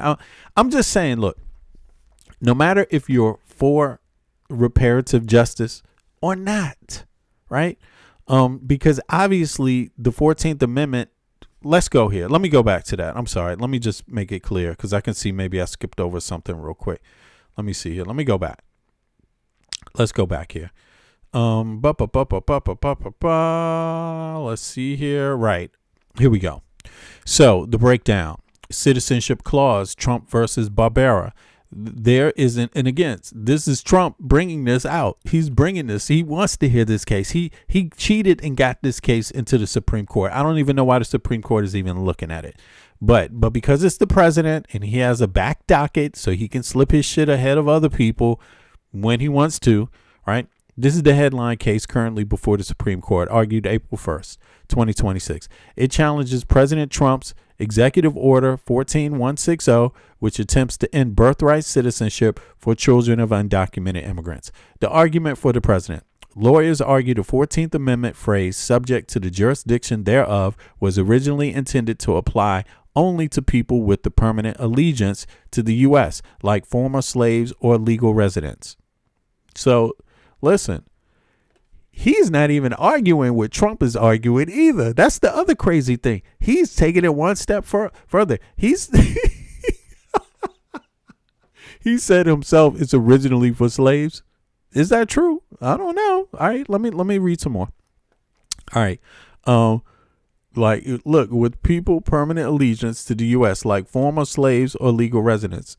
Do former slaves have permanent allegiance to the United States of America? Okay. You tell me. I mean, you know, is there a survey going around where you survey this group of people or what? I mean, I don't know. But in any case, the argument against civil rights groups and most constitutional scholars argue that the United States versus Wong Kim Ark, 1898, okay, already settled this, establishing that anyone born on U.S. soil is a citizen regardless of their parents' status. Okay, this is dangerous what this guy is proposing, by the way, because then you have to enforce the law. So how's the law really going to be enforced? Even though it's the law, does it get enforced that way? Sure, you can give money out to farmers technically, but is it really getting to all the farmers the way it's intended to? No. So you got to think of law the same way. There's a practical side to things as well, how they play out on the ground. Okay, the statutes, a decision is expected by late June, right? So the Equal Protection Clause, remedial justice versus color blindness. Again, this is exactly what came up in it. And this is what I said earlier. That's how it's already connected to cases in the Biden era where the Supreme Court shot it down. Okay, the arguments you mentioned regarding minority farmers have expanded into the broader debate over DEI, diversity, equity, and inclusion in government.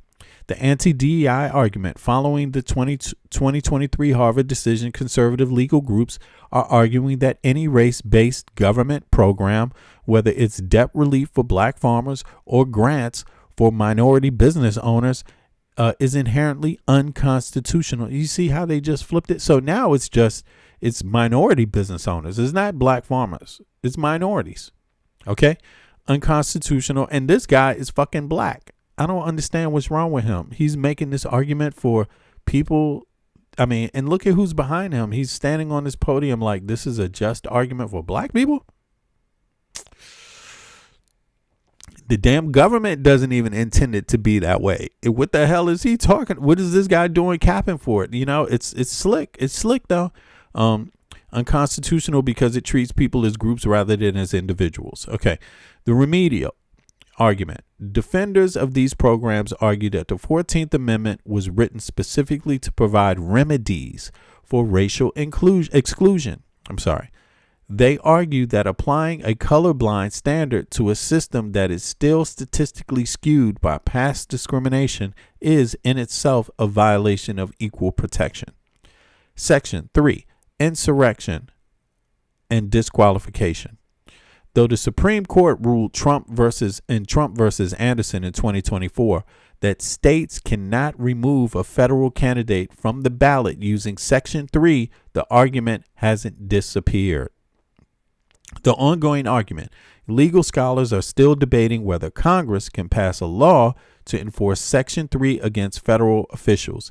Some Democrats in Congress have proposed Section 3 enforcement acts, while some Republican-led states are attempting to use the same logic to disqualify candidates they claim aided civil unrest or border crossings, claiming these also constitute rebellion. Okay, let me see. What was the significance here? The current originalist majority on the court is effectively being asked to reread the 14th Amendment not as a living constitution tool for social progress, but as a strict fixed text based on how people in 1868 understood the words. Now, let's just hear some more about what he's saying here. But that's the end, not the beginning. The Democrats, what they want is to do a pathway to citizenship up front. I will never support that, ever. That's amnesty, and it's wrong. And by the way, that's what happened in 1986 when they did the immigration deal that Ronald Reagan did amnesty for 3 million illegals at the time. And the promise was they do border security and immigration enforcement. And the wall never got built. So we've tried this before. So my position is get all the stuff done. Then you can talk about who's still here. Citizenship before the court right now. Birthright citizenship, in my view, is a bastardization of the 14th Amendment because that was for black slaves. The 14th Amendment was written for the children of black slaves in order to give them citizenship in a court right now. Birthright citizenship, in my view, is a bastardization of the 14th Amendment because that was for black slaves.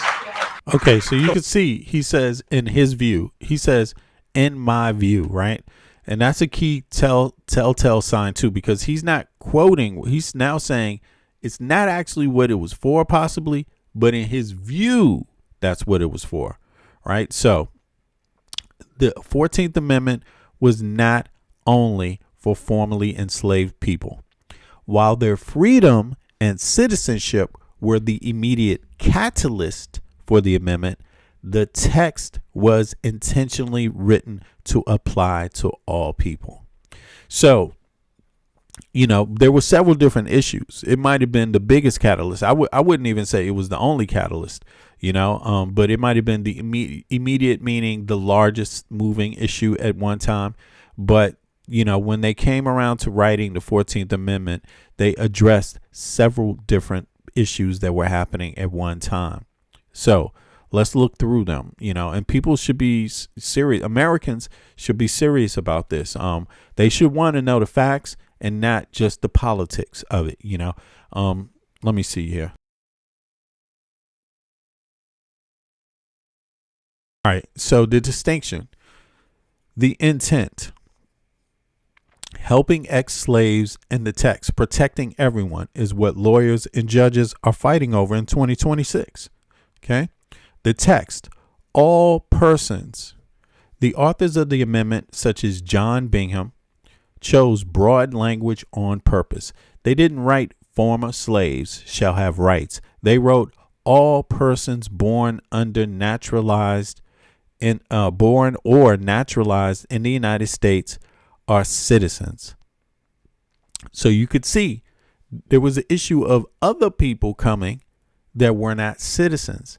And the other people that were coming that were not citizens were not necessarily exclusively only people of African descent or black people. That's something that he's not recognizing here. And this is not the only dynamic going on in the 14th Amendment, right? So all persons born or naturalized in the United States are citizens. Nor shall any state deprive any person of life, liberty, or property. That is another dynamic, right? Who else besides African Americans were denied life, liberty, or property without due process of the law? Who else? Were women deprived of life, liberty, and property? Yeah. Anybody else? You might want to look into that one around this time. Okay. Because there was a lot of funny business going on here. Now, okay. Liberty or process without due process of the law, nor deny any person within its jurisdiction the equal protections of the law. Were African Americans the only people being denied equal protections under the law? Right. So yes, that's why this was written. That's why all persons born or naturalized in the United States are citizens. That's why that's such a big deal. Okay. Because it says any person, the Supreme Court has ruled over the last 150 years that it protects any person. Very simple. Okay. Corporations beginning in the 1880s. It protects corporations. Okay. Women in cases regarding jury service or employment. That's why it's such an embarrassment to see this guy out here talking about human and civil rights like he doesn't even know the history of the country or the struggle for human and civil rights in the United States. It's embarrassing. Okay. Regard women in cases regarding jury service or employment. Other immigrant groups, notably Wong Kim Ark, which secured citizenship for children of Chinese immigrants. What do you think they had you think Chinese immigrants had just like a free for all in the United States of America? Like they just had it so great? No, they were basically slaves and indentured servants, like straight up. I hope you realize that. It wasn't that, they were workers, disposable workers, pretty much. Okay. White citizens in cases where they claim reverse discrimination. So, Byron,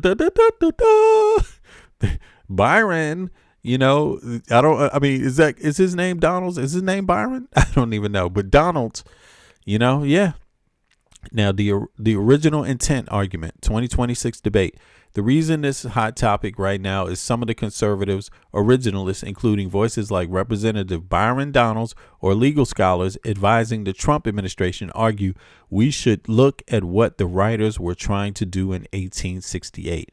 The originalist view, they argue the amendment was specifically designed to overturn the Dred Scott case decision and ensure black Americans had the same rights as white Americans. Therefore, they claim using it to grant birthright citizenship to the children of undocumented immigrants who weren't part of 1868. See, this is the crazy part about it, because this is his actual argument.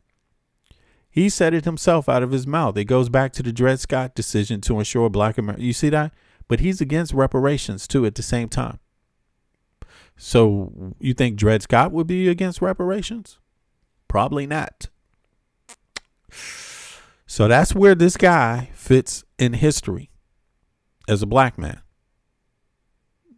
He's not really for with Dred Scott. He's kind of a two, it depends on which details you want to follow. I mean, I'm curious if he was really even for Dred Scott's case. See, Dred Scott lost his case. Right? If I have it right. In this, right? They argued the amendment was specifically designed to overturn Dred Scott's case. Right. He lost that case. Right. decision to ensure black Americans had the same rights as white. Yes, he lost that case. You see, therefore they claim using it to, so that's why the 14th Amendment was created. You see how he's getting slick? So if you take the 14th Amendment away from it, I mean, what are you doing here?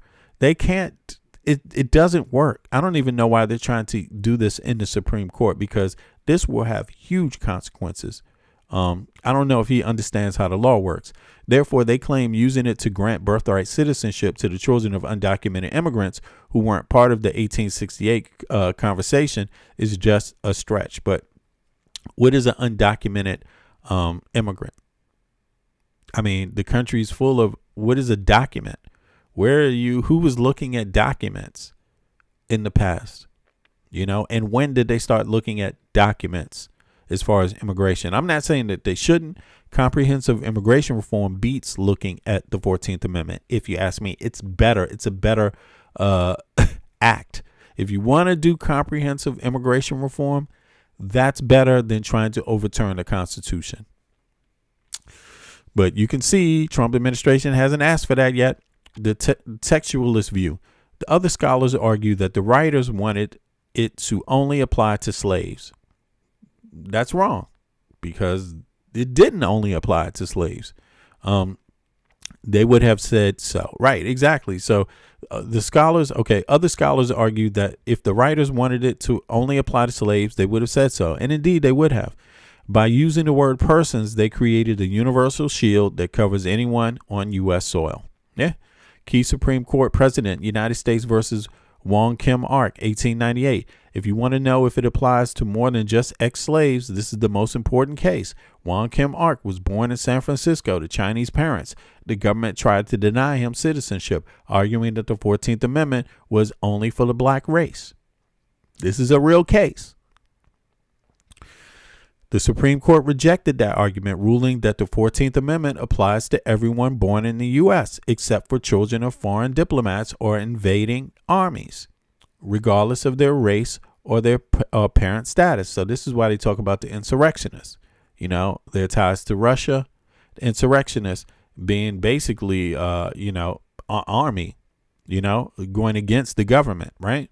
So that's some background on it. Yeah, and it affects ex-slaves, immigrants, women, and corporations. Okay, so yeah, but in any case, let's go on to what this guy is saying about the 14th Amendment was written for the children of black slaves in order to give them citizenship in a country that had denied them and treated them, obviously, they were slaves, as slave labor. That's the purpose of the 14th, and all of the debates leading up to the 14th Amendment support that position. What the United States has done in practice, not by law, not by constitution, is that if you're just born in the United States, you've been granted citizenship. But let me explain what this means to people. The Chinese government has over 500 birth tourism companies. Donald Trump's, look at this. Yeah, let me pull this up. Exactly. This is exactly another excellent point. Mrs. E says Donald Trump's father was a beneficiary of birthright citizenship. Yeah, exactly. Why are we even hearing about the 14th Amendment? Why did the Supreme Court even choose to take this issue up? This was not a pressing issue. They're not even supposed to take this issue up. It's unprecedented. It's like, what are they talking about? This is never going to replace comprehensive immigration reform. And this fool doesn't even realize that's really what he should be talking about. I mean, instead of overturning the Constitution, it's ridiculous. Amendment support that position. What the United States has done in practice, not by law, not by constitution, is that if you're just born in the United States, you've been granted citizenship. Yo, Eric, exactly. Some Chinese people have been here longer than other Americans. It's true, man. It's facts. It's true. It's just embarrassing, man. But yeah. Well, let me explain what this means to people. The Chinese government has over 500 birth tourism companies where they have Chinese foreign nationals who basically come over on a tourist visa. So this is like, basically he's engaging in yellow cake. He's engaging in yellow cake now. It's like, what the fuck? He's now going to start the conspiracy theories to get you to accept that it's only Chinese you need to think about, which is a damn lie, because he's like going to get, again, for people that don't realize this, he's calling on people's bigotry to overturn their logistical skills, their sense of logic and reason. You know, he's calling on your bigotry to be more heightened than your sense of logic and reason, because he's just picking at the Chinese thing. You know what I'm saying? Hoping that it works on you. The voodoo trick will work, you know, but it's not going to work. You know, I mean, hopefully it doesn't work. It's going to work on some Americans, but hopefully it doesn't, because, you know, while that's going on, this is another story that's happening at the same time. And it's with the Supreme Court. And this Supreme Court is horrible. They're horrible. They're making life miserable for American citizens.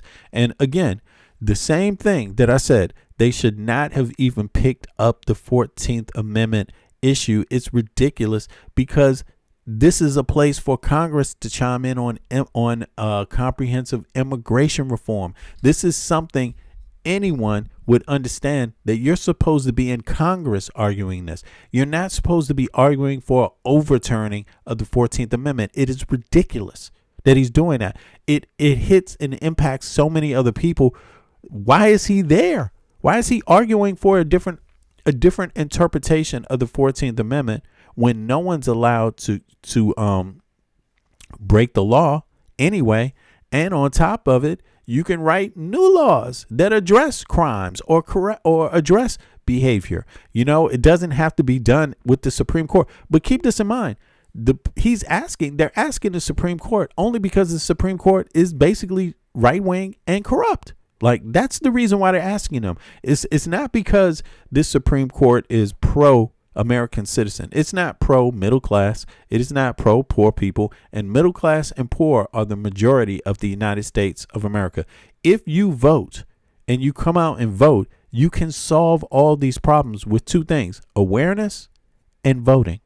Those will solve the rest. It means you will get rid of this type of Supreme Court in any place, because not only are they playing games with people's color, playing games with people's gender, playing games with all kinds of shit that everyday people have issues with, that struggle with, but they're playing games with classism in the United States of America. Like, these are classist Supreme Court justices. When they make these arguments, you're seeing the arguments of classist people. So you got to understand that these are the same people that will argue against universal health care. These are the same people that will argue against everyone having access to education freely and fairly, so you can better your life. But they will point the finger at you every second of the day, telling you to pull your pants up, but you can't, because you can't fucking afford the school.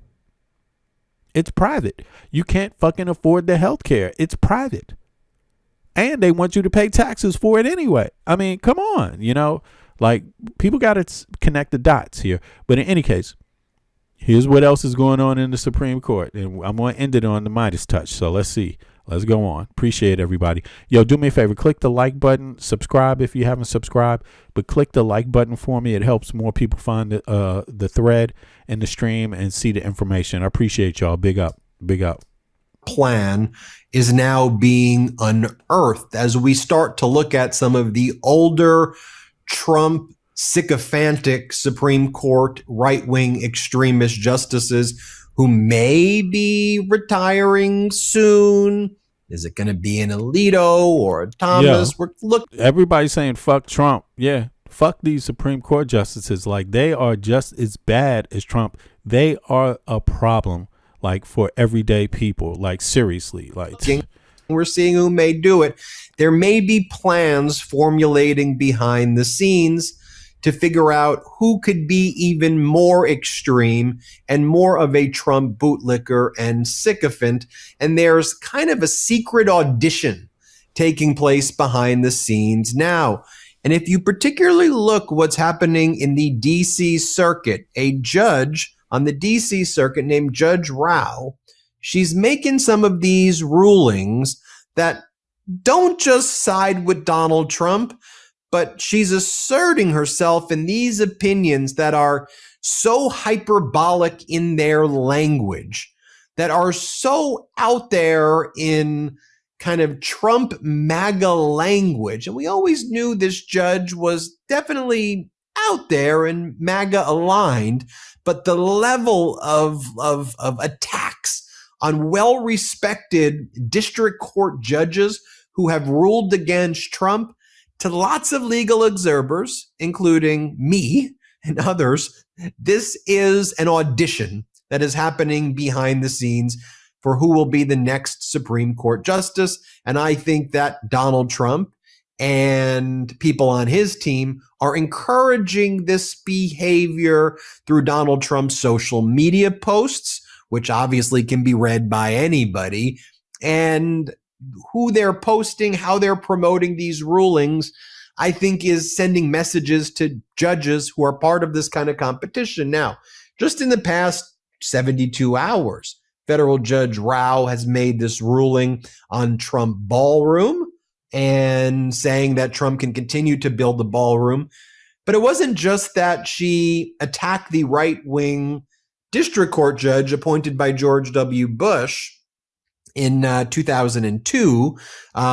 It's how this district court judge attacked, how this circuit court judge attacked the district court judge. Like, the ruling was like, how dare you put the president's life in risk? Of course, this ballroom is something that will save Donald Trump's life.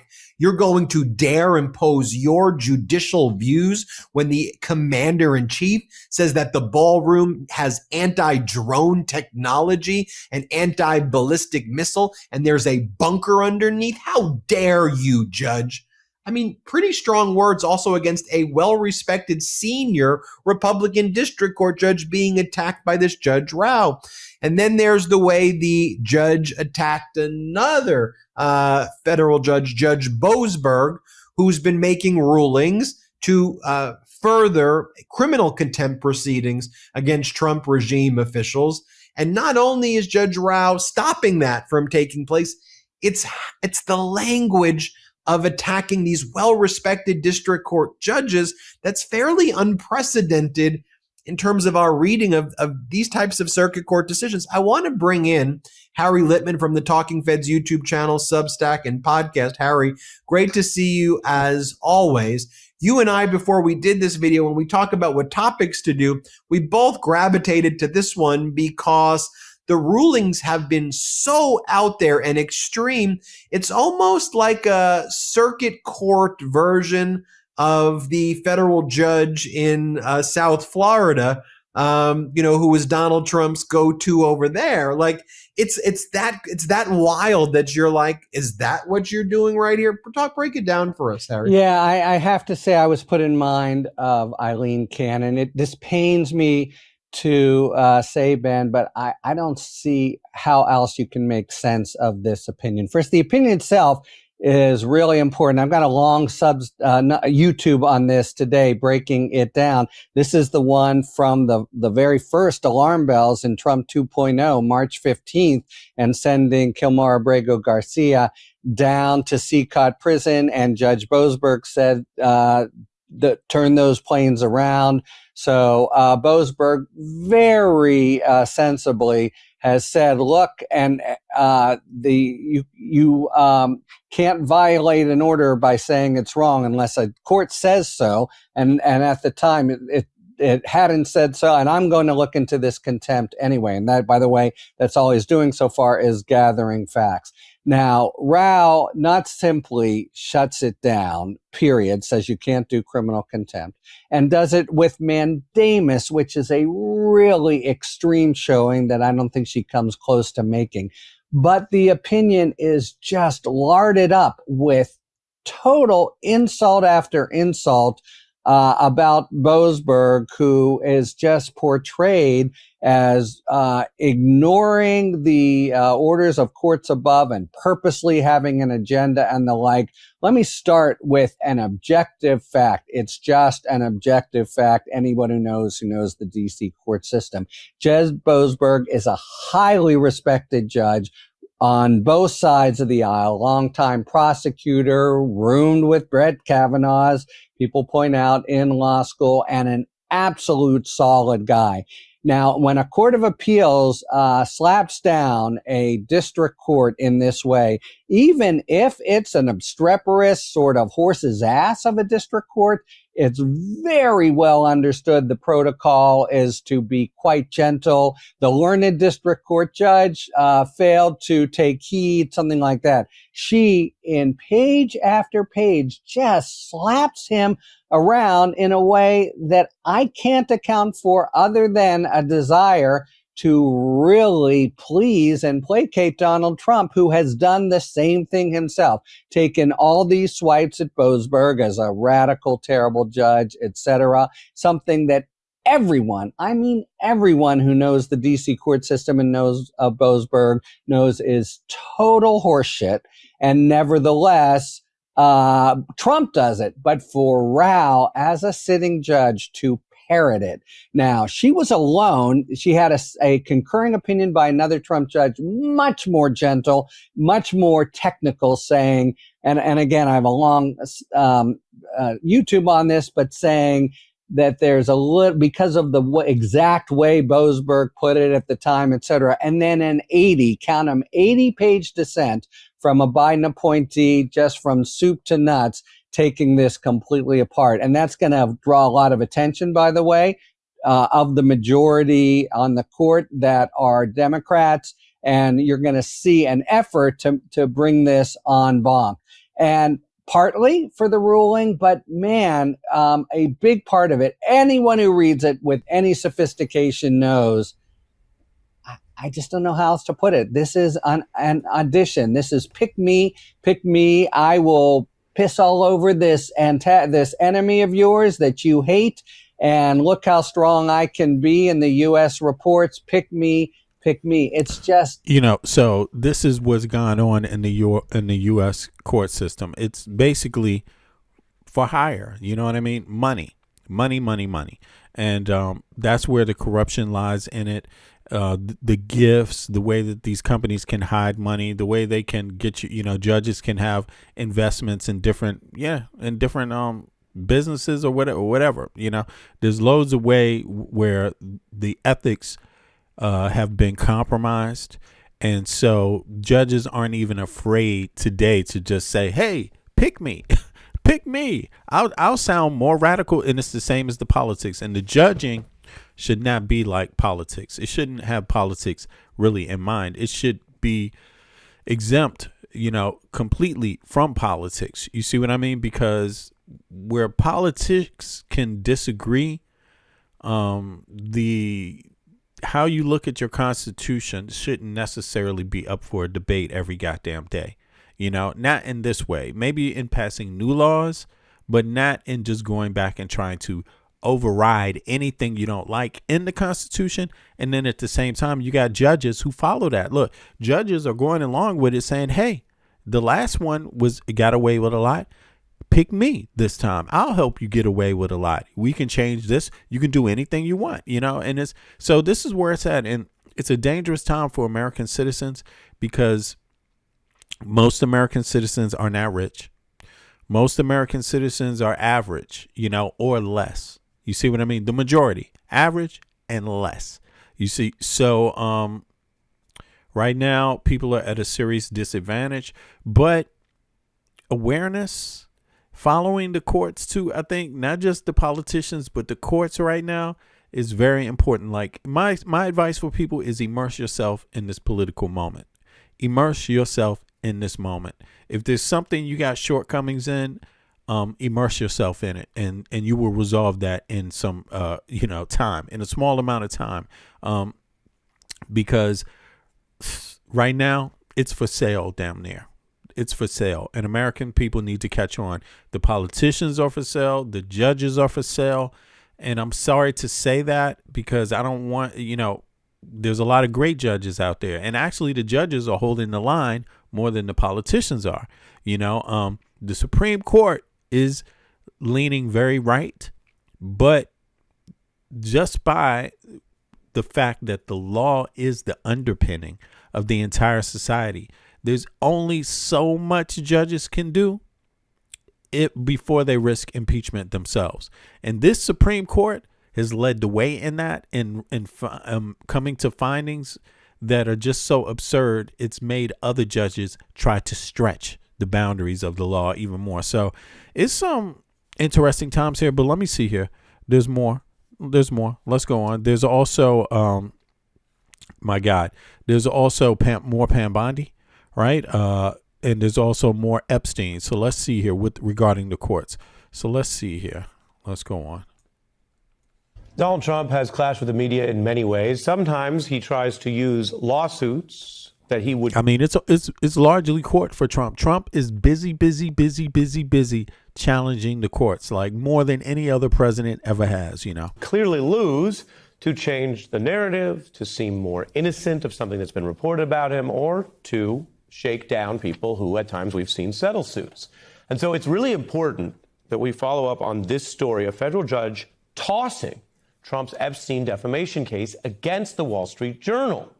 You may recall the Journal was the outlet that first reported on this drawing, and Trump was so upset that it showed that he had made this kind of birthday greeting for Jeffrey Epstein, which is a far more direct way to show at least kinship with this individual than just showing up at a party. Later, the House Oversight Committee got the same drawing from the Epstein estate. So in a chain of custody, this seemed very much like a verified story. Trump claimed it was false and sued. The judge, though, wrote that President Trump has not even plausibly alleged the defendants published the article with malice, and the president has been unable to sow any real questions about the authenticity of that. So you see, judges are holding the line, are fighting back. Clarie Peace in the chat, I see you. What state do you come from, and who's your healthcare provider, right? And also, now everyone regarding this case, it was thrown out. That is the news. Trump tried to sue, so he's in civil case, right? Not even just criminal case, not even.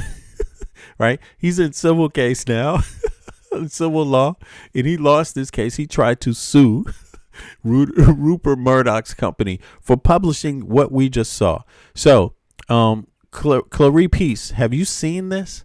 This is what they said was Trump's, right? This is what people said was Trump's. This news article said it was Trump. He made this, and it was in Jeffrey Epstein's birthday letter, right? And they say that this is Trump. So Trump didn't like that, and he sued them. So what do you think? Is this Trump's, Clarie Peace? Is this Trump's, or is this somebody else's work? Right. So I'm just curious about that. If you think that this is Trump's work, put a 1 in the chat. If you think this is not his work, put a 2 in the chat. But nonetheless, it says this. It's worth reading because this shit is ridiculous. It's worth reading, though. It says, there must be, hold on, let me see something. Can I read it over here? Yeah. There must be more to life than having everything. Right. Donald. Yeah, yes, there is, but I won't tell you what it is, Jeffrey. Nor will I share. I also know what it is, Donald. Damn. So they both know what it is. Okay. We have Epstein. We have certain things in common, Jeffrey. Yes, we do. Come to think of it now, Donald. Enigmas never age. Have you noticed that? Enigmas never age. Have you noticed that? And then Jeffrey replies, as a matter of fact, it was, what is this? I can't read it. Hold on. Wait a second. Let me change this up. Maybe I can get it more clear. No, I can't. What does this last one say? As a matter of fact,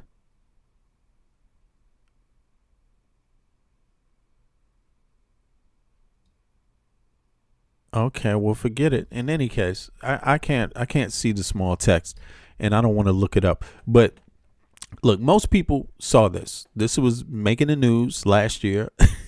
Trump's no enigma. Yeah, it was making the news last year, and Trump was like, man, I didn't write this letter. How dare you say that this is my signature, right? That's what the issue was, you know. He didn't want it to be seen as his signature. He wanted people to think that this is not him who gave Jeffrey Epstein this birthday card. He says it isn't. He says it's not his signature. Went to court, tried to sue them. He lost. That's what this is about. So, hoorah, he lost. Now let's play it back with this individual than just showing up at a Here we go. case against the Wall Street Journal of something that's been reported about him, or to shake down people who at times we've seen settle suits.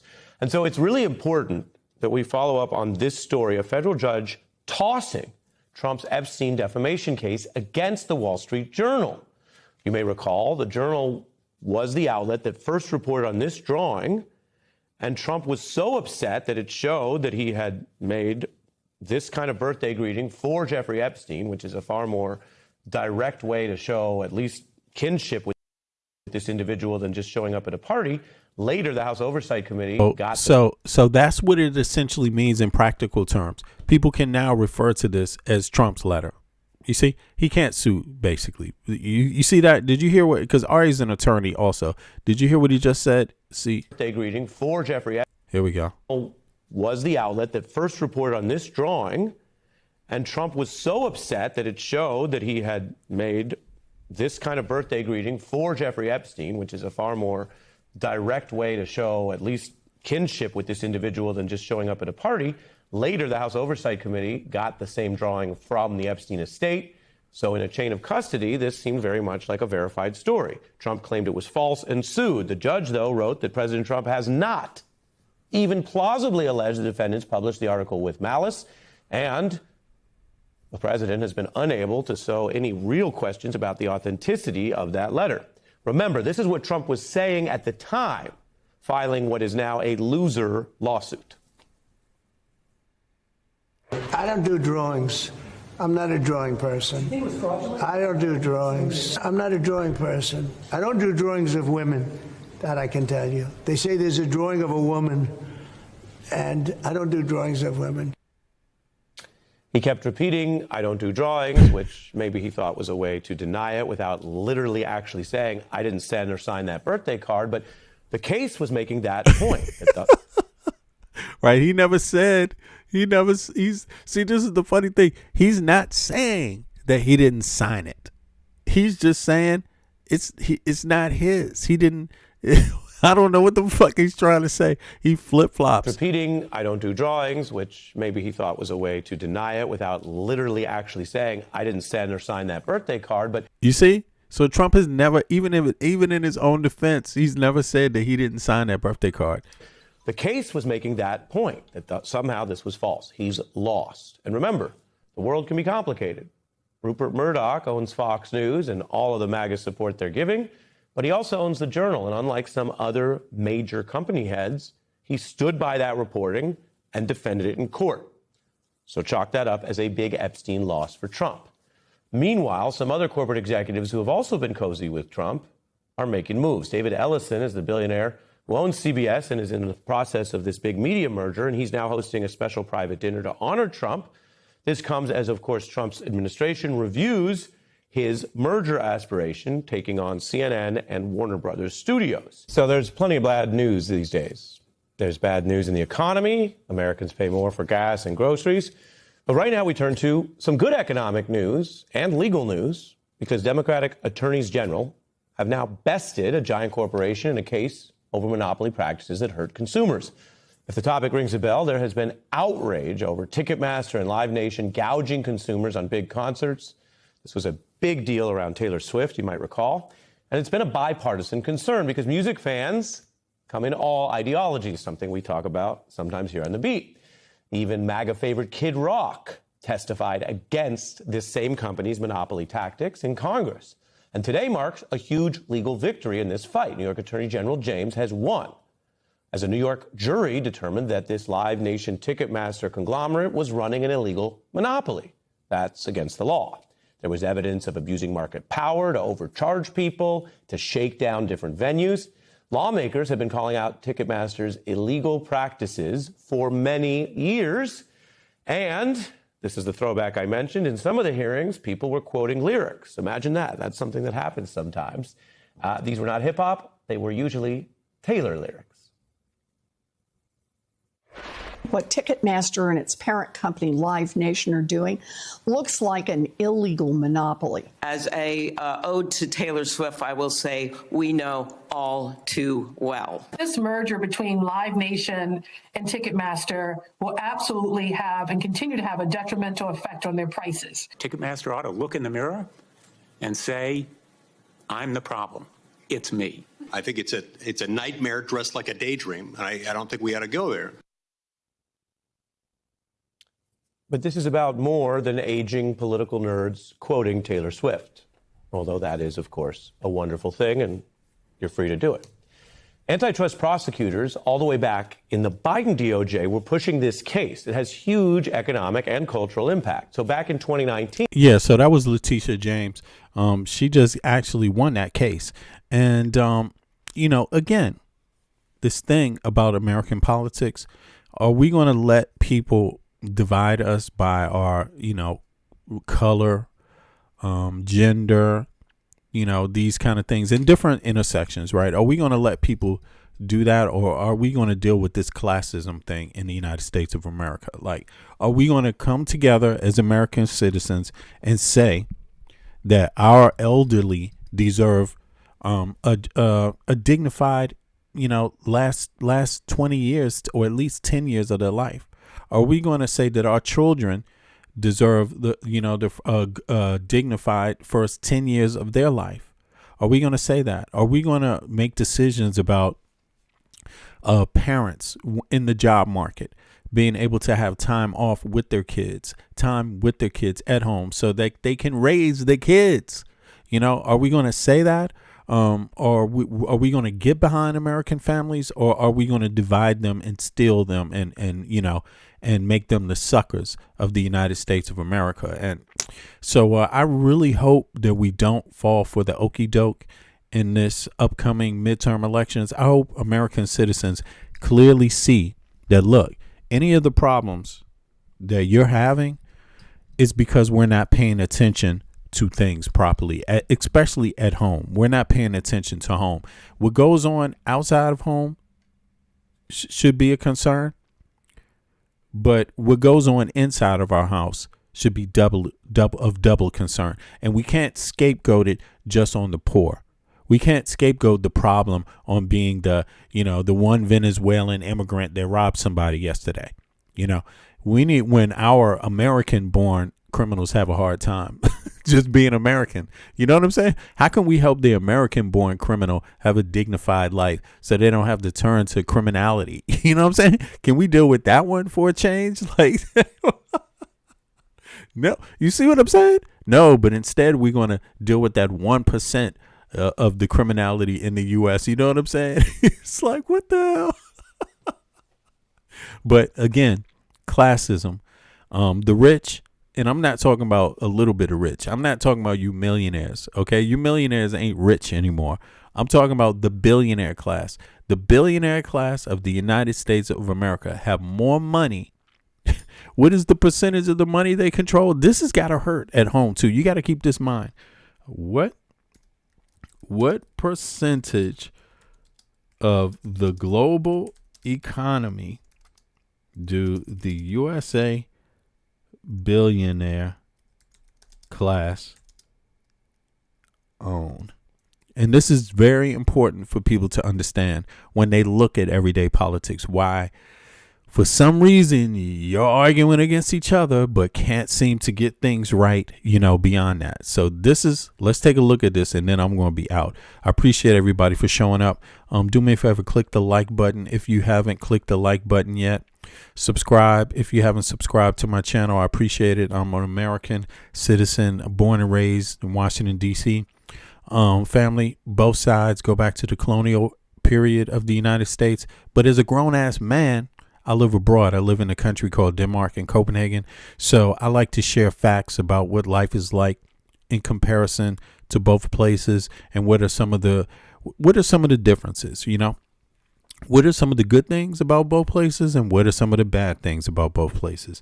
And I got to tell you, I'm very lucky and appreciative to live in Denmark, and also to experience these things for myself, so the U.S. media can't just lie to my ass, you know? So I'm here telling you that whatever they're telling you about Denmark regarding the fairness in the society and the taxes and the healthcare system and education system, if they're trying to dissuade you from adopting something similar yourself, they are lying to you. It is in your best interest to actually look to Denmark, and instead of invade, just learn something about it. You know, everyone should be able to afford a Rock Nation ticket.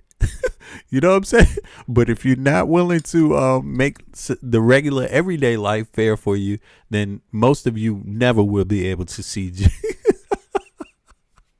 You know what I'm saying? I mean, you know, let's make sure our elderly, our children, our parents, the teachers, right? The people that really make society, let's make sure they have a decent life also. Even the person that's unemployed, you should be able to be unemployed without being homeless. Like straight up, you know? Yeah. So, but in any case, this is what we're dealing with here. Right? Billionaire class in America, it has reached historic levels. Yeah.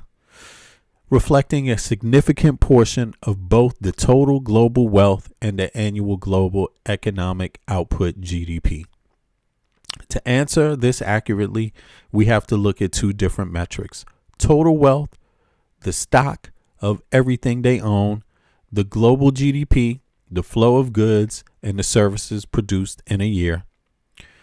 Share of global wealth network. Global wealth is the total value of all assets, real estate, stock, cash owned by households worldwide. So we can do a comparative. Total global wealth estimated at approximately 471 trillion.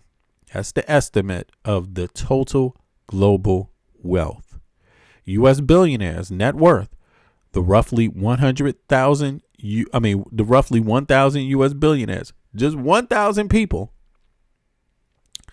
now hold a combined net worth of approximately 7.6 trillion. Okay. The percentage U.S. billionaires own roughly 1.6 of all the personal wealth on earth. Okay.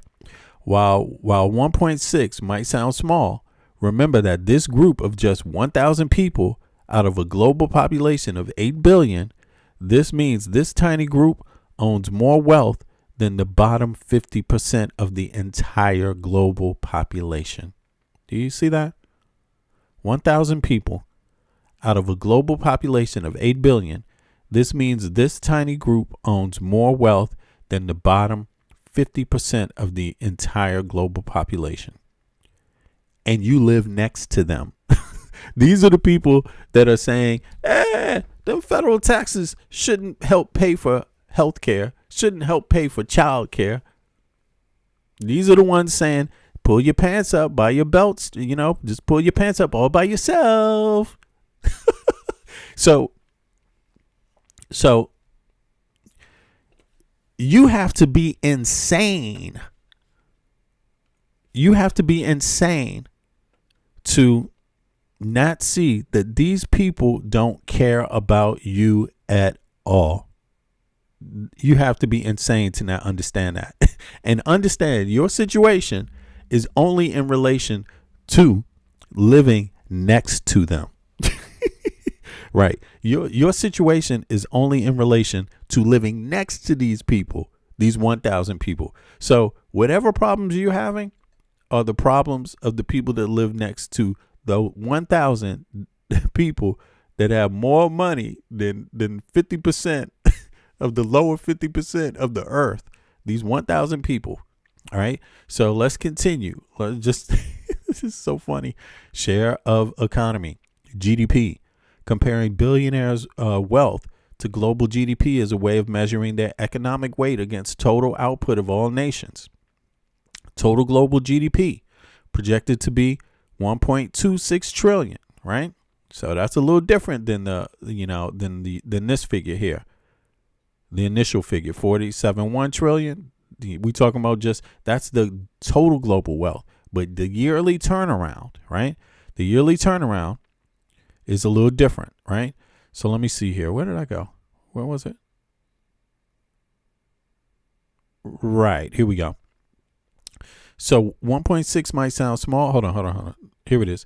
Global GDP projected to be 123 trillion, right? So that's one every year. So comparing the billionaire wealth to the global GDP is a way of measuring the economic weight against the total outputs, right?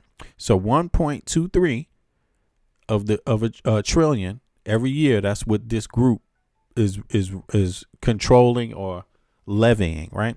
The ratio, the total wealth of the U.S. billionaires is equivalent to roughly 6.1% of the world's annual economic. So when you look at the GDP, it's 6.1. So that's even bigger. They're taking up even more of a mass of the GDP. That's the yearly funds earned on Earth. Key drivers in 2026. The surge in U.S. billionaire wealth over the last 2 years has been driven by three main factors. The AI boom, massive valuation increases for companies like NVIDIA, Microsoft, and Alphabet have minted new billionaires and skyrocketed the net worth of founders. Notice they say founders, not American taxpayers, not American citizens. Private space ventures. Elon Musk's net worth reached records $714 billion in early 2026, largely due to the $1.5 trillion valuation of SpaceX ahead of its highly anticipated IPO. So Elon Musk is, he's what do they call it? He's getting down with the U.S. taxpayer. He's like a leech. What you pay in taxes seeps over into his newfound wealth because he's getting loads of U.S. government contracts. So he's doing very well, right? While whatever issues you have exist. Concentration: the top 20 U.S. billionaires alone now hold about 3.8 trillion, which is more than the entire annual GDP of nations like France or the United Kingdom, right? So while they're more powerful than the whole GDPs of other nations, which is typical, right? That doesn't mean you're doing that well and you live next to these people. So, I wonder how these numbers look when you look across overseas. But in any case, here we go. So we got billionaire class, 7.6 trillion, right? Let me see here. That's a lot. 7.6 trillion, boy. Let me just open this up a little bit more and see what it says. Y'all might not be able to see it, but I will. Let's see here. Entity, U.S. billionaire class, valued by the trillions, 7.6 trillion, right? Nearly four times the GDP of Canada, right? Which is 2.4 trillion, right? Elon Musk, 0.1 trillion. So he's almost a trillionaire, larger than the annual GDP of Argentina or Sweden, right? Damn. Sweden's a neighbor of Denmark. It's now 1 trillion. I didn't know that. Global bottom, 6.5 trillion. U.S. billionaires own more than the 4 billion people combined. That's half the population of the earth. You understand that, right? The 1,000 people in the U.S. are worth more than half the global's population in economic numbers. Okay, so that is interesting. Okay, so the hypocrisy, right? Let's go down to that. Said that the greatest problem to Israel is black youth in America. Yeah, sorry about that. I don't Falsely know testified under oath before the House down. Judiciary Committee. Sorry about that. I don't know why that's sounding off. So let me go back to this one. Now it says that the hypocrisy in the data, economic critics often point to the wealth, right? Oh, why is this doing that? Here we go. Often point to the wealth to GDP gap. While billionaires' wealth grows at a rate of roughly 16% per year, right? Global GDP only grows about 3%. This suggests that the wealth is concentrating at the top much faster than the actual global economy is expanding for everyone else. So if you want to know what your situation most likely is connected to, mathematically speaking, it's connected to that. The rich, especially in the United States of America, are making way more money than ever before. Just 1,000 people. And those 1,000 people have more wealth than half of the globe, of half of the population of the globe. And you live right next to those 1,000 people. So how's life? Hanging around the richest people on earth. I hope it's good. Yeah, in any case, I'm out. I appreciate everybody for coming out. That shit is just, thinking about it is actually kind of draining a little bit, because when you look at it from the financial perspective, you cannot hide. There's no hiding. It's not possible to hide anymore when you look at it just the numbers. Yeah, you can clearly see life sucks. You know what I'm saying? Exactly. Yo, life is sucking right about now. Just from a mathematical point, just from looking at the numbers, it almost makes you not even need. See, me, I have a good enough imagination, so I don't really need to look at the rest of this shit to imagine it. But the numbers, if I see the numbers, I can imagine all the horrific things we're seeing right now just by looking at the numbers, because it tells you the poor and the middle class are going to have to give up some more booty for these rich people to get richer. Like, that's what it says. That is literally what the math says. The math says, look out, middle class and poor, run for your fucking life. Either that or vote some of these goddamn people out of power and get some representatives that are actually really going to represent you. Yeah, so I'm out. In any case, y'all, I appreciate everybody for coming out. I will catch up with y'all in the next 24 hours. I appreciate it. See ya. Yeah. Oh, please subscribe to the channel. Please subscribe. I only need 10 more subscribers to get to 10,000 subscribers. Please help me get that today. I appreciate y'all. If you are watching on your TV, pick up the remote and click the like button and subscribe.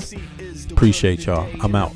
Don't let it go. It's from the days of old. Time is up, but some still do not know. Can I make up my mind? Is it worth the dime? Do I have to take a minute just to make it mine? Life's never fair, but don't listen to the TV. Go out and take a listen to the streets with the people in the slums and the homeless bums with degrees and degrees sitting under a tree. It's not easy in the world for the poor man, the one that brought you to reality. See, they don't want you to know about the black sheep, leaving 7 rows to the 12 families all around the globe with an ancient code. Is it really asking a lot to say a death old? Cause we sitting on the earth looking back at extinct, and I'm standing on some ground that's about to sink. I ain't scared for a minute, I ain't about to blink, but I documented for the world what I see and think. Feel we on the call and I feel we on the break. All Congress gonna do is waste paper and ink. Vote or die. You voted and you'll die. You can have it both ways, can't say it's a lie. You can march all you want, but they playing you wrong. They only understand war, it's the same old song. They want war, all they really want is a war. Diversionary tactic to make the big score. The diamonds in the morning, you know they want more, but they wanna keep you low, so they manifest the war. All they really want is a war. Diversionary tactic to make the big score. The diamonds in the morning, you know they want more, but they wanna keep you low, so they manifest the war. Like a lotus coming out of the mud with colors, I create envy in those with power but jealous. I unify the poor with my song, the hell with the others. Descended the way they treat indigenous brothers, cause I understand we link forever. They try to hate us even though that we keep it together. I'm not talking about controlling the air or the weather. I'm talking about maintaining the truth, the high endeavor. A rebel drops bombs in the midst of trouble. The free world counterattack and now there's double. But nature gets the shit in a way that's subtle. If you stop the machines for a minute it, you might hear. But they won't, cause the TV's whisper in the ear. And capitalism has eyes that don't tear. And they cloud up and get crazy and won't steer. And like an ad, it's hard to get an ass to listen. Living like this is like living in prison. It's hard to keep hope when you're living in prison. The spiritual thoughts, so yes, the mental prison. The outside, yes, it's got to get through. Something's gotta die, so something here can live. Your life is nothing if you got nothing to give. Keeping the spiritual, yes, disguised as religion. Controlling your mind, the mental prison. They want war, all they really want is a war. Diversionary tactic to make the big score. Them diamonds in the morning, you know they want more. But they wanna keep you low, so they manifest the war. War, all they really want is a war. Diversionary tactic to make the big score. Them diamonds in the morning, you know they want more. But they wanna keep you low, so they manifest the war.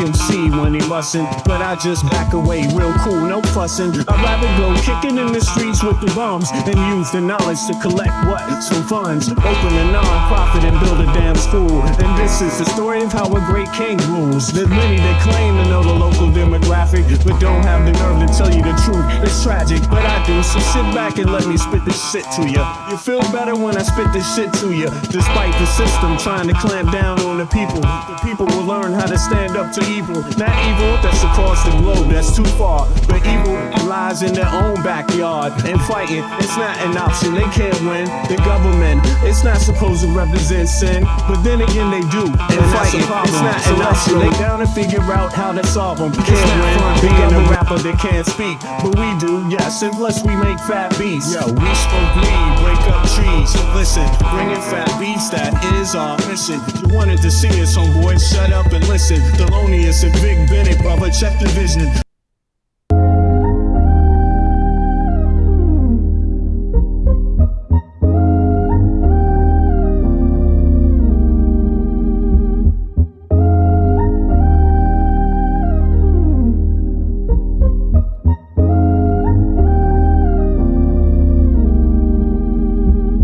I know how to see a whack MC when he bustin', but I just back away real cool, no fussin'. I'd rather go kicking in the streets with the bums and use the knowledge to collect what? Some funds, open a non-profit and build a damn school. And this is the story of how a great king rules. There's many that claim to know the local demographic, but don't have the nerve to tell you the truth. It's tragic, but I do, so sit back and let me spit this shit to you. You feel better when I spit this shit to you. Despite the system trying to clamp down on the people will learn how to stand up to evil. Not evil that's across the globe, that's too far. But evil lies in their own backyard. And fighting, it's not an option, they can't win. The government, it's not supposed to represent sin, but then again they do, and that's a problem. So let's go down and figure out how to solve them. It's not fun being a rapper that can't speak, but we do, yes, and plus we make fat beats. Yo, we smoke weed, break up trees. Listen, bringing fat beats, that is our mission. You wanted to see us, homeboy, shut up and listen. Thelonious and Big Benny, brother, check the vision.